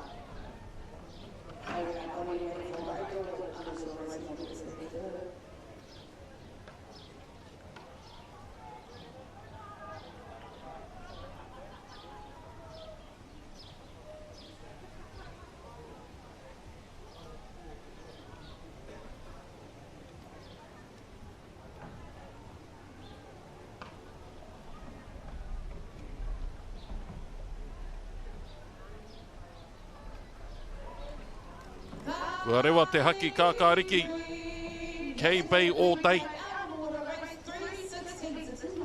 Them and Pumo out there, lane 6 from Ocean Blue Sports Club. Good starts. Wairua toa, he waka kei wahora. Kua hua raru pea, out there from Wairoa. I think there was a little mishap, which is unfortunate. And I say this with the utmost respect. Because of how far behind they are, I'm guessing it's either a paddle, or no, they all have their paddles. Something kino has happened. Yeah, usually you'd still try and pump through. Anyway, ko ngā whakaro nui kei a koutou e whaima, kia kaha. As the leaders of the pack make their way to the 250 turn, e toru ngā huringa as they prepare for the first turn. 2 here, Kiripatu, and also lane 6, Pumo no Ocean Blue. They both went in first. Who will come out first? I'm gonna say Pumo out there, lane 6. Do you know another reason as to why I know I'm outdated? Because there's some carbon fibre kiato on every single waka now. Once upon a time you had to fell a few kaudis and a few tōtaras to have our kiato for our waka. So the technology with regards to where Wakaama is heading is amazing. And there's also those new waka carbon fibre ones that they use in the long distances. I'm sure as a mahi-mahi made its way through in the 2000s, those waka will start making their way through, and then we'll start seeing some faster times. This is just evolution doing what evolution does. I didn't even notice that. So the kiato, that's the orange part of this waka, but it's essentially the joining point of the ama with the waka, so that's the kiato. Usually it's wooden, but as Matai mentioned, with time comes new technology, new hangarau. I was in a waka and I didn't even notice that. Aye, now for those of you who are avid readers like myself, Atomic Habits book, they investigated it was either the Russians or some cycling team, and then looked at every 1% of a bike, and then every 1% of the diet side of things, the training side of things, to try and edge those other countries that were doing well in that particular sport. And I think Wakaama is heading that way. We've got some Kiato, we've got the Mahi Mahi, who unfortunately took the 1990s out of the picture with regards to Waka. We have Whaiva'a singles now, Sonics, and I'm sure we're gonna, the evolution of Waka, the development of Waka, hydrodynamic, aerodynamic, puruheti dynamic is just going to propel our hakinakina and amplify how beautiful our culture is. Tika, tautoko. It's going to be a push for second and third, but these wahine are really going to push, that's for sure. One more turn for all of these teams. It is Pumo, the top right of your screen from Ocean Blue Sports Club, heading towards their final turn.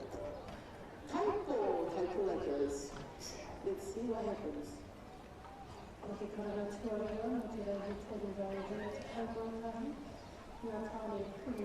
As we continue on with this race, it is noteworthy to inform everyone that the World Sprints are also this year in Singapore. What I like about that, there's no biasness. If it was in Aotearoa, then a lot of people would say, oh, Aotearoa's going to win, they're used to the elements, te mea. If that was the case, we'd put the Worlds into winter. But same sort of thing would apply if we were to speak about Tahiti, same sort of thing would apply ki te kōrero tātou mō Hawaii. Nō reira ko te pai o Hingapō, he whenua tērā, he whanake tonu ana I roto I te hākinakina, kaore ona tītahatanga ki tētahi whenua e kaha ana I roto I tēnei hākinakina. Me te aha, ladies and gentlemen, I did seed something yesterday about where the Worlds might be after Singapore. You have to wait till the end of Saturday for us to reveal that exclusive info. Keeping everyone on their toes. Don't message through either. This team here, they could go to the Worlds if they wanted to. It is Pumo Ocean Blue Sports Club making their way to the finish line. They kept their turns safe. And now they are home and safe. Your winners of the second heat of 4 in the Senior Master Women W6000 metres. Second place, Taupo Lakers, no Taupo Wakaama Club. And out there, lane 7, Hiwa I te rangi Parihaka Wakaama Incorporated. But it is this team here, Pumo Ocean Blue Sports Club. Your winners of the second heat of 4 in the Senior Master Women W6000 metres.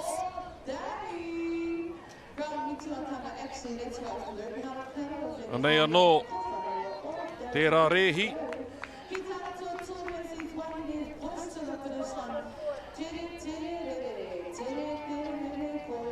This is the first turn. This is the second. Love seeing the shots here of Estera, especially closest to us. E mahi tahi ana te katoa o tēnei kapa. No question why they have won this heat.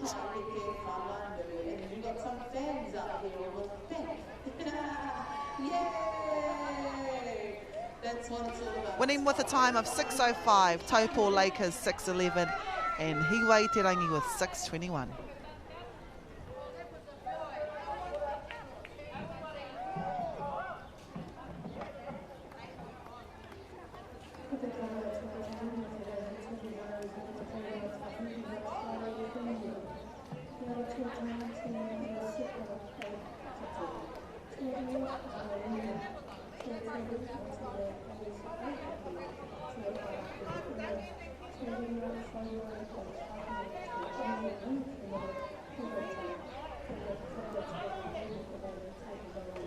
These are your teams preparing for their 1,000 metres. This is the third heat in that same category, Senior Master Women's.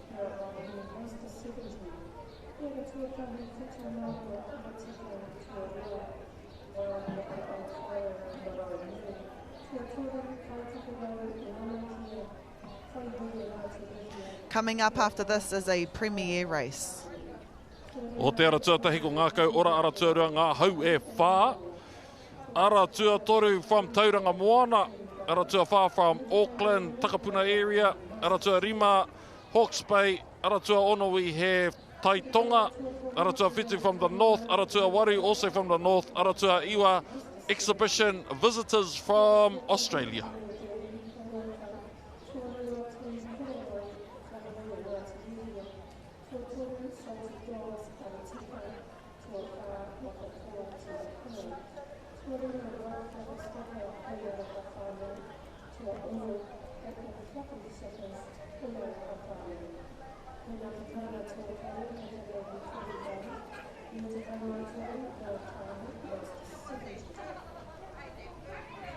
Well, those of you who are listening, you couldn't touch base with either Rahia or myself to tell us where the toa Wakaama Club is. Once Māreikura Brightwell made his way to Porirua from Gisborne, he took the mātauranga of Māreikura and they were juggernauts. Yeah. In the rangatahi section and in the the J19s, J23s. Yeah, they were amazing. But clubs do go through their highs and their lows. Sometimes people just want to break. I remember when the Worlds were in Brazil, a few teams had a break, like Kaiarahi Toa. So it's good to, it's good to have a whakanga. Some of these teams, they train year in, year out.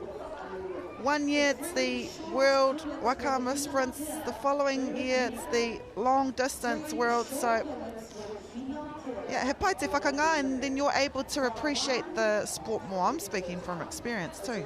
Well, even outside of that, if kapa is to be handed to the son or to the daughter, often their parents don't want to burden their tamariki with having to live up to particular expectations. So they will put their kaupapa to rest for their tamariki to be able to come to their own, rise to their own. And Wellington still have a lot of clubs there for aspiring kaihoi in Hamilton. Ngātai Whakarongo, Te Toki, Waikato Jack and Boat Association, and it's bled through to Tūranga Waiwai Rāhui Pōkeka. So that's just how things go.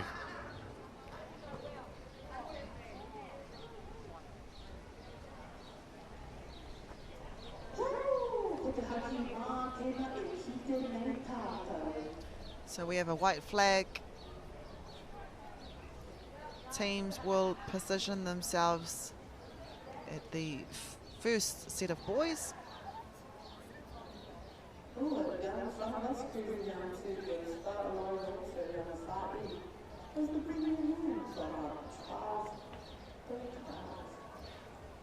At the bottom of your screen, those are Premier men's teams making their way down to the 500-metre line.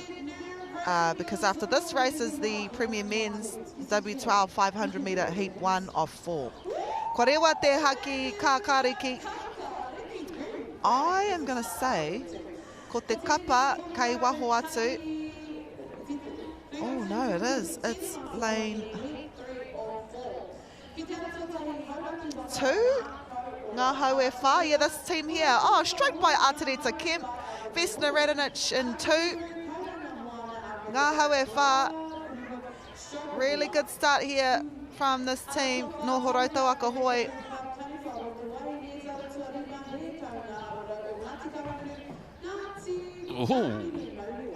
Their horauta team.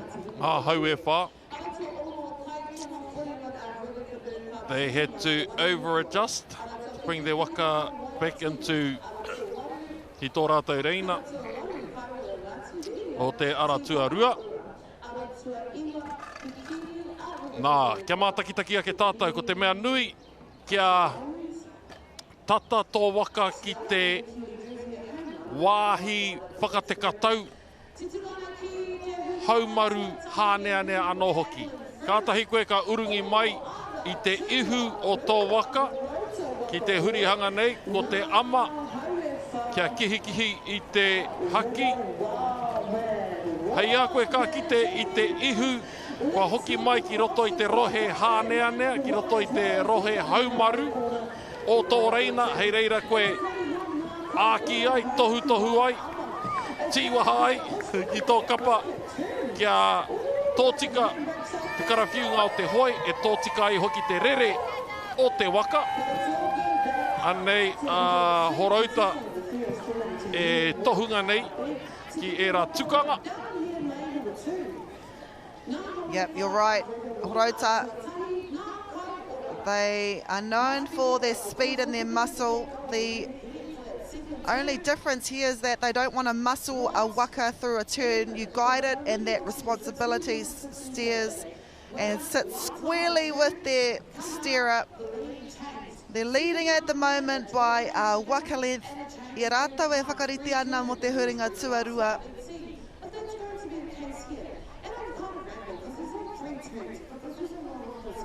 He kapa hau tēnei.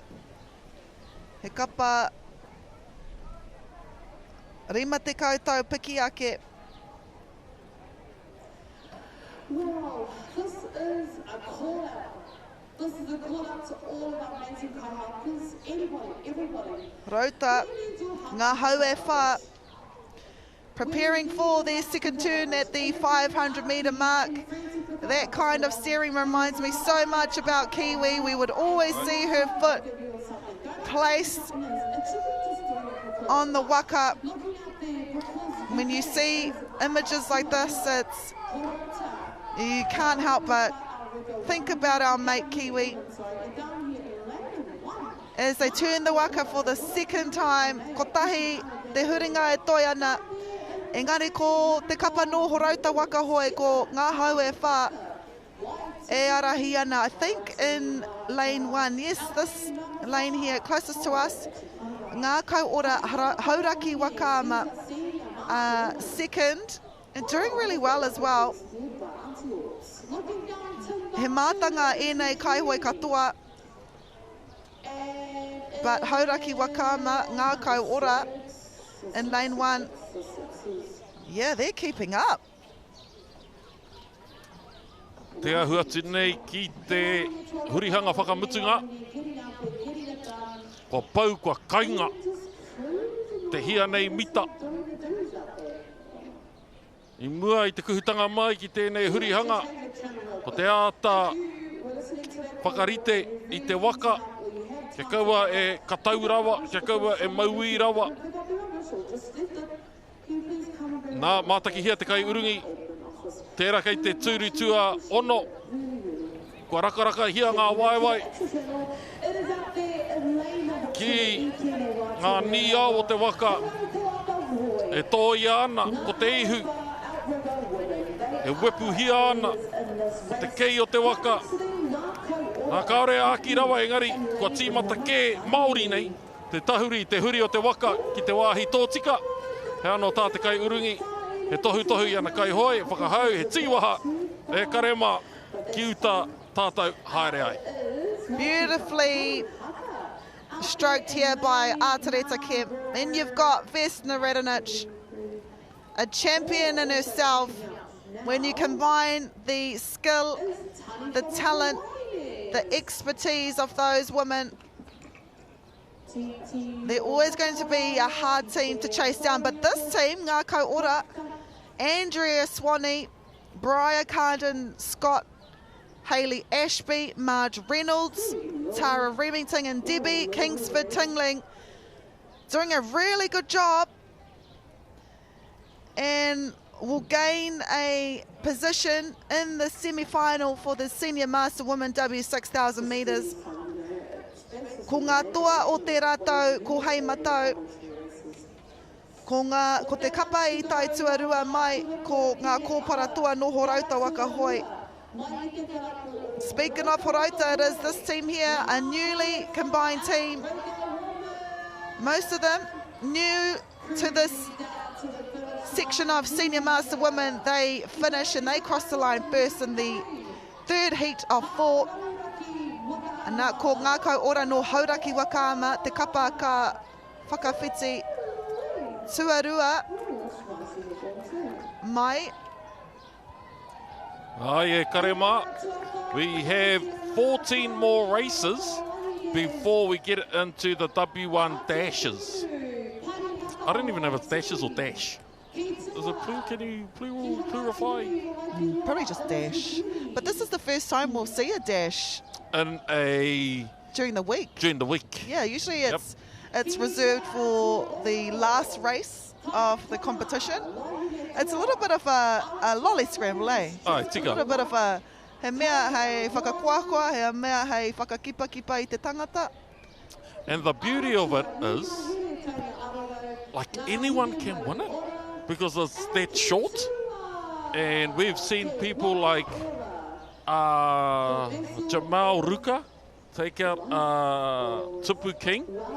We've seen some, I'm not going to say randoms, but different winners than what you usually see. Absolutely. Ngā hau e whā, Auriga woman with a 6 minutes 6 and that 6:19 ngā kau ora taniwha roto wāhine.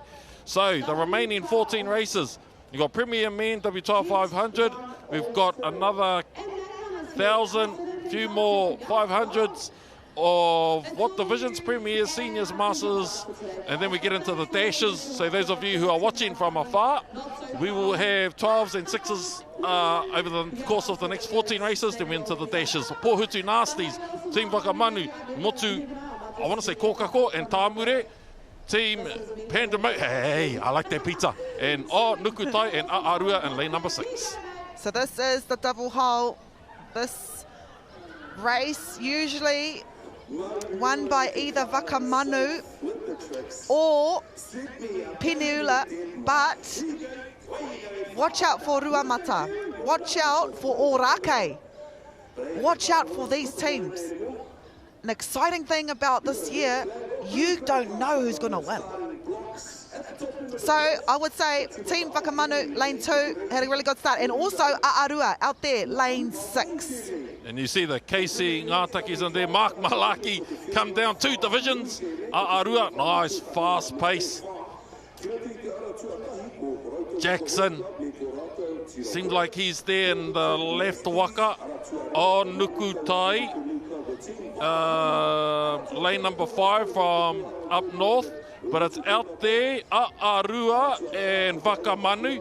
The beauty of this is that it's good for A'arua to see where they are. It's good for Wakamanu to see where they are. We have some national champs in there. Rudolph Perkin-Williams, he's down a few divisions as well. Yeah, he'll be senior master man, I reckon. Stella Pampa. Wakamanu by, I don't even want to call it. And third at the moment in lane number 5, ko Nukutai o Ngāti Rehia. So, you can see both teams travelling at similar speeds, and it changes now and then. Sam Lees, Jake Suitailoa, Mark Malaki, Team Wakamanu, Paku Tereake I te kapa o A'arua I tēnei wā. Sam Lees with a 2:11 I tana whiringa whānui. A'arua no Ōrākei, Aratua ono. Te whiringa whānui tuatahi o ngā mea e whā. Wakamanu, Awarua, Nukutai o te Aratua Rima. Yeah, that was a fast race. And usually these double hole Premier Men's races can be the fastest 500 metre races we will see. Wakamanu, your Premier Men's champs for that first heat.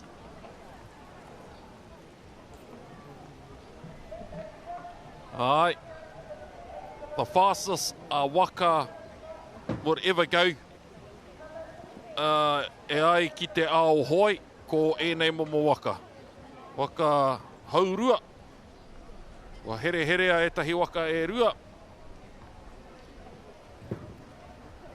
E harai te mea whakaiti anau I etahi, but technique isn't a priority too much here. It's straight grunt and timing. Team Whakamanu with a time of 1:53. A'arua with 1:46 and O Nukutai with 2:02. So A'arua placed second in this last year. They got silver. Whakamanu won gold, and Pure Encore from Ruamata won bronze. So we basically saw the gold medalists and the silver medalists from last year in the same heat.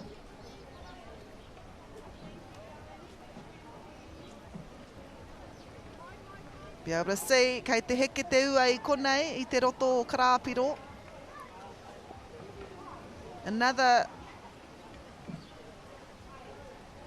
condition that our steerers will put in their pocket and manoeuvre.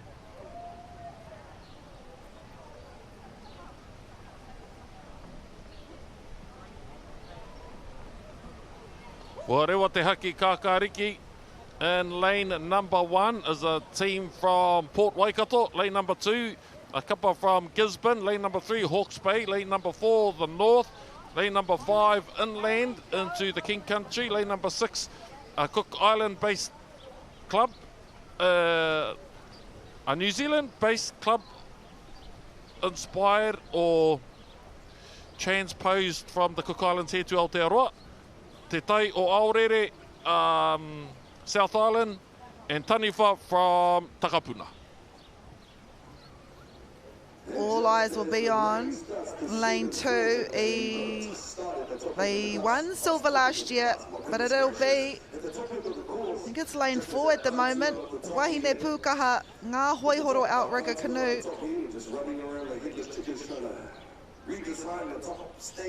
Just missing out on a medal last year. In lane 2 here, Ngā Kōparatoa no Horauta Waka Hoi. They won silver last year with a time of 5:48. They carry the same name this year. Beautiful turn. Beautiful turn there by Horauta Waka Hoi. I think that's Penny Scragg there in the back. Yeah, it is.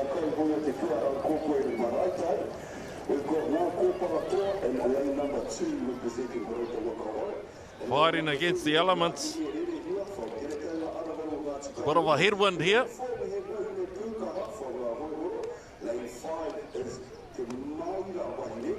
The old lactic acid be burning.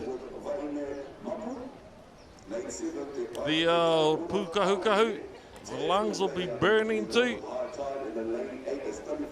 And they, as they make their way to turn number 2 of 3. Horauta with the highlighter colours. Not only do they stand out by colour, but by performance as well. It's all about balance in the turn. The steerers, they'll be reading the water, the speed of their waka, the angle, and to choose the right line and the right time. Penny Scragg there, already putting her hoi in. She's calling it, she's like, yep.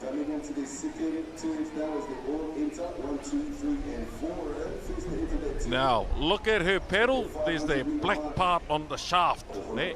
That's reinforcement. As you can imagine, however fast these waka are going, and she's basically putting the brakes on that speed that has been accumulated over 250 meters, jamming that pedal in there, putting the brakes to the left so the waka turns. So you need that extra strength on that hoi as they make their turns. Outside of that, vehicle can't turn without moving, without motion. So you also need seat 3 and 4 to continue paddling. You need 1 and 2 to be the steersman from the front. You need 5 to help you if you don't make that turn, or to help with the power of your waka. All of that happening in about 5 seconds, and you sort of have to read each other's minds. Speaking of reading each other's minds, this team out here, lane 8, Taniwha Wahine, no Taniwha, they took the lead coming out of that second turn. They're preparing for their third and final turn. Sugar Te Pā in 1. I think behind her is Liz Tane. You've got Kari in there as well. So I was going to say they were like 4th place and they came out first. Can they come out first once more? Yes, they can, but on the inside, watch out, because that was a better turn here by Horauta Wakahoi. Oh, we've got a race on our hands, because not only is Horauta Wakahoi, ngā kōparatua, and Taniwha Wahine, but just on the inside of them is High Tide. No te tai o Aorere Tasman. It's going to be a race. This is a race to the end now. There's no more turns. They're all safe. It's all about grunt and speed. At the moment, e karema, you know how I know that we're getting excited? Because my Apple Watch just went off and said that it's a loud environment and we've hit 90 decibels, and if you stay in there for 30 minutes, it damages your ears. So I just want to tell my Apple Watch, park up, because it's going to get worse. This is how excited we are about these races. And here in lane number 4, we have Wahine Pukaha coming home. They've done 3 turns. Outside of these 3 turns, there will be another 3 turns, because they will be making it through to the semi-finals. And then the very last 3 turns for 2026 in terms of the national sprints. And right out there, e kare mai, Taniwha Wahine crossover first, making it through to the semis. Following them will be inside of them lane number 7, High Tide. And in lane number 2, ngā kōparatua. Me mehi ki te kapai tai tua rua mai. High Tide, what a race from them. But it is this team here, Taniwha Wahine, no Taniwha, no Tāmaki Makaurau. This is the start. All eyes were on this first turn. This is where Horauta got their lead. But then I'm glad that we get to show this turn, because hopefully it's a wide. You'll be able to see Taniwha in lane 8. They went in 4th. They came out first. They went in first in this turn, came out first as well, but they had 2 kapa on their shoulders. And they are your winners of the final heat for the Senior Master Women W6000 metres. Taniwha Wahine with a time of 6:02, 6:05 High Tide, ngā kōparatua, which brings us to 12 more races before the dash. The Masters 75, Premiers, Masters again, Senior Masters. Brace yourself e te iwi. We have some 500s before us, and then we have our dashes. Master 75 Women's is coming up next. It is a turn race. Whetu te kaumarima piki ake ngā tau o ngā kaihoi katoa. We have 4 teams in this race. 1 turn. So they'll start down here. Oh, yep, they're preparing to go to the line. Then they'll turn around the 250 mark and make their way back. What are some etched memories so far of the 2 days we have been commentating? Ooh. I'm going to be biased and say, seeing Nancy Reitarawa, I nearly cried seeing her back. seeing the different teams do well. You know, we usually see the same clubs, same teams doing well. The thing I loved about this is that, yeah, there's different teams that are doing well. What about you? Watching our Premier Men fight against the elements, being part of the biggest Whakaata Nationals, and yeah, here we are. Ko hoki mai ki Karapiro, kei mua I o tātou ihu ko te Rehi Masters 75 Women's o te aratuatari Tiare Moana, aratuarua tuahine hoi, aratua toru ngātu, he roto tērā ki taku mōhio I tai tokerau, aratua whā Manawaroa.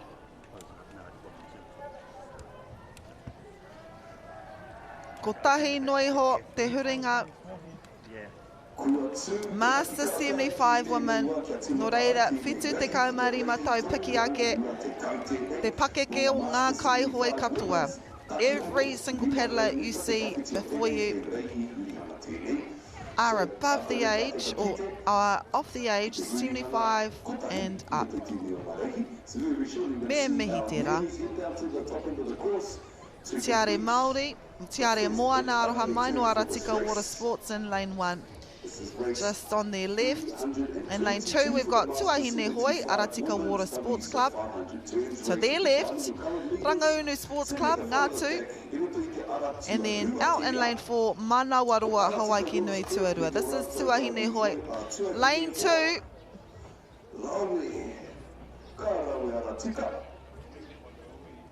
Carol Smith. You got Lindley Scott in that team in lane 2, and then this is our Rangaunu team, no te Nota, no Rangaunu, Kathy Jews, you got Colleen Munn, you can see the boys coming up, which means one thing, here comes our turn, ko tahi nui ho te huringa.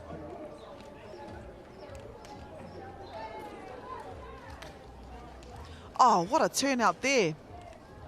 Lane 4. They're already around. Ko Hawaii Nui.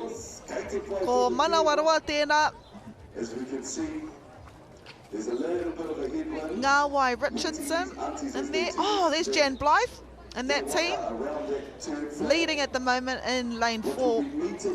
And I'm going to say it's Tiare Moana here, lane 1. That are second, but this team here, Manawaroa no Hawaii Nui Tuarua Wakama, are leading at the moment. Ka pai te kite I o tātou kuia, o tātou whāia, 75 plus. Wow.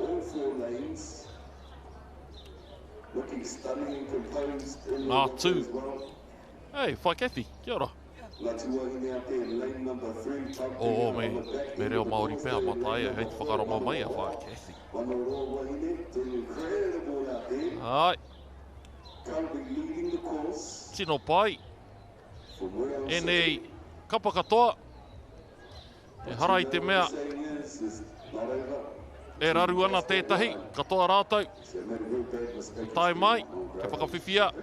I tētahi tūranga I roto I te whiringa toa. A koe nei tātou ka kite. Ko wai, ka tuatahi, tuarua, tuatori, tuawha. Ai rānei ka pērā hoki I te whiringa toa. Me hoki mai koe ki te mātakitaki. Manawaroa, hei te ara tuawha. Hawaii Nui Tuarua. Ara tua toru ngātu. Kei te haere ki te whiringa toa. Ara tua rua, tua hine hoi. Me te ara tuatahi Tiare Moana. This is your winning team, Manawaroa Master 75 women with one turn.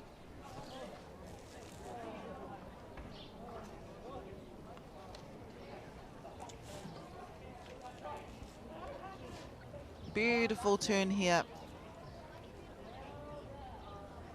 despite the conditions.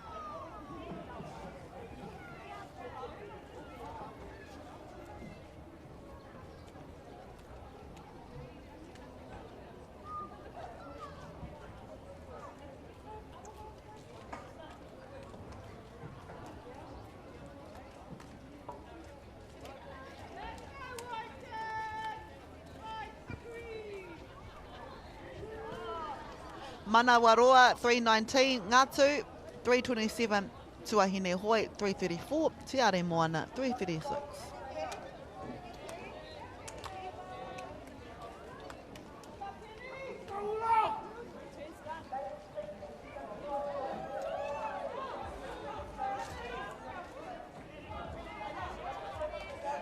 Your monthly reminder that Māori Plus never does boring. Oh man, this is gonna be great. Fresh movies landing on your screen every single month.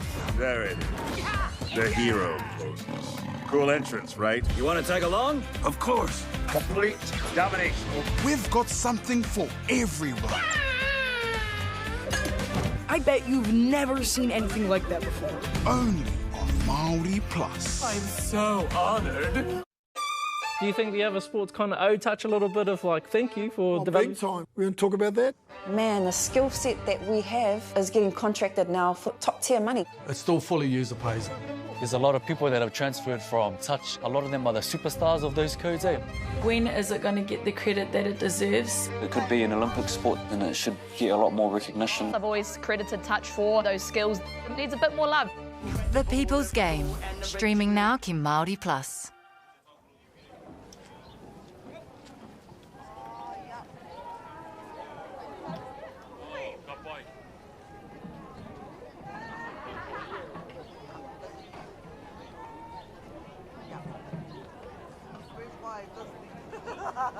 Ko te karanga tuatori mo te reihi tori rau rua te kaimawha ngā tāne premier.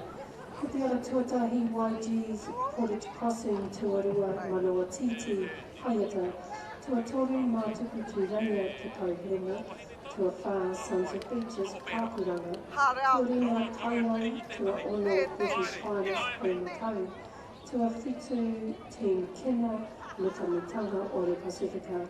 Koina te karanga tuatori mo te reihi tori rau rua te kaimawha ngā tāne premier. Te karanga tuatori mo te reihi tori rau rua te kaimāringa ngā tāne Master 70. Ko te ara tuatahi ko World Tō Pāpā tōrauta tuarua tani whawhitu te kau, Heaven Blake, tani whakatwega. Tuatori mo le fluffy slipper, hoi aroha whānau o Mauang tuawha te tuia, kai hono rā te rehi. Koina te karanga tuatori mo te reihi tori rau rua te kaimāringa ngā tāne Master 70. Ko te karanga tuatori mo te reihi tori rau rua te kaimā ono ngā tāne Senior Master. Te ara tuatahi pini ula Senior Master Men tuarua 660s, pōkiri marae tai patu. Tuatori mako o ranga uma, tuawha auraki matatu te waka paumaru. Tuarima waipā tūranga waiwai tua ono, ngā motu taranaki. Tuawhitu pau pōpo on water marae nui. Koina te karanga tuatori mo te reihi tori rau rua te kaumā ono ngā tāne Senior Master.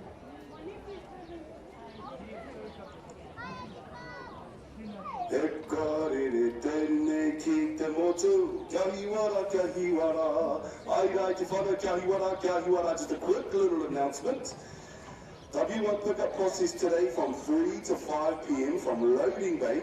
All wakas will need to be washed first because of the clams that we have here at Lake Karapiro. If you do not get a chance to pick up your waka at this designated time, you will need to wait until Saturday at 2 p.m.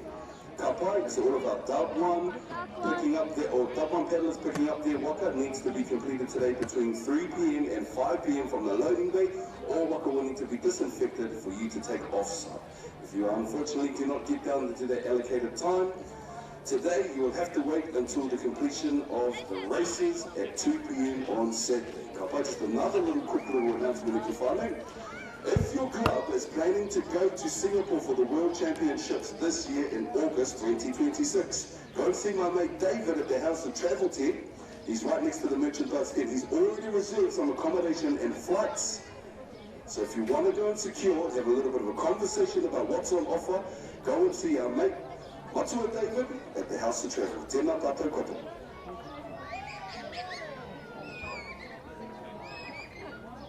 Premier Men W12 500, te whiringa whānui tuarua o ngā mea e whā, Team Io Sepa, Team Ranga Unu, Motu Lad Boys no Waiheke, Aratua whā no Tāmaki, Aratua rima no Tāmaki, ngari te taha ki Waitakere, Aratua ono no Tūranga Nui Ākiwa, Woliku Mara.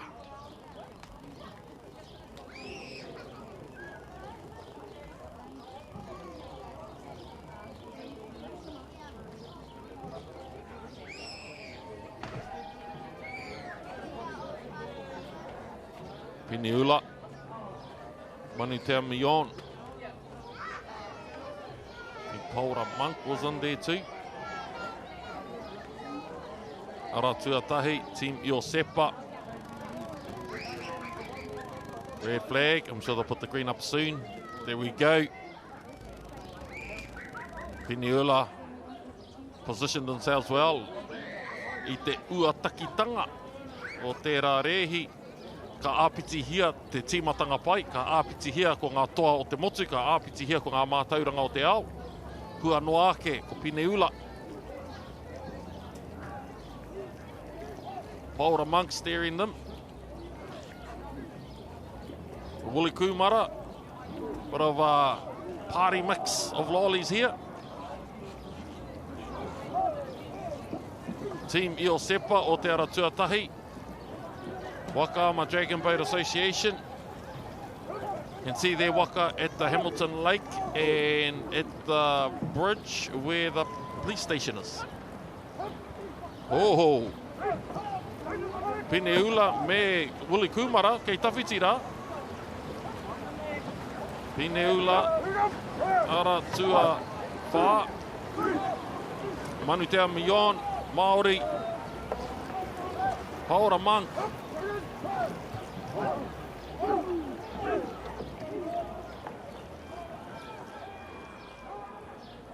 Nā Woolly Kumara. Piniula no hoki. Whakatata mai nei ki te rārangi whakamutunga. Woolly Kumara sitting at about seat number 3 of Piniula.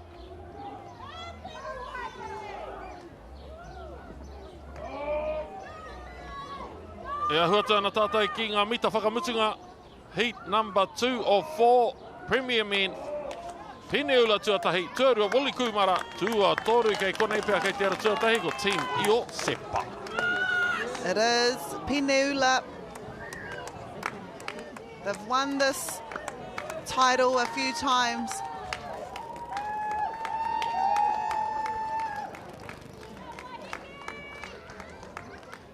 What a race from the boys here. Lane 4.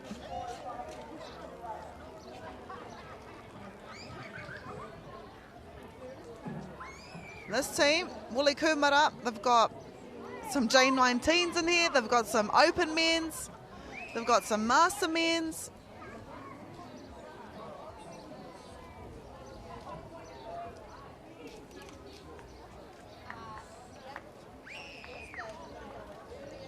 Piniula 150, Woolly Kumara 152, Team Io Sepa 158.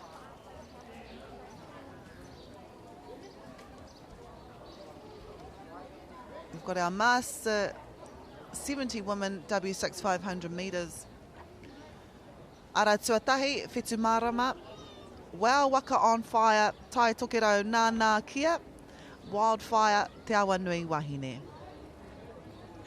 Oh, Marty Tatu. Yes, I said I was leaving, but I'm back now because the aunties are on the water. Just like that, we have a white flag. We've made up a bit of time too. We're only 9 minutes behind schedule. So if you are waiting for a particular race, we're not that far away. And it is Taitokero Nana, Kia, Lane 3 and Wildfire. Waitakere outrigger canoe in 4 that had good starts. We've only got one turn in this race, so they will make their way to the 250 buoy. One turn and then come back home. It sounds easy on paper, but yeah, the conditions out there pretty choppy.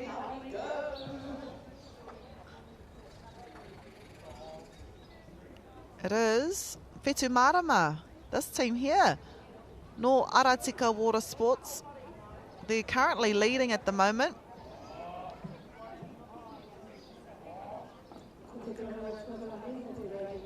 This is when the steerer, seat 6, starts to angle the waka. It's all about timing.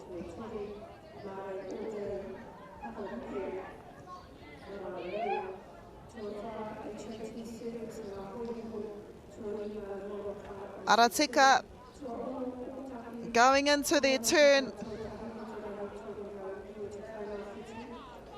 Also, Wildfire out there 4, and I'm going to say Taitokero Nana Kia as well. Kaihoi o Ngāti Reo here, trust in 3. It is Taitokero Nana Kia. What a turn from them. Wicked. Tēnō, hira, e kuima. Ko tahi te huringa. Ai, whaka ua hia. Te tangata ka whea ko rau I tēnei pakeketanga. Me whakamātai tonu, e rā whea ko, me e rā mōhiotanga, I roto I ngā hurihanga. Nā kua ki tēnei tātai te hua, o e rā mahi. Kei kone kei te ara tuatahi, Whetu Marama. Te karapu wakama o Aratika. Ko te kōwhiringa whānui tuatahi tēnei o te mea kotahi. Nō reira, ka noho ko tēnei hunga tonu ki te whiringa toa. Tēnei rehi, ka ore whakawhiwhia he metara, whiringa toa rawa, ai. Te toko iti ka pērā, ai. E hoki mai nei ki uta. Whetu Marama, ara tuatahi. Ko ngā tai kui anei. Whetu taunoa te tamarikitanga. Whetu te kau tau te tamarikitanga. Ara tuatoru ka tuawha. Ara tuatoru Taitokero Nānākia. Ara tuawha Wildfire.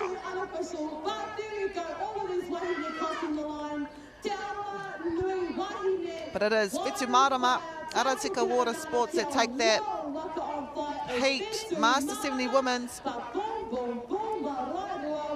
This was their start.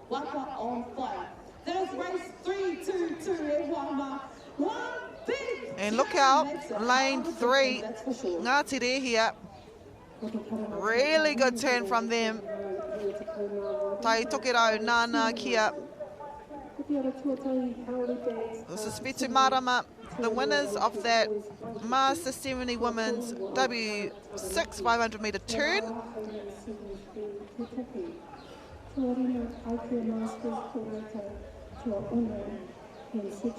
O te wā ruarau rima tekau mai ua hekona Whetu Marama tua rua Taitokero Nānākia tua toru Wildfire.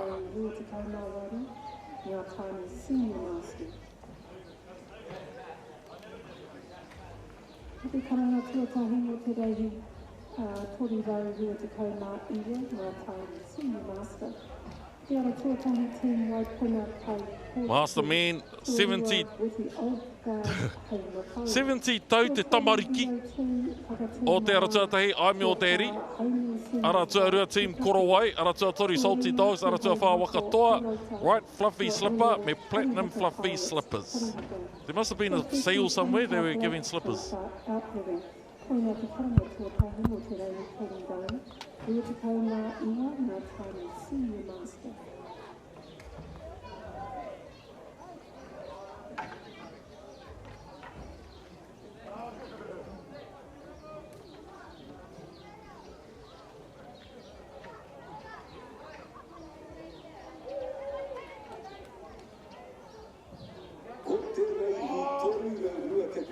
For the Masters 17 men's dub set 500 turns, heat 1 or 2.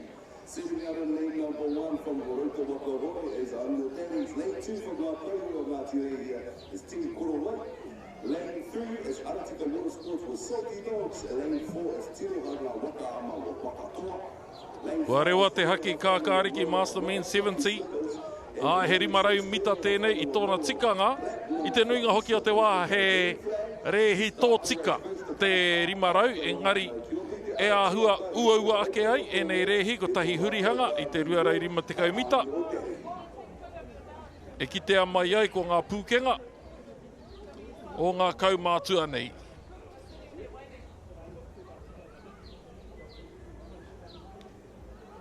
Team Korowai. Aratua rua no te taitokerau.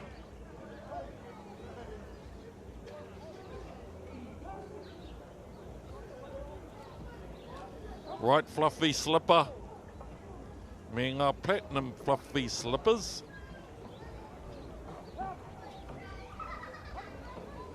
Te hurihanga ko tahi. O tēnei rehi, tahi rua toru ko wahora, right fluffy slipper, no tauranga moana. Ka kuhu tuatahi atu. Kei roto mai I a rātou ko Wakatoa no tirohanga. Inside of them, Aratika. Inside of them, the north. And in the highlighter yellow, close to us, from Gisborne. Kuhu tuarua.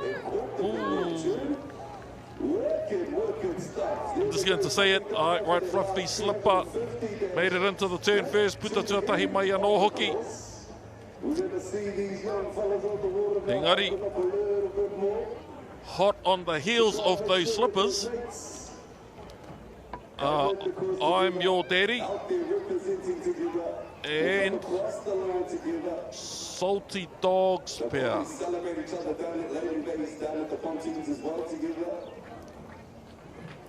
Waiaroha tauranga. It's our annual farmer reunion for the majority of us. Tauranga moana, right fluffy slipper. Two crews inside from them. Salty Dogs. And in third, lane number 1, I Am Your Daddy. Me mihi hoki ki te kapa kei te aratua ono from Hoiaroha whānau o Mauao. They're all over the age of 75. But it is 5 and 3, right fluffy slipper, Salty Dogs. Right fluffy slipper here. Hoiaroha whānau o Mauao, they are your winners of this Master 70 men W6 500 metre. The first heat of 2.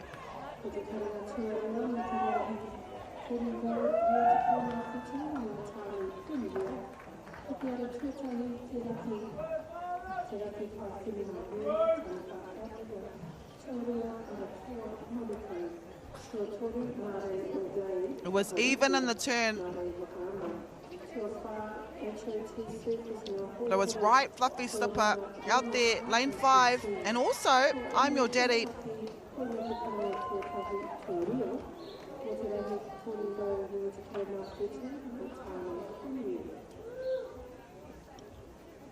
They'll be happy with that race.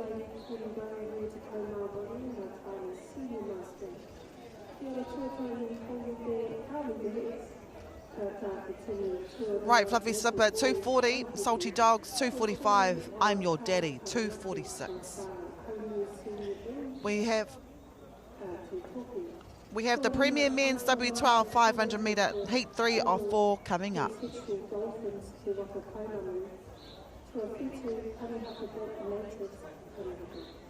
Forward, forward.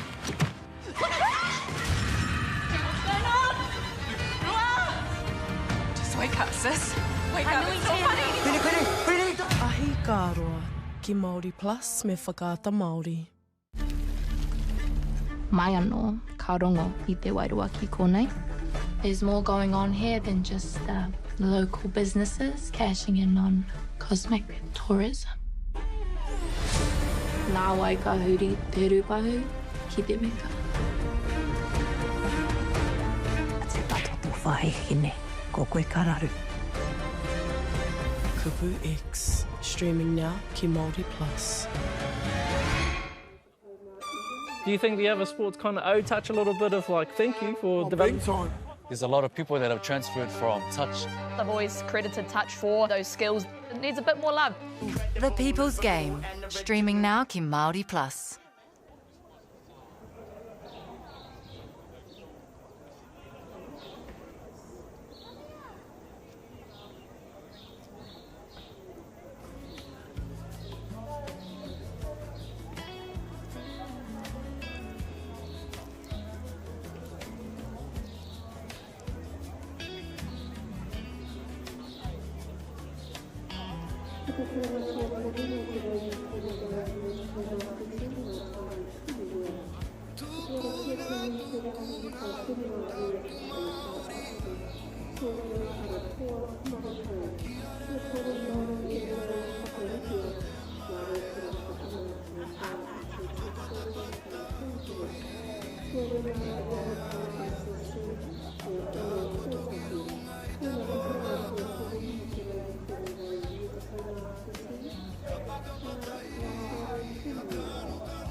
Premier Men W12 500 YGs o te ara tuatahi.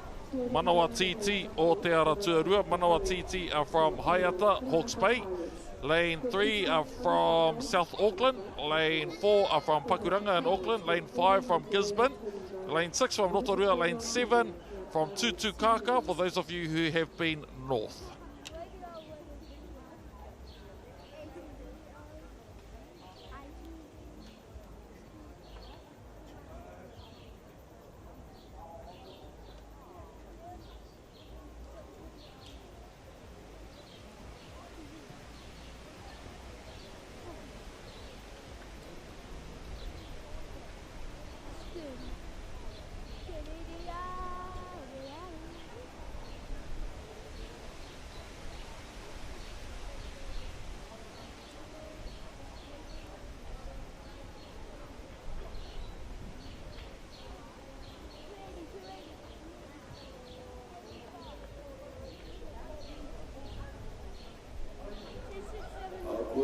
Tumata te rei I tori rau rua te kau mā wha for the Premier Men's.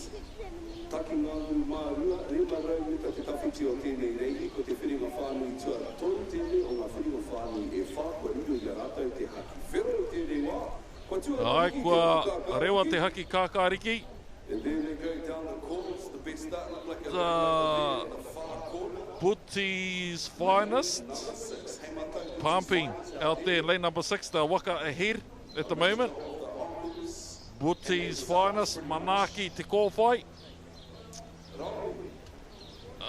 Inside of them, lane number 3, Mātuku Tūreia. South Auckland, Maunga and Manurewa. Mitamitanga Tutukaka, Team Kina.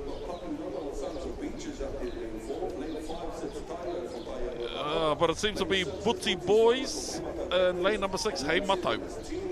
Yeah, Butti Boys. Ash Roosendahl. On the outside there, we've got Team Kina. but there's no one on the inside. It's Tayo there, lane 5, currently third at the moment. Man, they're doing really well despite being a small club. Butsy's finest, no Heimato. And this is what the race looks like at the moment with about 200 metres to go. It is Butsy's finest. In the 6th lane, we've got a mixture of young and a little bit old, not too old. But with the older ones comes experience. This team here, filled with experienced paddlers.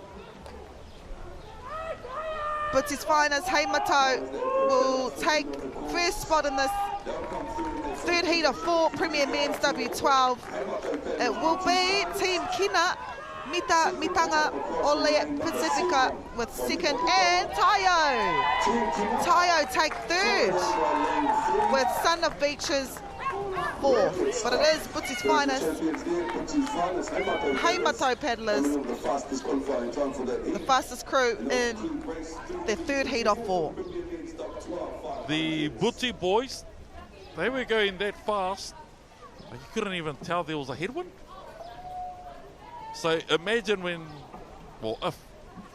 they make it through to the semis and there's no wind. Yep, we are gearing up for beauty of a race. Butsy boys with a time of 1:55, 2:03 Team Kina from Mitamitanga, Tayo from Gisborne. Ka pai koutou Tayo. From Premier Men, we go back to the Master 70 Men W6 500 metres. We are 5 races away from our first final of the day, that it will be for the Master Women's W12.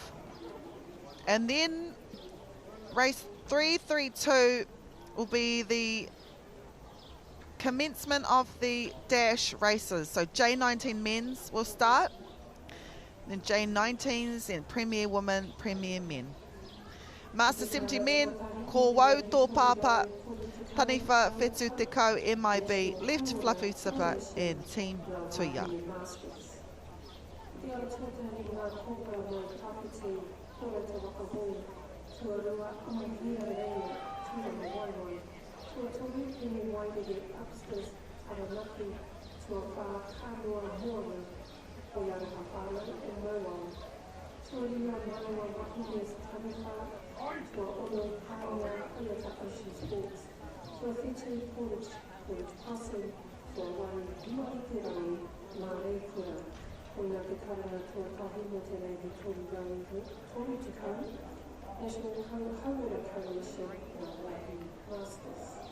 Kua rewa te haki kākāriki, Masters 70 men, katoa e nei kaumātua. Kei te takiwa o te whiti te kautau, pakeke ake rānei, engari e tika ana te kōrero, ko te pakeke tanga kei o whakaaro. Anei,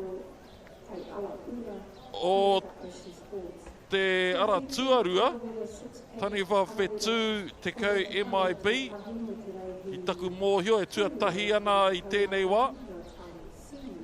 He huru ihu, he uru pāhau rānei, te tawhiti tanga o mua o Taniwha Whetū Te Kau.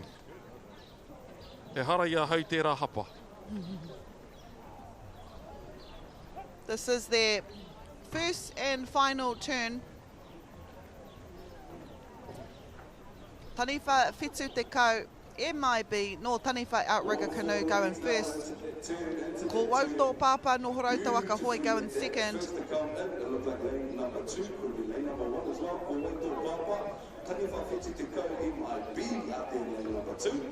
And it'll be a battle on the straight to see who can make it to the finish line first. Lane 1 into the turn and out of the turn first. Ko Wauto Papa leading by a stroke. This is the final heat in this Master 70 Men's W6 500 metres. Pai e koroma. Kua puta no atu rātou I te hurihanga. Kua hoki mai ki te kāinga. I tōna tikanga he 500 mita tōtika ngā rehi 500 o konei.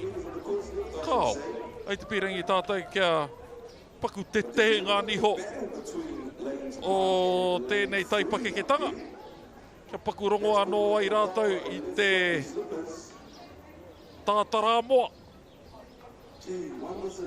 E hoi mai nei ki te kāinga whiringa whā nui tuarua o ngā whiringa whā nui e rua. Strong on the straights. It will be lane 2 that takes the win. Ko Wauto Papa in second. And Ngāsiri here out there in third. Taniwha whetū te kau MIB. Ngā tua o tēnei rehi, the second heat of 2 in the Masters 70 Men W6 500 metre with a turn.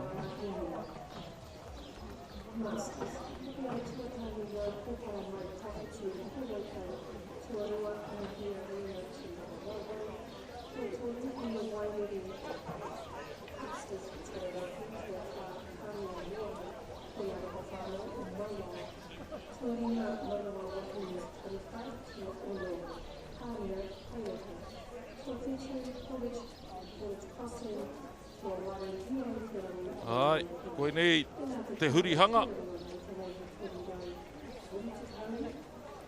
Tua tō, kutahi anaki. Kia roha mai, kua roa tērā, kua roa tērā. We're nearing the end of the day though.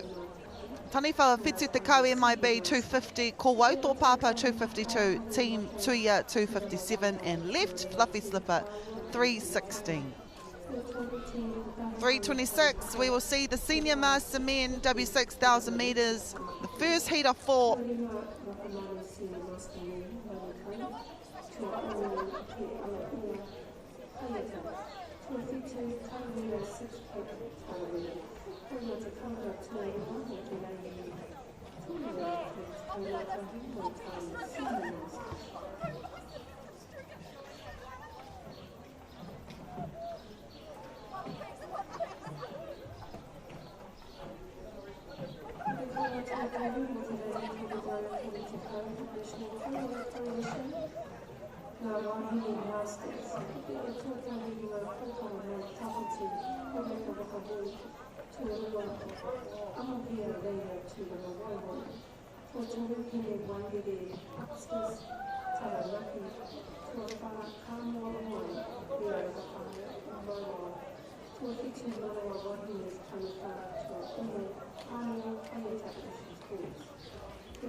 Ai, nau mai hoki mai ko te Senior Master Men tēnei W6 1000.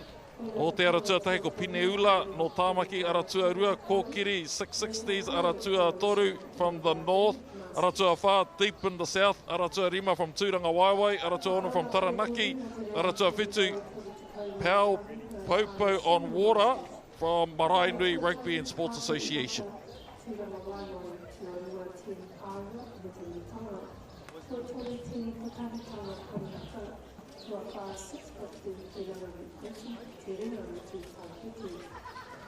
We just saw Ross Gilray there from Aoraki Matatu in lane number 4. Championed by a millisecond in the singles yesterday.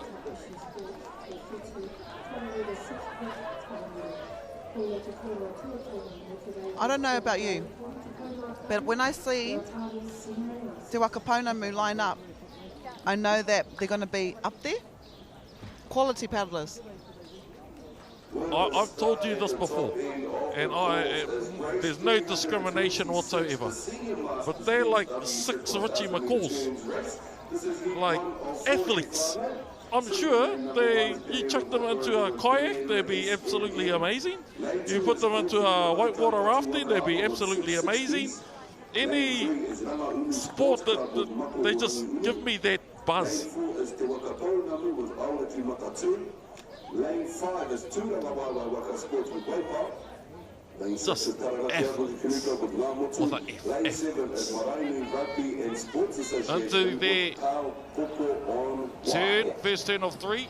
Into the turn first was lane number 4. Lane number 4 is the Waka Pounamu Auraki Matatu. They go out in first, they come out first, but hot on their tail is lane 1, Pinula. 1 down, 2 to go, that's what these steerers will be telling themselves.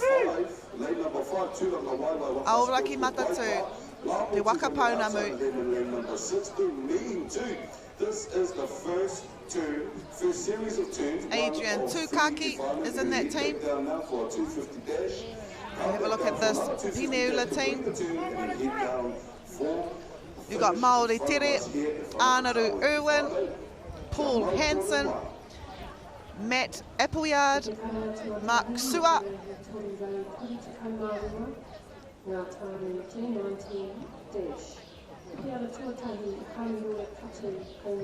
Turanga Waiwai. On the outside there of Turanga Waiwai we have Taranaki, ko ngā motu. But it is lane 4 and lane 1 at the moment. This is the second turn.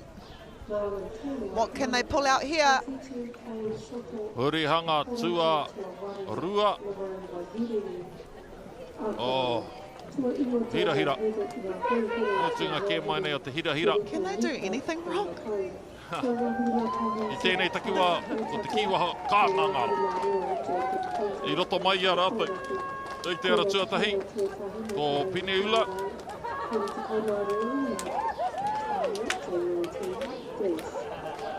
Te Waka Pounamu. This is Auraki Matatu. Preparing for their third and final turn. This is only a heat. A heat in the Senior Master Men W6000 metres. One of their paddlers in this Waka has already won gold. His aim now is to put them in the best position for all 6 of them to win gold. This is a heat. The fastest times, however, will get better placings in the semi-finals. And Matai mentioned that they're all Richie McCaws, but they know that one more turn, they won't want to force it. They want to stay composed like they usually do. And the steerer making it look effortless. 2, 3, 4, 5 jaws, 6, 7, just for safety, 8, and back into the straights. They've shown that they are champions in turns, just as great in the 250 straights. Once you cook those puppies together, you have this artistic beauty.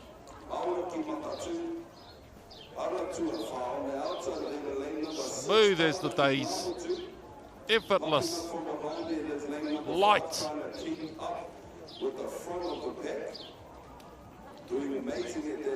It's just beautiful to watch. Adrian Tukaki, Craig Pauling, Dave Farrelly, Ian Cranwell, Murray Marquette, and your Senior Master Men W1 champion of yesterday, Ross Gilray. They make up Auraki Matatu, a team to watch out for in the Senior Master Men, especially for this race, W6000 metres, making a statement here in the first heat of 4. We'll be noting their time. Shortly we're going to see our second place runner-uppers coming on. Turanga Waiwai, it is Waipa, and then here in lane 1, Peneula. Te ara tuatahi Peneula with Peneula SMM. That will conclude race 226 for the Senior Masters Men's W6 1,000 metre heat 104.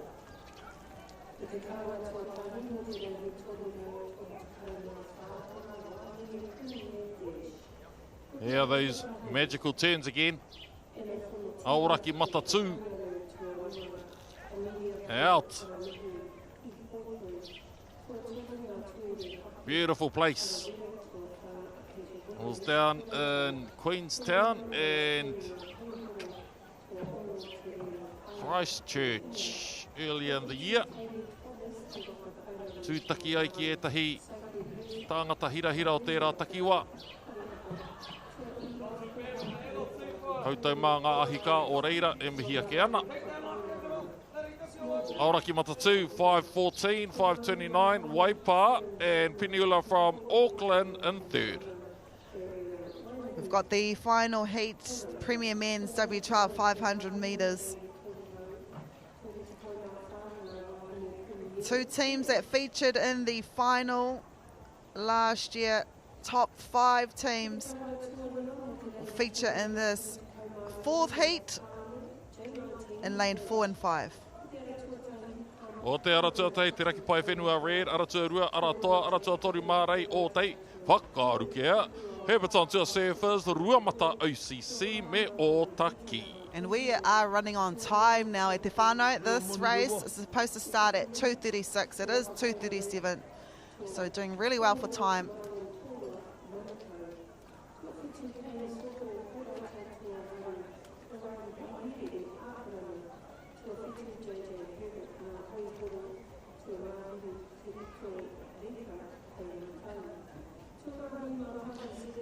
This is Herbert's on tour. Mārei all day whakarukia. Oh, Billy is at the back. This is Aratoa. Te raki pai whenua red. It's gone a little bit quiet. Yeah. Kua rewa te haki kakariki.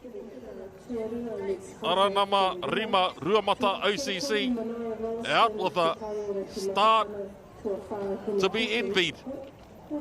Woody in lane number, seat number 1, Sam Baker up in there, Tupu King here, Sean, Chase, Aaron. Whoa! It's like lane 4 and 5 just started up a motor, off a boat. Anna. Tui Hurst, Hemi Wahapango, Richard Trupp, Sean Herbert, Tupu King, Aaron Herbert, Conan Herbert. Oh, pulling away, OCC. They are fast. This is the 250 mark. Ruamata OCC in 1. First place at the moment. Greg Florin, ex-CEO of Air New Zealand, said culture eats skills for breakfast. And the culture the OCC boys have created has shown great dividends. The synergy they have has assisted with how fast their waka is going at the moment. Ruamata 4.6. How do you break that down in terms of speed on water? I thought it was knots. Here we are not. Herbert's on tour, following closely behind. OCC through to the semis, through to the finals. They'll be dancing with the Whakamanus, with the Peneulas. Yeah, what we're seeing here is a successful blend of two teams under pure OCC. Individual strengths have been woven together for the benefit of the whole. And third, we will have Manukau Aratoa, but it is Ruamata OCC winning that final heat in the Premier Men's double halt. Ngā Hoihoro, Herberton Tour surfers with second place. This is the start, Ruamata OCC. They're lucky that they have, and they've developed at least 3 teams now in the Premier grade. This is Herberton Tour. Beautiful stroke here. If you were to want to learn how to paddle, I would recommend watching any of these teams. Stroke rate, their technique, everything about it. Ruamata OCC with a time of 1:51. 2 seconds later, Herberton Tour surfers and Aratua with 2:08. That was race 327. We now are into 328, the second heat of 4 senior master men W6,000 metres kua rewa te haki mā. Tōna tikanga tū ai tēnei rehi hei te kaumā 8 miniti ki te toru, nā kua te kaumā 9 miniti. So we're actually ahead of time now i te whānau. Ara tuatahi, Howley Bags, Tāki Timu Outrigger Canoe Club. Ara tuarua, Motu Boys, Waiheke Wakama Club. Ara tuatoru, Wild Car, Taranaki Outrigger Canoe Club. Wha, Haunui Senior Blue, Te Toki, and kei te ara tuarima, Paikia Masters, Horauta Waka Hoi. 6 pansexual dolphins, Te Waka Pounamu, and 7 Parihaka natives, no Parihaka Wakaama. This is Howley Bags, no Tāki Timu. They are around 4th at the moment because it is Paikia Masters, pansexual dolphins and Parihaka natives that are leading I tēnei wā, but we do have 3 turns.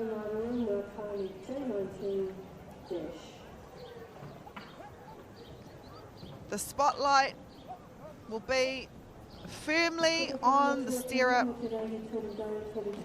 The turn is where races can be won or lost. I think that's why turned races are some of my fave. To not only race in, but also to watch. Anything can happen. Despite lane 7, Parihaka natives going in first and Paikia Masters going in third. They've come out first alongside Te Waka Pounamu pansexual dolphins. And then closest to us, Howley Bags. Ahakua ko rātou tētahi o ngā kapa I tai whakamutu atu ai. Yeah, they've come out about third. But this is Paikia Masters. They were in the Master Men category. Kua piki ake ki te taumata Senior Master Men, and I only know that because Matua Pau is in this team. Matua Pau, Paula Anderson. Not only a paddler for Horauta Waka Hoi, but also he kaiako ia mō ngā rangatahi o Māraikura.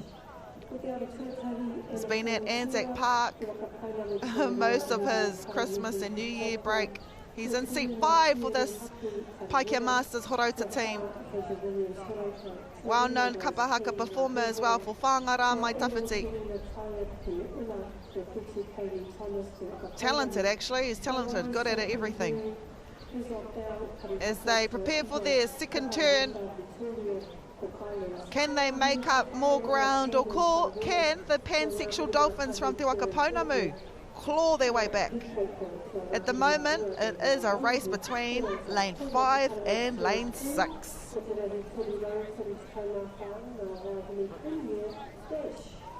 Oh, rubbing up against each other. Lane number 5 and the Waka making their way through to the second turn.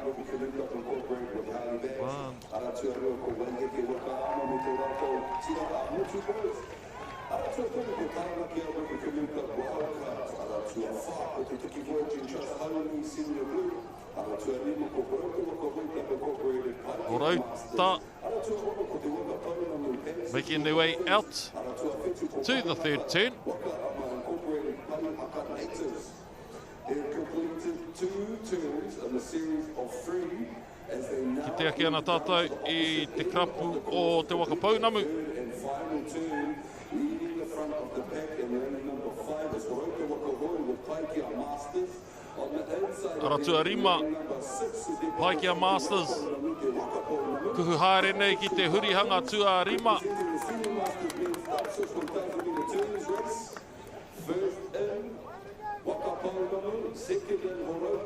Oh, still neck and neck. Imagine it, 750 metres, you're busting your backside to win, to get ahead. 750 metres, you look to your right and there's still another team next to you. Whakaata, were there or there, well, put it this way. Whakaata, it was a close gap between them and the second place getters at that turn. But once their waka straightened up a bit, they found some nos for that waka. And it's about maintaining the lead they've developed. We're about, I see number 5 or 6, te ihu o Aoraki, te waka o Aoraki. Te waka Pounamu, sorry.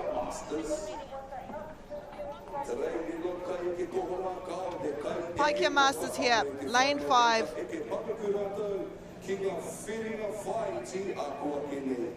Dion Kim did a really good job guiding his waka to win this final heat. Pansexual Dolphins, Te Waka Pounamu and Howley Bags here in lane 1. Nor Tākitemu Outrigger Canoe Club. That was your second heat of 4 Senior Master Men W 6,000 metres.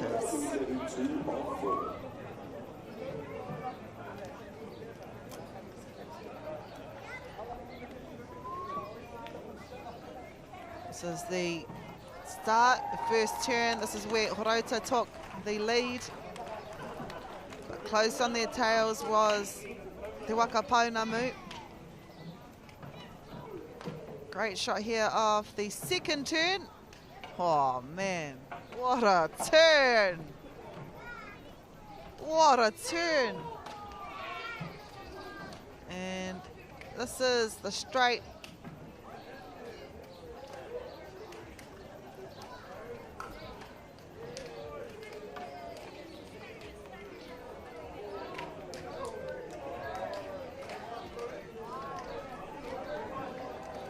We'll be seeing them tomorrow.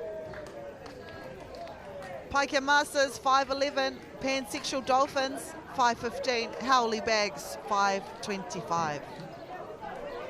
We have one more Senior Master Men heat before we get into a final. It will be the Master Women W12 500 metre final. Our first Master Women final for the year.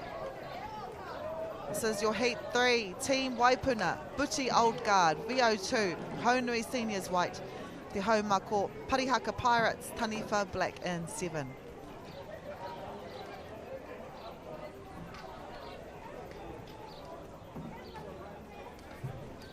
White flag.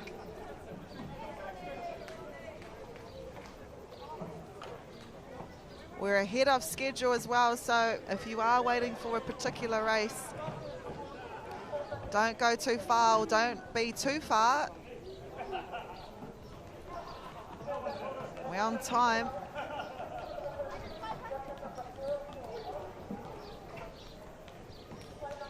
Lane 2, Buti Old Guard, and lane 4, Honui Seniors White, Te Toki Voyaging Trust. Really good starts here. We've got 3 more turns to go.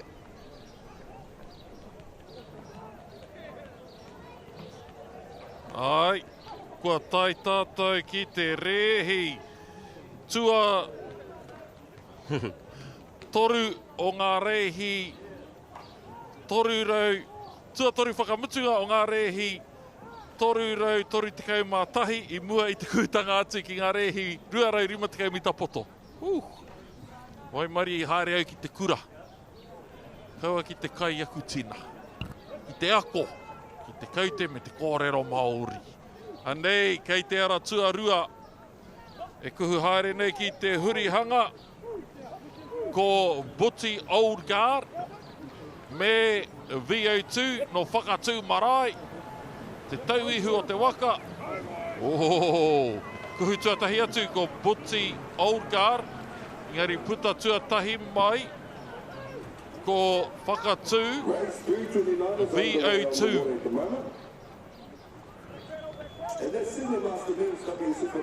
Māori, he tahi oe nei kai hoi ko ngā mean DNA o mua, Teen Goodyear.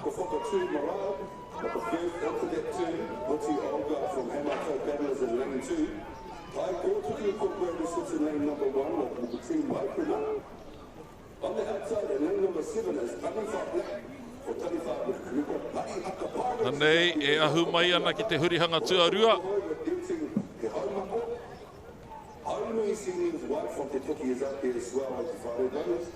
The teams representing for this category, the Sydney Masters men's Dutch 6-1000s.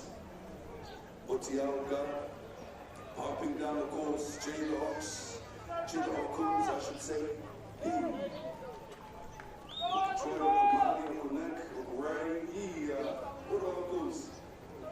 Hurihanga tuarua. Ngā mea e toru. VO2 anō. Te krapu o Whakaatu Māori. Taku mō hioka whakaharatau rātou I kai tere tere.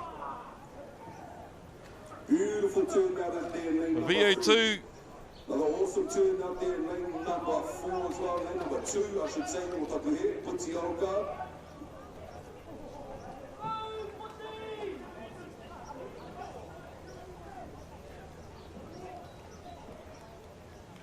Wicked stuff. You can see how far now from Whakaatu out there. Clawed their way through that second turn. Turn 2 of 3. We are preparing for our third turn. Just heading in now and preparing to enter into that third and final turn for this 1,000 metres race.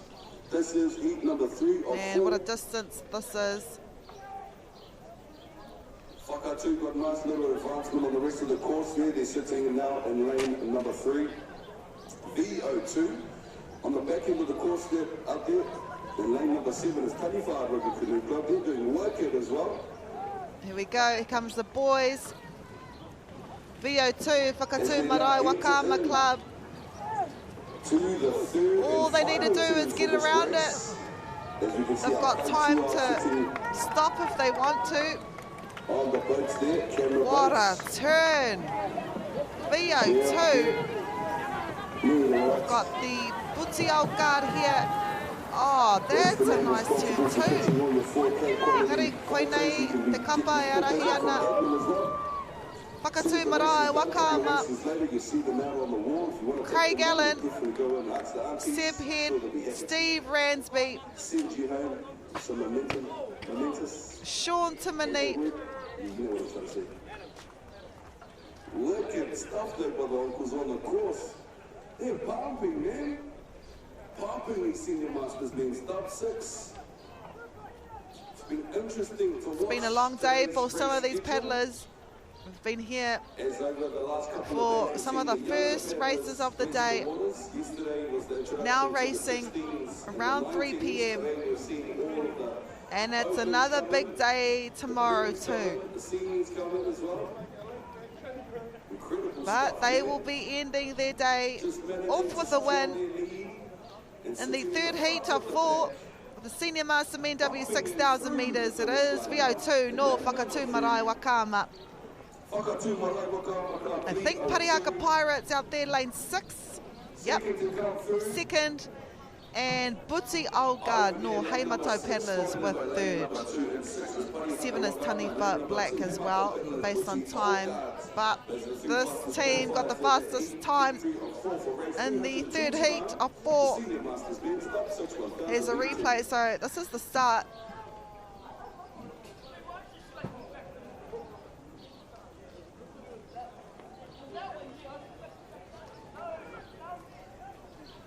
So we're out of the first turn first. Buti Old Guard, hot on their tail. This is their second turn. What a turn. What a turn there by VO2. And this is them on their way home.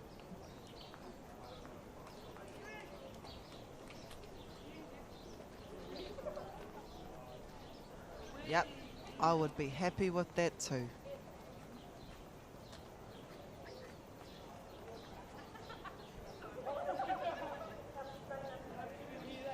No reira, ko VO2 with a time of 5:10, Parihaka Pirates 5:21 and Butchie Olgard 5:21. On their way to the 500 metre mark. This is your National Hauora Coalition Master Women W12 500 metre final. First final of our W6s or W12s for the day. Nā kōpara mai tawhiti o te aratuatahi amohia reia aratuarua. Hine wairere Hupsters Kānoa Moana of lane number 4. Lane number 5, Manawa Wahine from Takapuna. Lane number 6, Haiata from the Hawke's Bay. Portage, and lane number 7 from Auckland. Māreikura Hiwai Te Rangi, lane number 8 from Gisborne.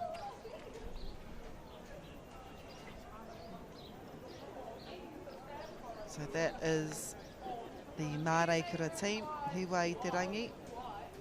This is Portage. They have a neat race, the Portage Crossing race. This is Pānia Haiata Ocean Sports. Manawa Wahine, no Taniwha Outrigger Canoe Club. This is Kānoa Moana, Hoiaroha Whānau o Mauao. Hene Wairere Hupsters, Taranaki Outrigger Canoe Club.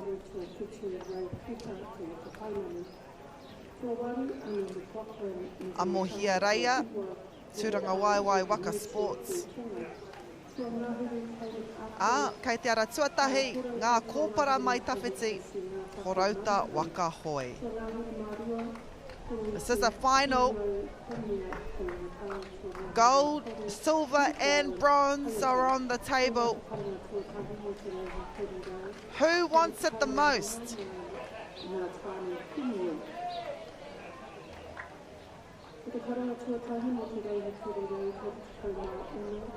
W12 500, as I said, amohia reia kua tino hira I tēnei tau. Nā kōpara mai tawhiti, some guns in that team. Kānoa as well did well. We have Portage, Crossing. A stacked final. Oh, black flag. I think it's Pānia out there, lane 6. And 5. Taniwha. I think Pānia need to go back. No. On the line, where you want to be. I think it's lane 2 at the moment. Amohia Reia, Tūranga Waiwai Waka Sports. Matai's been mentioning them all day today. They have had a really successful day. Can they end the day on a success with a gold medal? Amohia Reia no Tūranga Waiwai Waka Sports. Pumping. Inside of them, ngā kōpara mai tawhiti. Some who have been in the game for some time. Some who have graduated, I guess, to the Masters Division out of the Opens. Oh, and this is how final should be. Should be this close. Lane number 1. Couple of strokes behind them, we have Amohia Reia, and then in lane number 5, we have Manawa Wahine from Tagapuna, Lake Pupuke. Man, what a race this is. This is halfway through this National Hauora Coalition Master Women W12 final. It is a final, and it is ngā kōpara mai tawhiti no horo tawaka hoi that are just edging their way forward. I'm pretty sure half of this team, no te reanga senior master women, engari kua heke iho rātou. And they're able to, and just like that, within 10 seconds, they have lengthened their lead. Te te ana ngā liho. First couple of lots of finals for the day at the iwi. They've got about 100 metres to go. The rates in that Waka is pumping. Nice and high technique is stunning. It is theirs. They are. And they will be your national champs for third. Second place will be lane 3. Hine Wairere Hubsters, Taranaki Outrigger Canoe. And Amohia Raya. Really successful day for them with bronze. Engari ko ngā kōpara mai tawhiti. A gold around their neck. Their first final for 2026. For that race, 330, the National Hauora Coalition Masters. This is Amohia Raya. 500 metre whenua toa.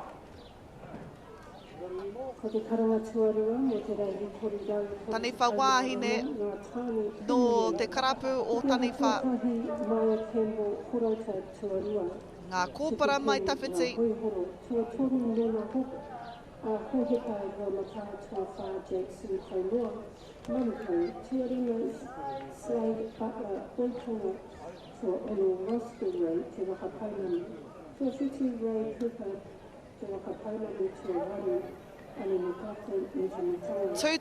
ngā kōpara mai tawhiti, Hine Wairere Hubsters $225 and Amohia Raya $225.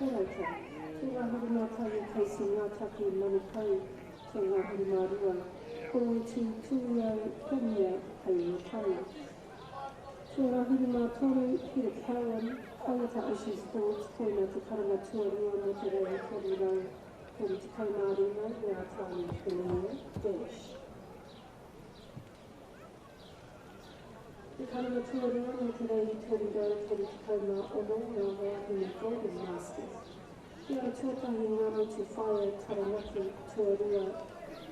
Rege rātahi pai kōtuku tua toru Wakasiawe Ocean Blue tua whāti tonu I Kamitana. Tuarima hini rāyariki horeka tua ono ngā whātiritiro kohora hauraki. Tua 56 shades of grey o tākiri tua wari hini e te moana ngā reikura. Ona te karanga tuarua I te rei he tōru rau kori te kaunga ona ngā wāhine Golden Masters. Te karanga tuarua me te rei he tōru rau kori te kaunga whiti ngā wāhine Premier. Te ara tuatahi Auckland Region tuarua Koitara Pacifica te tōru te wako auraki te whā te poko te ika te tuaruna.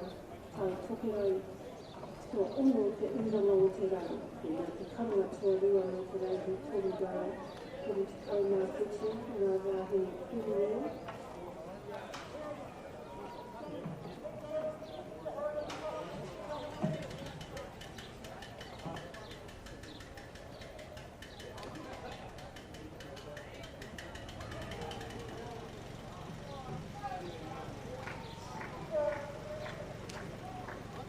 Te kāna tuatori no te rei tōru rau kori te kaumāri no ngā tāne Premier. Te ara tuatahi mai o Pemba horauta tuarua tupu king ngā hoioro tuatoru no ngā hohika rua mata. Tua whā Jake Smith noa manukau tuarima. Slay Butler hoi tonga. Tua ono Ross Gilray te wakapaunami tua whetu rei kuka te wakapaunami. Tua waru. Ane makoko mita mitawa tua iwa runga pai rewa muchi hei tonga. Tua ngāhuru Caleb Akoi horauta tua ngāhuru mātahi kei si ngātaki manukau. Tō ngā huri mārua koro I te tui ai, a tui ai pungia kei matai. Tō ngā huri mātori ki Helen Haiata. Tōna te karanga tuatoru mo te reihi toru rei toru te kaumāruma. Ngā tāre Men Dash. Te karanga tuatoru mo te reihi toru rei toru te kaumā ngā wāhine Golden Masters. Te ara tuatahi ngā mo te whaia karanaki tuarua. With ngā tahi kai pōtake tuatoru Wakasiale Ocean Blue to a far too humi I te mitanga. Te ara ngā hini wai ari te huraita. Tua ono ngā kai tiro kuro a tōhora kauraki. Tua 226 Shades of Grey, waitakere tua wari, hini o te moana māre tua. Koina te karanga tuatoru mo te reihi toru rei toru te kaumā ona, rā wāhine Golden Masters. Te karanga tuatoru mo te reihi toru rei toru te kaumā whiti, rā wāhine Whiniua. W12, ko te ara tuatahi Auckland Region tuarua Haupunga Pacifica, tuatoru tuaho auraki tua whā te piko o Kuta, tuarima tai tupirau tua whā a tua unu te unuranga o te rau. Ona te karanga tuatoru mo te reihi toru rau toru te kaumā whiti, rā wāhine Whiniua W12.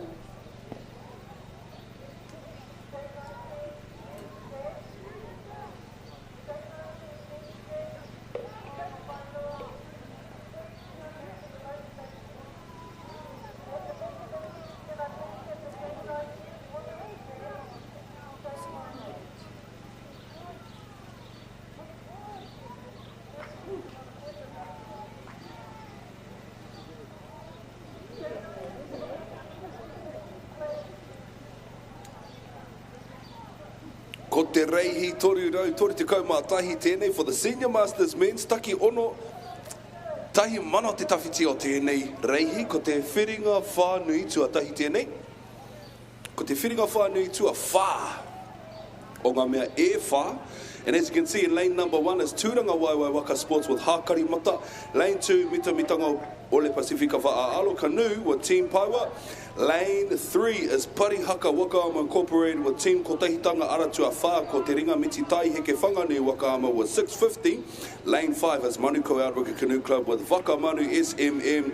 Lane 6 is Hayata Ocean Sports Incorporated with Ke Alaula. Lane number 7 is Tarawera Outwaka Canoe Club with Tarawera 6-pack. Those are the uncles out there representing for the Senior Masters Men's Dub 6,000 metre Heat 4 of 4. Setting into their third and final turn of this series for the 1,000 metre race. Tūranga Waiwai in from Hakari Mata.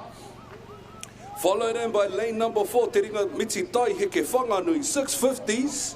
Whakamanu SMMs out there as well. Heading now into there, turns out on the back corners over there. Hayata, Ke Alaula and Tarawera 6-pack over there in 7. Ki tua o tāwai, we're out there in the sticks. Wicked stuff. These uncles are now going to head back down that 250 dash to finish in front of us here at the tower. And they'll be they'll be solidifying their place in the next lot of progression races. What a beautiful extension at the front end of his stroke there. Wicked stuff, uncles, reminding us that greatness comes in all shapes, sizes and ages at the iwi. Tiro here, ki ngā Senior Masters Men's Dub 6,000 metres. They're almost to the end of the course now. Less than 50 metres. Gunning down. Opening up a little bit more. Ara tuatahi are going to be the ones to come through across that finish line first for that heat. Tūranga Waiwai, Hakari Mata. Followed in over there in the back corners by lane number 6, Ke Alaula from Hayata. And followed in by lane number 7, Tarawera 6-pack. E mihi ana kia koutou katoa. That will conclude race 331 for the Senior Masters Men's W6 1,000 metre heat 4 of 4. Hang tight e te whānau, we've got a quick little announcement from the man himself, Uncle John. Kia ora whānau, if your W1 Waka is still within the compound, the gates are now open to come and collect those Waka. However, before you can take them out of that compound, all Waka must complete the check, clean and dry process.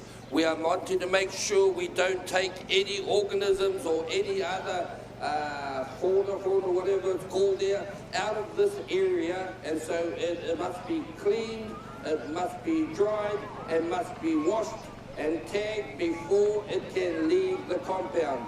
So for those who need to pick up their W1 Waka, head on down there. It is open for collection after the cleaning process. Kia ora.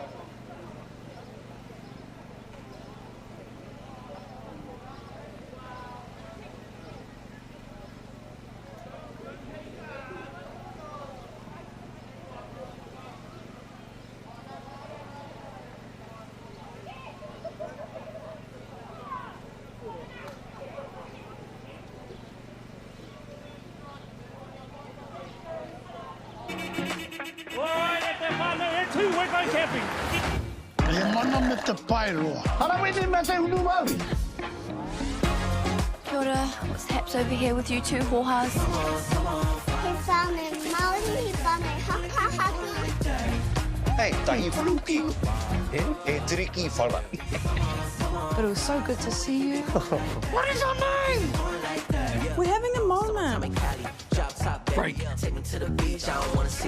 mahara o me on the pool. It's whakapapa whānau. Show me some attitude.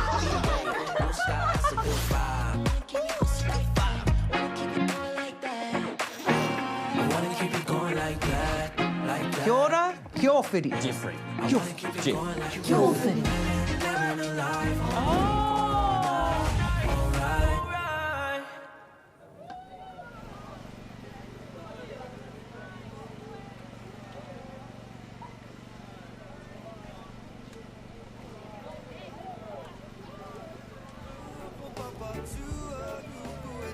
Just another quick little announcement to find out. Another quick little announcement. If you can see, if you've been wandering around through these things, and you manage, you by some chance, to walk by one of these J19 flyers with the big beautiful blue ones, with the beautiful imagery of the beautiful Maunga, the clouds, and the beautiful Waka, beautiful blue water.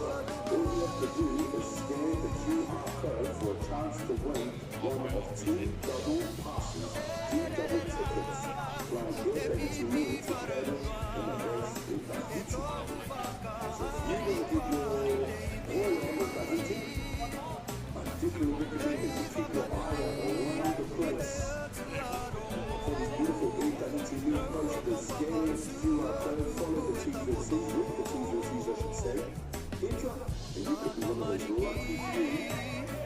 Taking home or potentially winning a couple of those free tickets courtesy of Big Graffiti.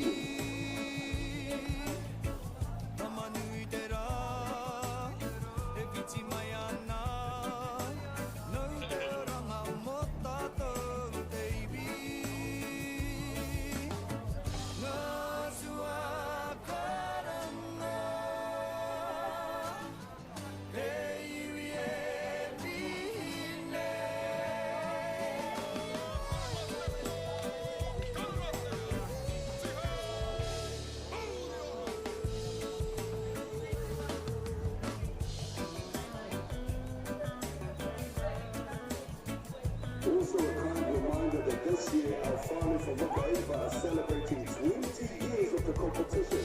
Make sure you head down, go and see Artie and down at the Whakaata team for more information. Head over to Sister sitting in front of the Time Heaven station over there. Have a look at the board over there. Get yourself into the draw. Let's get over to our phenomenal J19 your irony. Let's support the biggest global over there for the Whakaata 2026. Celebrating 20 years of amazing competition. There is OT 1 division, adult divisions from Rawakura from the 20th to the 27th of November 2026. We've got meeting in Germany. But sometimes they're kind of going to sit up all after the winter part of the year. So a little bit of courting in the air. And then you can have a bit more and more.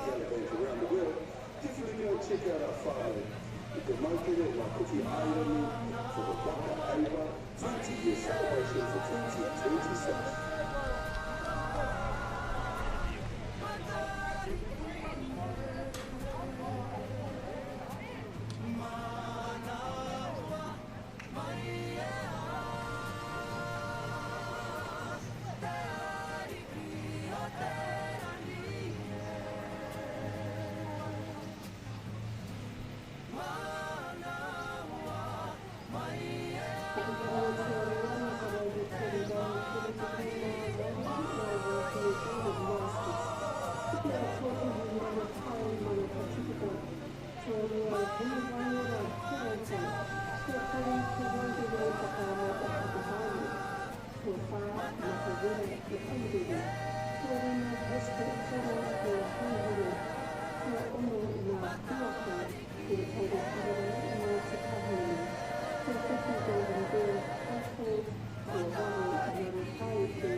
Hello?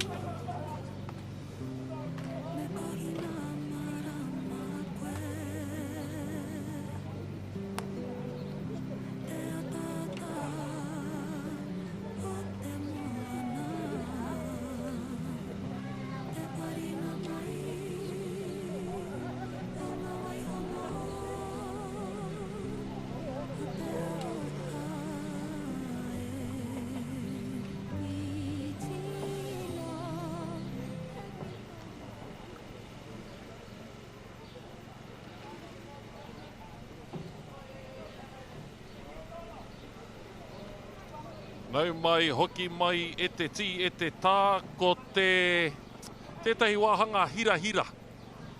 Tēnei no te pāpāhotanga ko ngā Dash, ruarau rima te kaumita kei te aratuatai ko Hamiora Katsu, Jack Gifford, nuku au tākau, mātahi heta tiaki, Wikātene Marlon Toloa, Kane, Soto, Laroma Ihirere, JJ Herbert, Te Rito, Rika, Ziggy, Charles, and Jacob Painter. I love the dash because you see boys kicking the whole way. 250 metres. These races are usually reserved for Saturday after all of the team races is finished. But it's pretty cool that we're having them here today. You can describe to us what a kick is. A kick is when you go full throttle. Yeah. Okay. Half the blade sometimes, half a blade. Kua rewa te haki pango. E puka rawa no e tahi kai hoi. Those are the 12 crews out there representing for this finals. There you go, full throttle from the very outset. That's a kick. And we'll see them propel these waka through the water. It's only 250. E karema.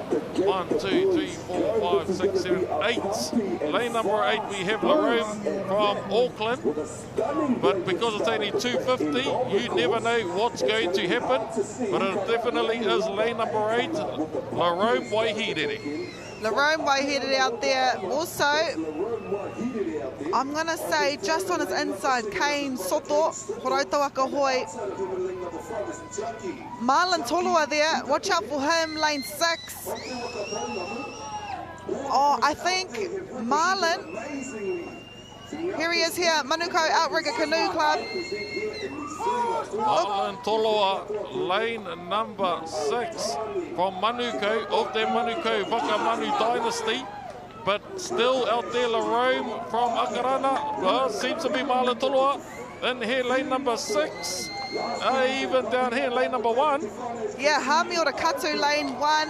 I'm going to say though, oh, it's going to be, yeah, lane 6. Lane 6, Marlon Tolua. Just pipping Larome Waihirere, and I think Hamiora Katu got bronze. Marlon Tolua was your champion, receiving the gold medal. Stunning stuff. There's an electric race. What? Congratulations to all these young men who represented in that race. 350. Now let's watch that again. Larome with the fast start. Marlon Tolua was a little behind I te tīmatanga o tērā rehi. Nā wai. Ka kitea te pai o ngā whakaharatau I tō Sam Lee's taha, I tō Casey Ngātaki taha, I tō Jake Sui Tauloa taha.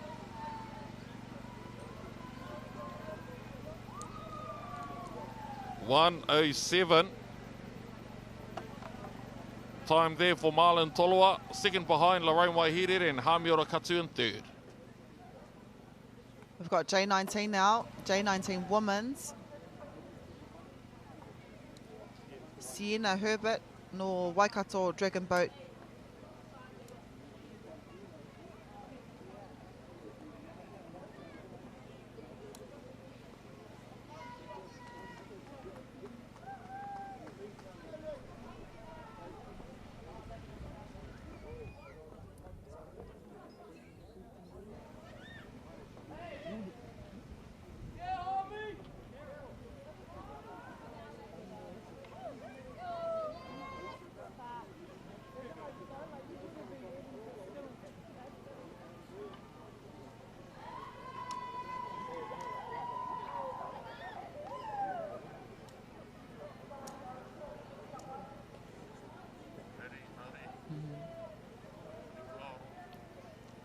This is Nare Brooking,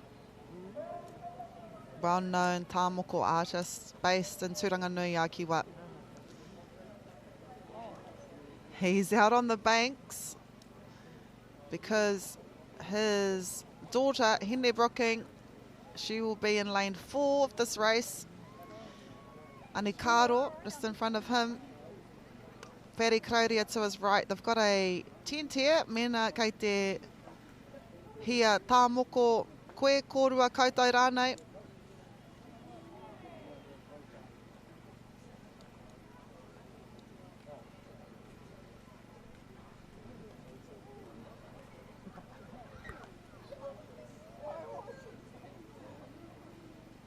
There she is.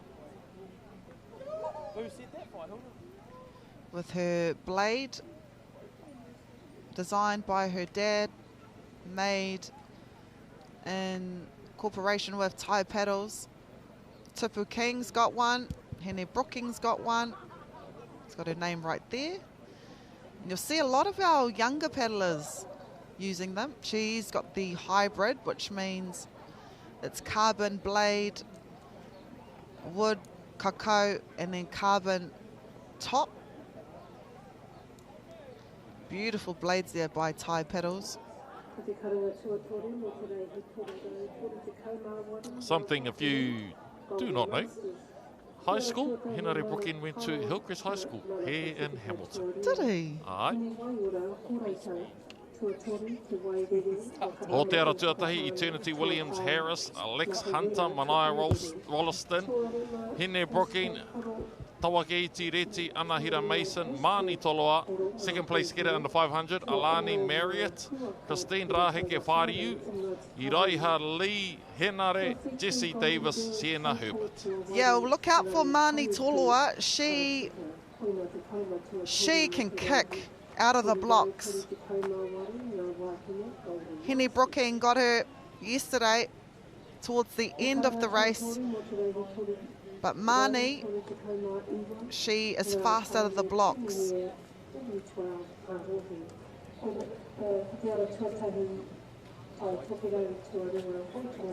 Is Mani there?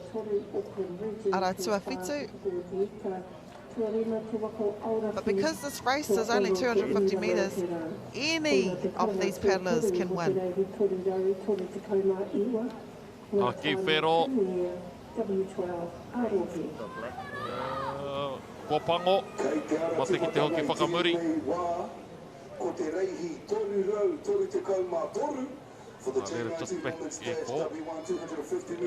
Because usually they bring the green up straight away.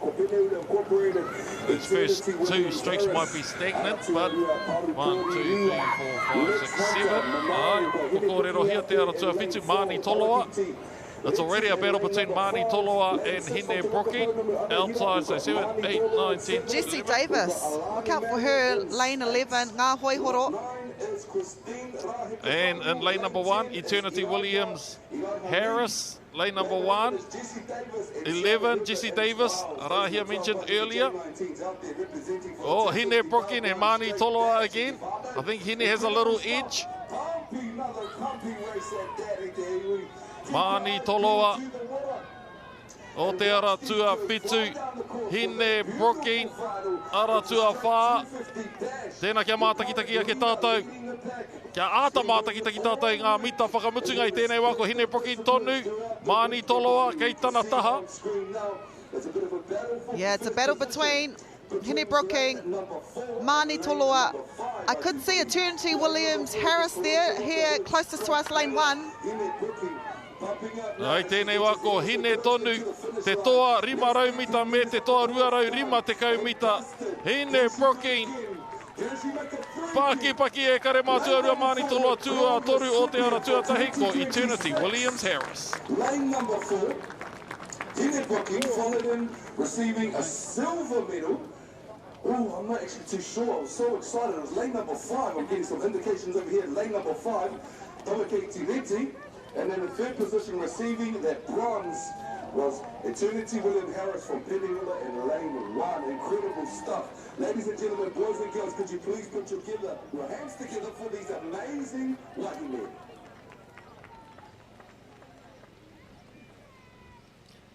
This is the start. Yeah, really good start here by the lane 1. But Hine Brooking and Mani Toloa first and second in the 500 metres, first and second in the 250 metres.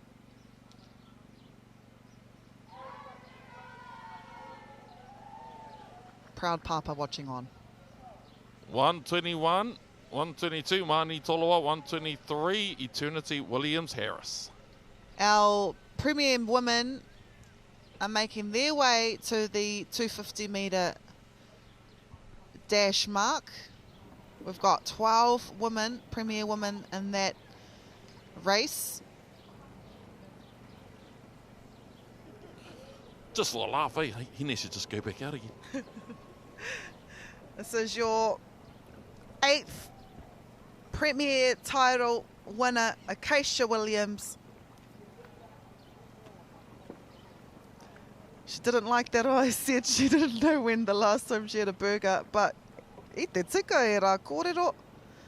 She takes it so seriously. That's why she's a champ. Look at those guns.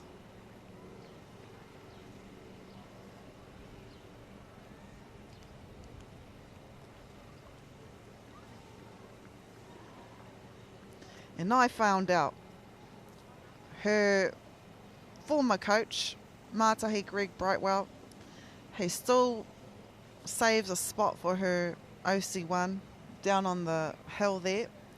He still helps her get in, still helps her get out.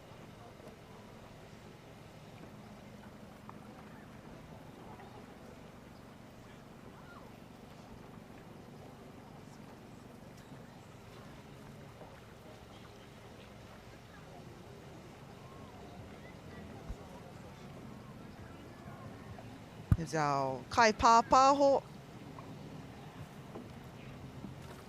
Ngā Tuire Hapi, Tarawere Outrigger Canoe Club.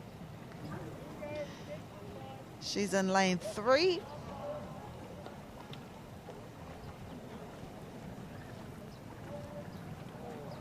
Her and Neihana commentated our younger paddlers. Rose King, lane 5.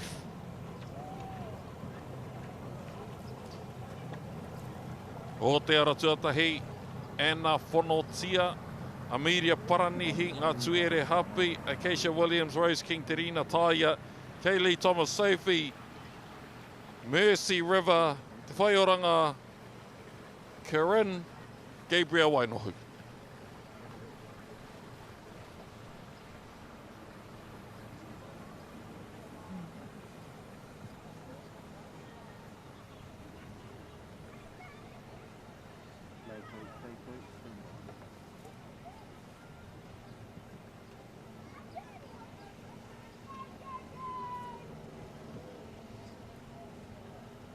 Race 334, the Premier Women's Dash W1 250 final is underway and sitting at the top end of the course. I te whānau, e no wātu kera pi te ara tuatahi.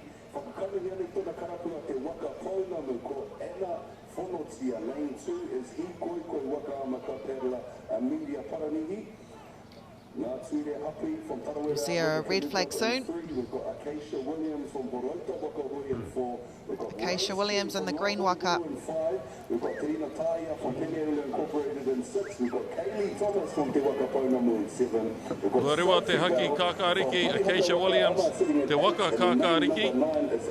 Bumping inside from her, closer to us, is Ngā Tuere Hapi. She's doing well. Might be in 2 at the moment. This is Acacia Williams. And out there too, Gabriel Wainohu right out there, lane 12. I would say she's second at the moment. Last year's under-23 champ. Oh, it looks like she might be in second, if not her, Ngā Tuere. Definitely Gabriel. Acacia Williams ahead. Another gold medal for the kāpata. Ngā Tuere of Gabriel for second. Gabriel at the moment out there in lane number 12.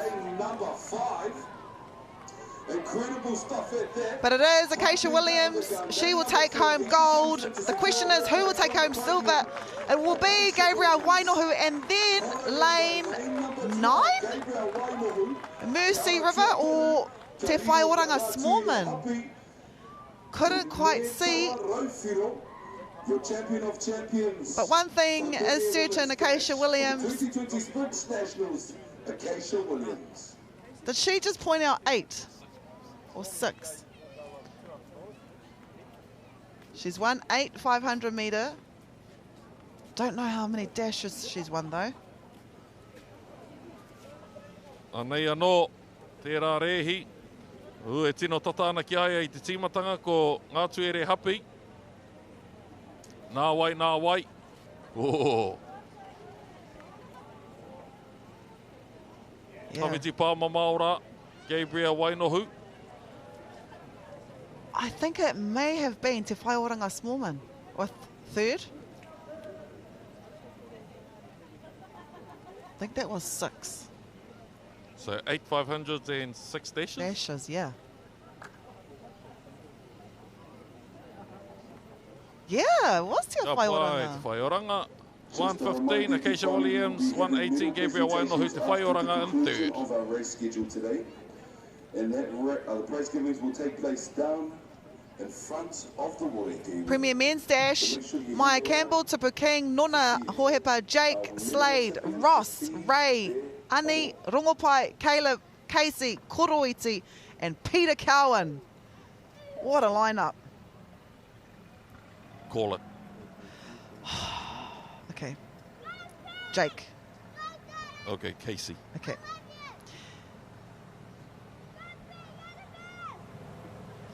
Maya just running start. Ross Gilroy, though, look out for... I mean, he's senior Masters champ. Yeah, he's still mean. He's the man. We've got Maya Campbell, under 19s champ. Manutia Mion, he's not in here.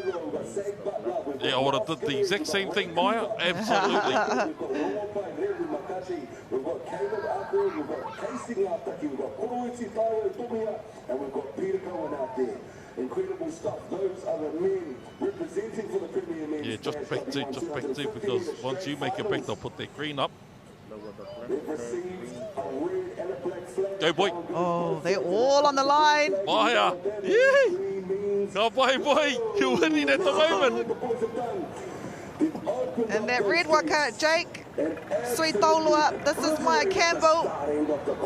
Want Maya to win? I want Maya to win too, go, boy. But out there, look out there, Caleb Ackroyd too. Casey Ngataki, lane number 11, he's got that white waka. He's first at the moment. Jake Sweet Tolua and Maya Campbell. Lane number 11, as I said, Casey Ngataki. Oh, I think Jake will edge her. Woo! Oh, I don't know. Oh, so it's Jake in the red. It's going to be a battle for second. I can't call it. Yeah, neither. Jake Suitoloa and Casey Ngataki. Jake here in lane number 4 in the red waka. Wow, we're going to have to put our mohiti on. Seems to be Jake Suitoloa. And then Casey Ngataki and then Maya Campbell. Yeah, just edging out Caleb Ackroyd. What a race there by Caleb Ackroyd. But this is your Premier Men's Dash winner, Jake Suitolua. Those races I just want to watch. I don't want to call.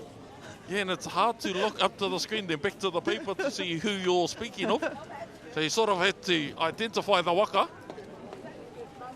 And then just trust in your mātauranga to get you through. Good race here by Jake. Casey Ngataki. The Koroiti's mean. Yeah, he did really well.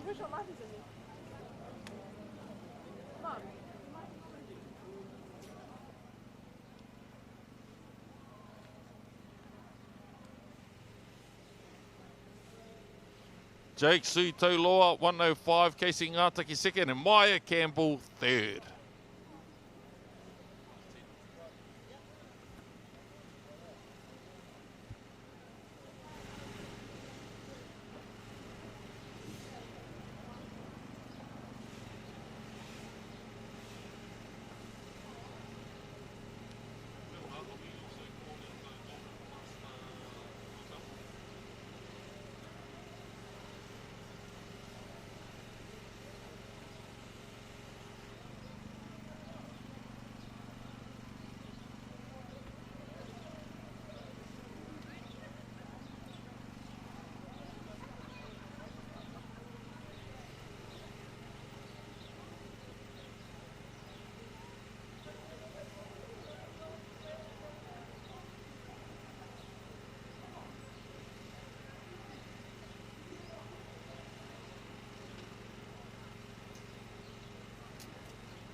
O te ara tuatahi, Golden Master Women W6 1000, ngā moti whaia, rere ngā tahi, rere ngā tahi, Waka Siale Team Honu, Hine Waiariki, ngā kai tiro tiro toho rā, 6 Shades of Grey, and in lane number 8, Hine o te Moana.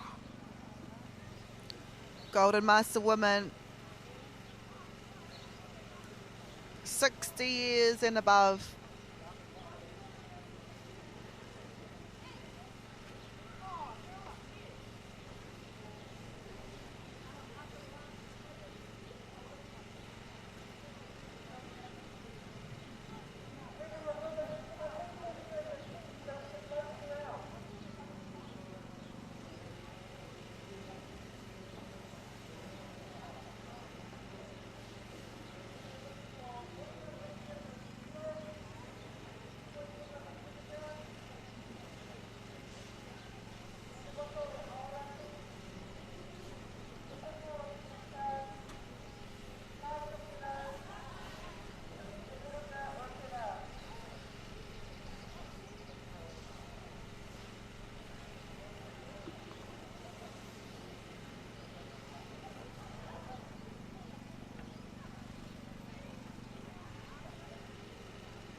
Got to start.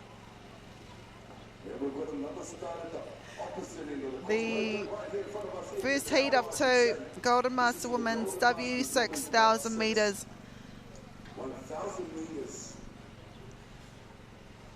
Says Team Honu, Mita Mitanga, Ole Pacifica. We have 3 turns coming up. Ai te ahua nei ko te ara tua whātera Team Honu. Mita Mitanga Ole Pacifica Va'aalo, one of the pioneer clubs of our Hākinakina. Kelson whānau, some of the, well, put it this way. You help transplant or revive the wakaama culture here in Aotearoa. Then you're going to need some wakaama. So you have the Kelson whānau who started the Moana Nui Company. They started building the original 6-man waka that our, I don't want to call them kaumātua, but our pakeke would use. And those were the teething stages of our hākinakina. And then we have the maraikuras, we have the ngā hoihoro, and they help with amplifying the resurgence of the wakaama culture in the north. And then you have Hoturoa Kurt, who was brought up in the Wakataua culture and Waka Kōpapa culture of the Waikato, married our beautiful whaia Kim, and was fortunate to be taken under the wing of Nepi Napoleon and the likes in Hawaii. So he brought back the wakaama culture from Hawaii to Hamilton. And then you have Mātahi Brightwell with the Tahiti Mātauranga, and with all those channels working tirelessly overnight, bringing their whānau in, then we have the birth of what we know to be wakaama today. There have been kōrero about the 250 dashes were created for Olympic purposes. Whether that's true or not, one thing I do appreciate about the whole kaupapa, one, it says that our hākinakina is cool enough, but I think it's the followership that we need to have it be an Olympic sport. We don't have as many countries participate in wakaama as we do kayaking, as we do rowing, but you never know what the future holds. So we have the inception of wakaama in Aotearoa, Mitamitanga being one of those clubs. We have branches of Māraikura in Horauta, so on and so forth, YMP. And wakaama is what it is today because of those people and those clubs.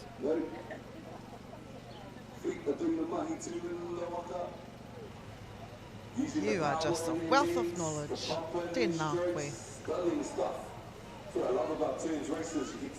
We have one more turn in this race. Team Honu have led from the start. Mita mitanga ole Pacifica. Not only do you get to watch some racing, you'd also learn the history of the sport.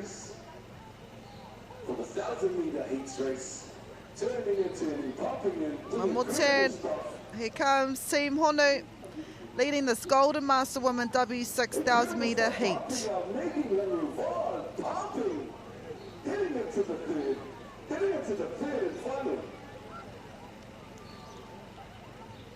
Final turn for these Golden Master women. Oh, let's see how this... Nice turn. Once upon a time, again, going back into the history books, our hākinakina would only be viewed or watched in a TV1 story for the news at 6 p.m. So we would have a whole competition with only 2 minutes on screen. Outside of that, we would be part of the whatever the original broadcasting window was for Te Karere. Now we have online, now we have Whakaata Māori, now we have our country as a competitive country in the competition. These have all been byproducts of the hard work of those pioneers, and a lot of these kai hoi here would know the people I've mentioned, would understand the struggle that has led to where we are today. Mita mitanga ole Pacifica Va'alo Team Honu, lane number 4, making their way back. Heat 1 of 2. We have one more heat for this division, and then we will be seeing the top 4 times of those 2 heats in the finals. Mita mitanga ole Pacifica Team Honu. 60 plus. He's going to come across in that second position. Paua te aroha. The next lot of heats. Lane number 6. Lane 6 coming Nā kai tiro tiro toho rā. Second place position.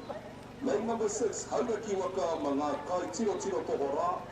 I didn't know you could whale watch in the hauraki. I love it. And that will conclude a very exciting Team Honu race. through to the finals. 56, the Golden Masters Women's W6000 metre heat 1 of 2. A replay of that race.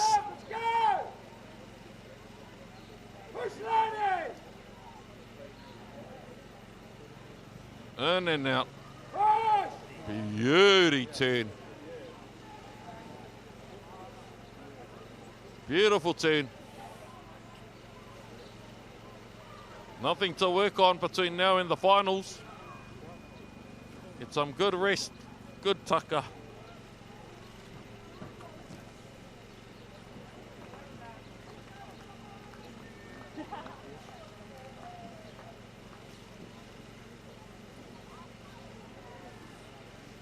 Team Honu with a time of 5:55.616. Nā kai tiro tiro toho rā, and hine o te moana third.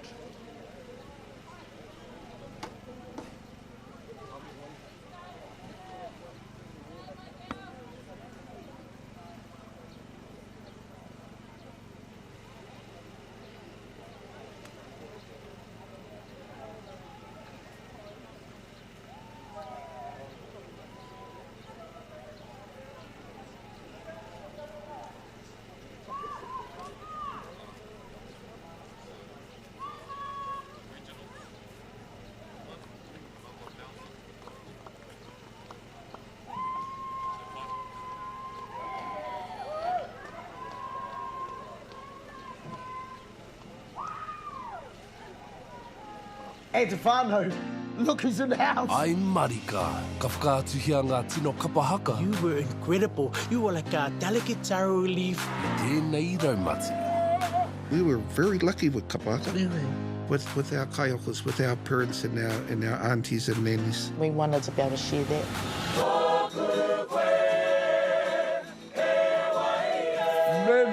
Me, ka tika. I te kāinga o te haka ki Māori Plus. Koe ārunga. Oi, he tino ngā wari. Neke kia nuku. Neke kia nuku. Anei ia kiri, rawa kolu.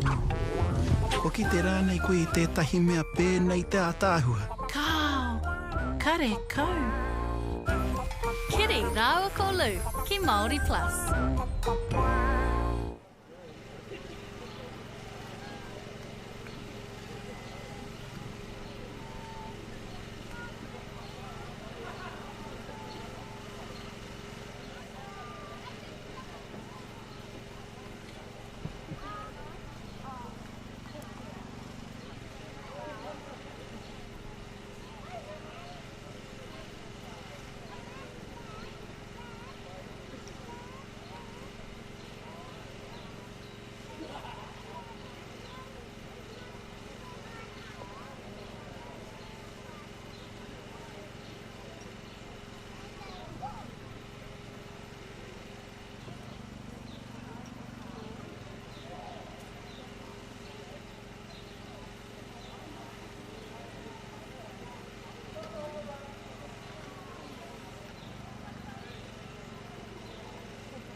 Premier Women Regionals. This is like the regional version of the elite teams at the Worlds. So you have Auckland, or the, ideally, I don't even know how to, the ones that make it from your region are in this team. I'm sure there'll be some debates about whether they're the best or not, but you get what I mean, you get the picture. You get Hoi Tonga, Otaki, Wellington, lots, Te Waka o Aoraki, South Island, lots, Te Puko o Te Ika, you understand what there's Central Plateau, Māreikura, Gisborne, and Te Uringa o Te Rā. Oh, sorry, Māreikura actually tai tokerau. These are all the Northerners who have the word Māreikura, the name Māreikura, and Te Uringa o Te Rā from the East Coast. Oh, yeah, I would have got that wrong too. Red flag. And a green flag. So usually in this we see a mixture of under 19s, under 23s, Opens, Masters, Premier Masters, Golden Masters. It is Te Runga o Te Rā out there, lane 6. Yeah, so you've got Hine, you've got Gabriel. This is Auckland, Waka. Same with them, they've got a mixture of young and experienced. Well, hang on. That's amazing J19s and Horaitas of the MJs. Like, they're bullies. Not the bullies. And then in here, in lane number 1, we have a mixture of paddlers from Tāmaki, or that area, there or thereabouts. Now, the counter-argument, I'm sure Puhi would say, tairawhiti is kahungunu, tairawhiti is tairawhiti, even through whakapapa. But as we draw near the finish line, still seems to be te uranga o te rā. Closest competitors are Waka or Tāmaki. You are right. So it is Kaiara Hitoa.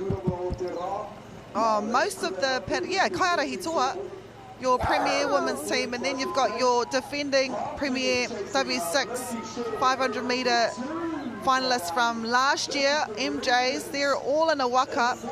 Then you've got a rocker here from Auckland region, lane 1. You've got paddlers from Penula, Diana Malaki Williams. Then you've got Koha Alofa Vitolio, Tarina Taya, Mercy River. Let's see. Once upon a while, there was a time there where a Waka or Tāmaki were going faster, but the lead that Te Uranga o Te Rā had was hard to pull them back. And in lane number 4, Te Puko o Te Ika with the bronze. Your winners for the Premier Women Regionals, Te Uranga o Te Rā. 3 bronzes now for Acacia Williams. 3 gold, for Acacia Williams. I was going to say, sorry. She probably doesn't even know what a bronze is. Yeah. Oh, and also 3 gold for Hene Brooking.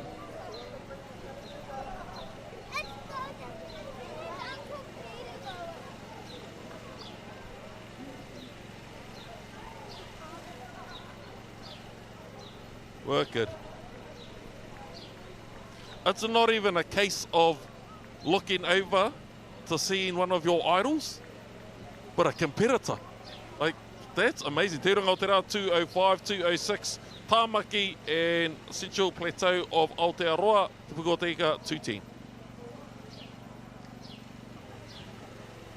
E ruanga rehi kei te toi. Ko te rehi whakamutunga, munga I ka whiro tāne, but it is the Golden Master women. This is the second heat. W6,000 metres, manatai, hene waiora, te wairere, matawera, #horo, ngā kuaka Golden Girls, ngaru kaieke. And I'd just like to highlight a whakatauaki in Māoridom. Kaore te kumara e kōrero mo tāna reka, o kaua te kumara e kōrero mo tāna reka, but we are 15 minutes ahead of time. 15 minutes ahead of time. Ka pai tātou. Huro!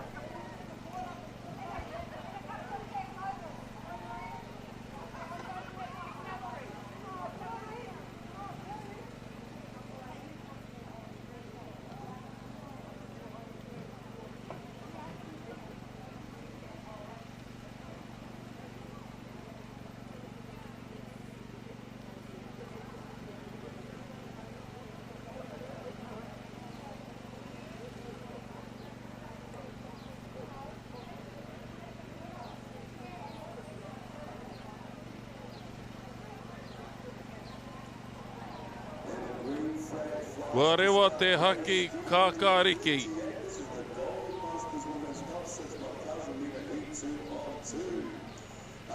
Aratua tahi rua toru wha rima, aratua rima. Kei mua e haere ana. Nā hoi horo, #horo. They will be closely followed by Manatai. Why I say that is because they've been neck and neck in all other races, whether it be W12, whether it be W6 500. 1, 2, 3, 4, 5.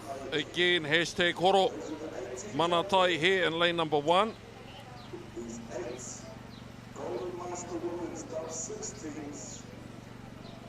We are here for 3 turns.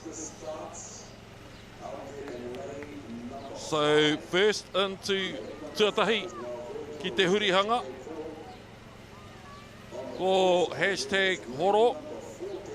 Tuarua ki te hurihanga. Kei te ara tua whā ko matawera.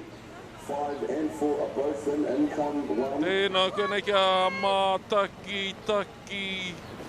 5 of the first Ue, aha koe kuhutua toru atu mana tai. Puta tuatahi mai rātou. E ki ana tērā ko ngā hurihanga ko te mutunga kē mai nei o te kounga. Engari anō pēr ngā tōtika ruarau rima te kaimita.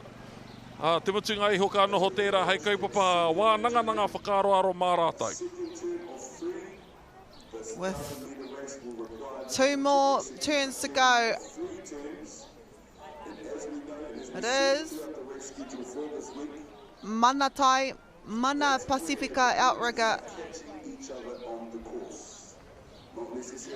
and Matawera, Te Aurere Wakama Club. This is hashtag horo.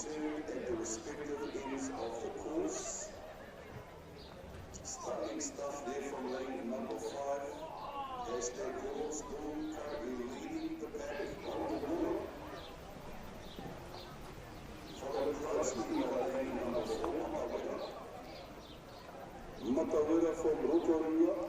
25 metres away from the second turn. Te Aurere Wakama Club, you can see them from a distance. Fluorescent orange. But it is here, lane 1, Mana Tai, Mana Pacifica.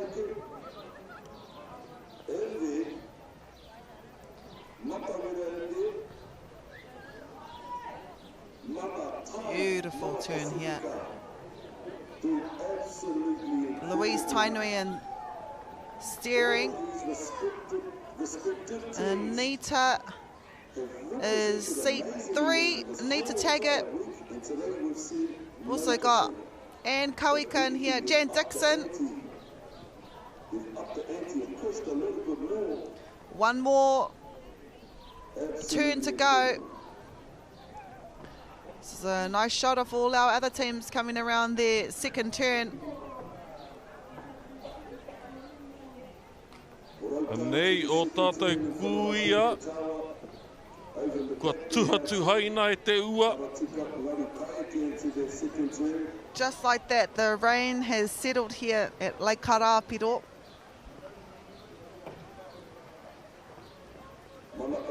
And just like yesterday, it came out of nowhere. Last year was a long winter. This has been a weird summer. My read of Matariki last year was Waipunarangi was bright. Waipunarangi is present at the moment. The more present, the more present. So Waipunarangi was bright, Waipunarangi will be present. And Matariki, star that speaks to our well-being.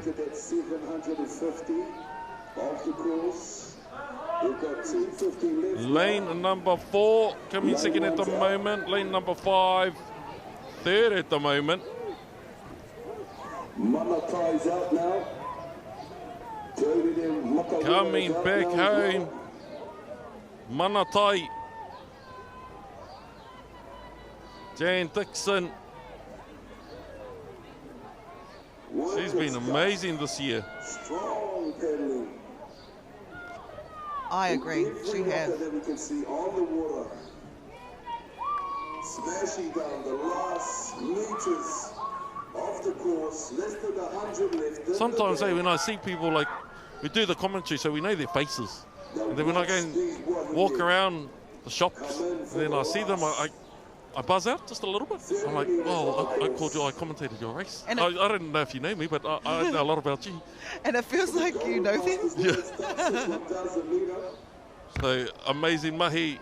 Jan, I saw you out there. You're who I'm speaking of. Saw you out there as well. That was Jan Dixon. And they, Mana Tai, ara tuatahi, ka tai ki te whiringa toa, Ka whai rā i a rātou kei te aratua pā.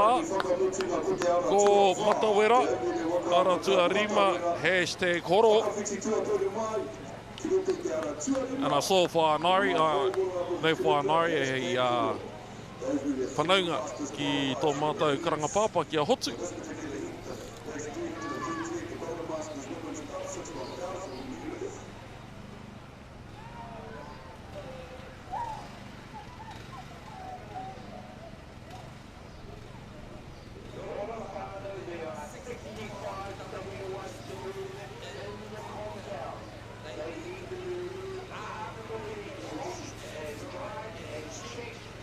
Pai wha Louise.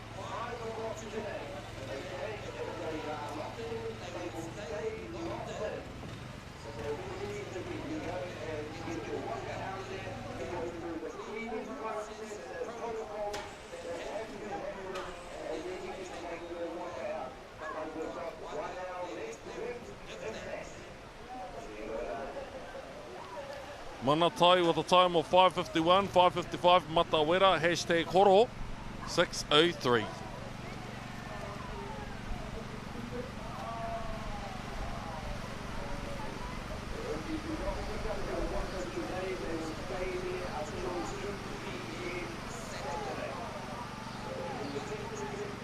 The final race of the day, Premier Men Regionals W12 500, a ko ake nei tērā.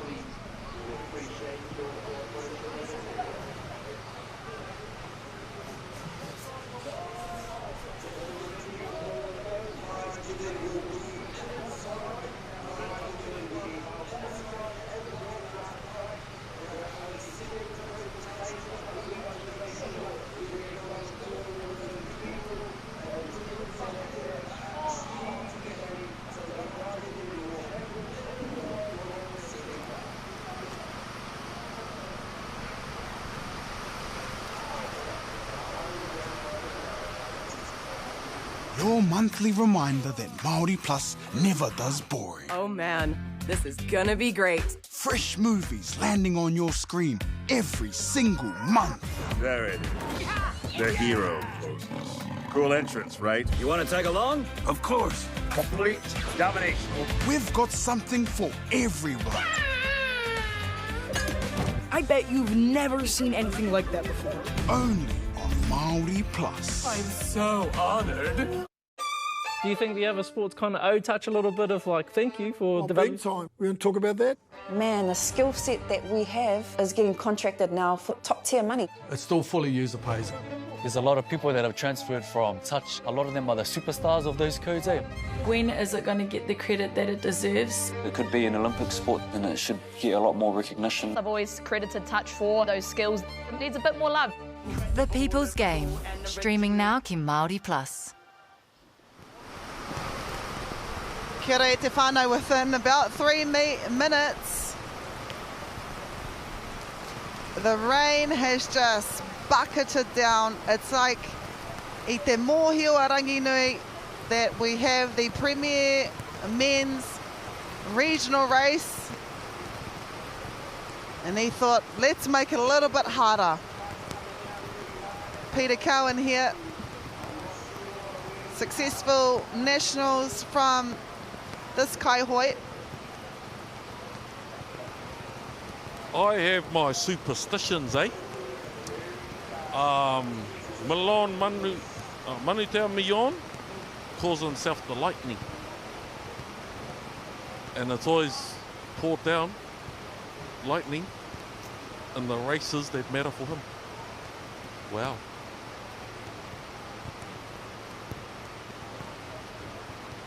Again, as I said, these men need to be tested. The greatest, the best of the best.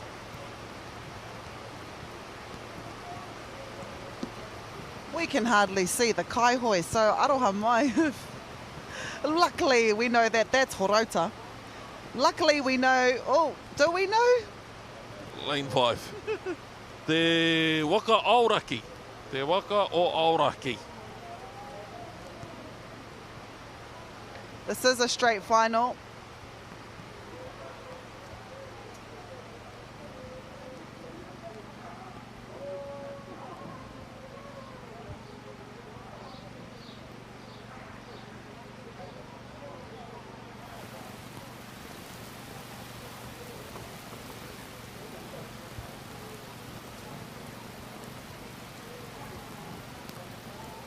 A rocker here, Auckland region.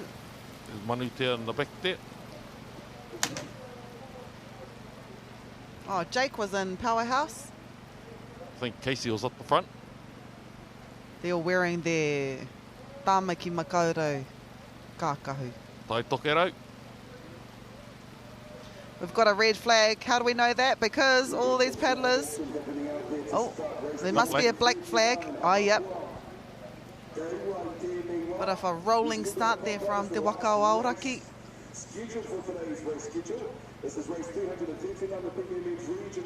I think 6 might be still over. Oh, yeah. That's the first time we've seen a black flag with the green flag raised, which means the race will commence, but one team or teams might be disqualified. This is a rocker, Auckland region. They'd be going that fast that once you put your paddle into the water, it's just going to fly back. You're not even going to feel like you're pulling anything. That's how fast they're going. They will be, these would be some of the fastest 12-man has ever gone, ever in history. The technology, the muscles, the fitness, the endurance, the everything at the moment. If ever you wanted to measure the speed of how fast Waka Ama can go, it's right here, right now. Te puko te ka tāne toa 4, lane 4, a rocker, Auckland region in 3, Hoi Tonga in 2. It is Te Puko Dika leading at the moment. We have 200 metres to go. Honestly, we need to put some microphones on these Waka. I really want to know what they say, or if there's anything said, or if it's a noise on onomatopoeias. Like, we have to know this. We need to know what makes these toa toa. Ia tātou. As we watch them come down the last 50 metres, it is Te Puko Te Ika Tāne in lane 4. Don't change. I think they're going to take it. Don't change. A rocker though. I think they may have left it too late. It is Te Puko Te Ika. Your chance for Premier Men Regionals for 2026. Auckland got second, unsure who got bronze.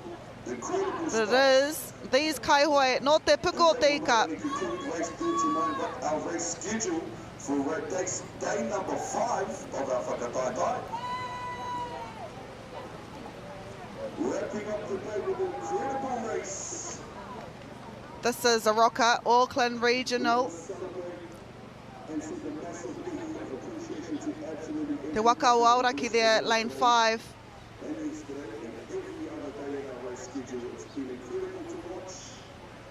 How liberated would you have felt knowing that you were ahead of the Tāmaki regional team at halfway? Wow. And no wonder they're celebrating. What a team to beat. That team, that's a champ team. 1:49. Te Puko Te Ika, Tāne Toa, Tāmaki, Aucklanders in 2. Patikura, I think, from up and north. Yeah, Te Tai Tokiro.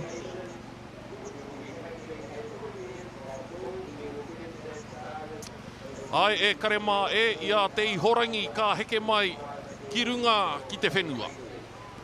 I te waka whakamutunga ka hoki mai ki uta ko ia tēnei ko ngā mihi a Whakaata Māori ki a koutou.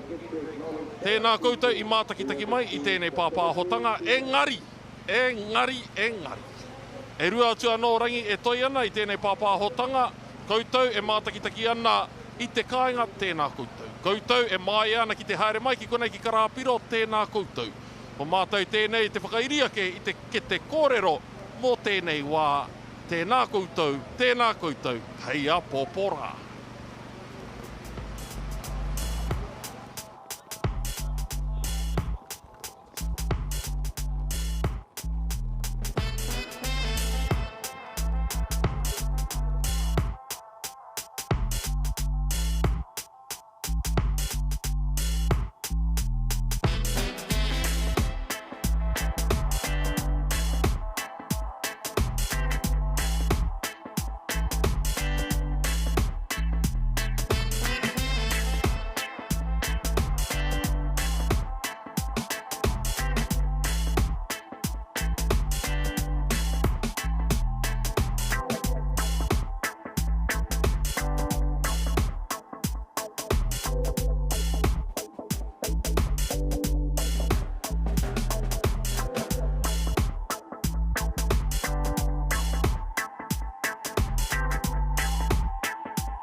You think you can do it?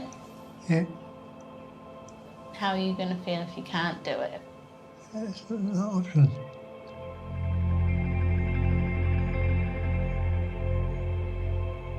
I don't.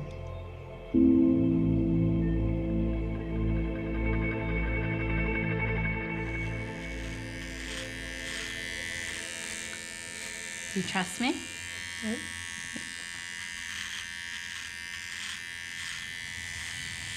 Your head up. Is your back still?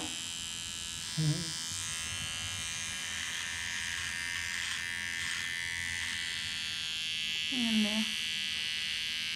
We got his diagnosis in May 2019 and we're now May 2022 and he's gone from working full time to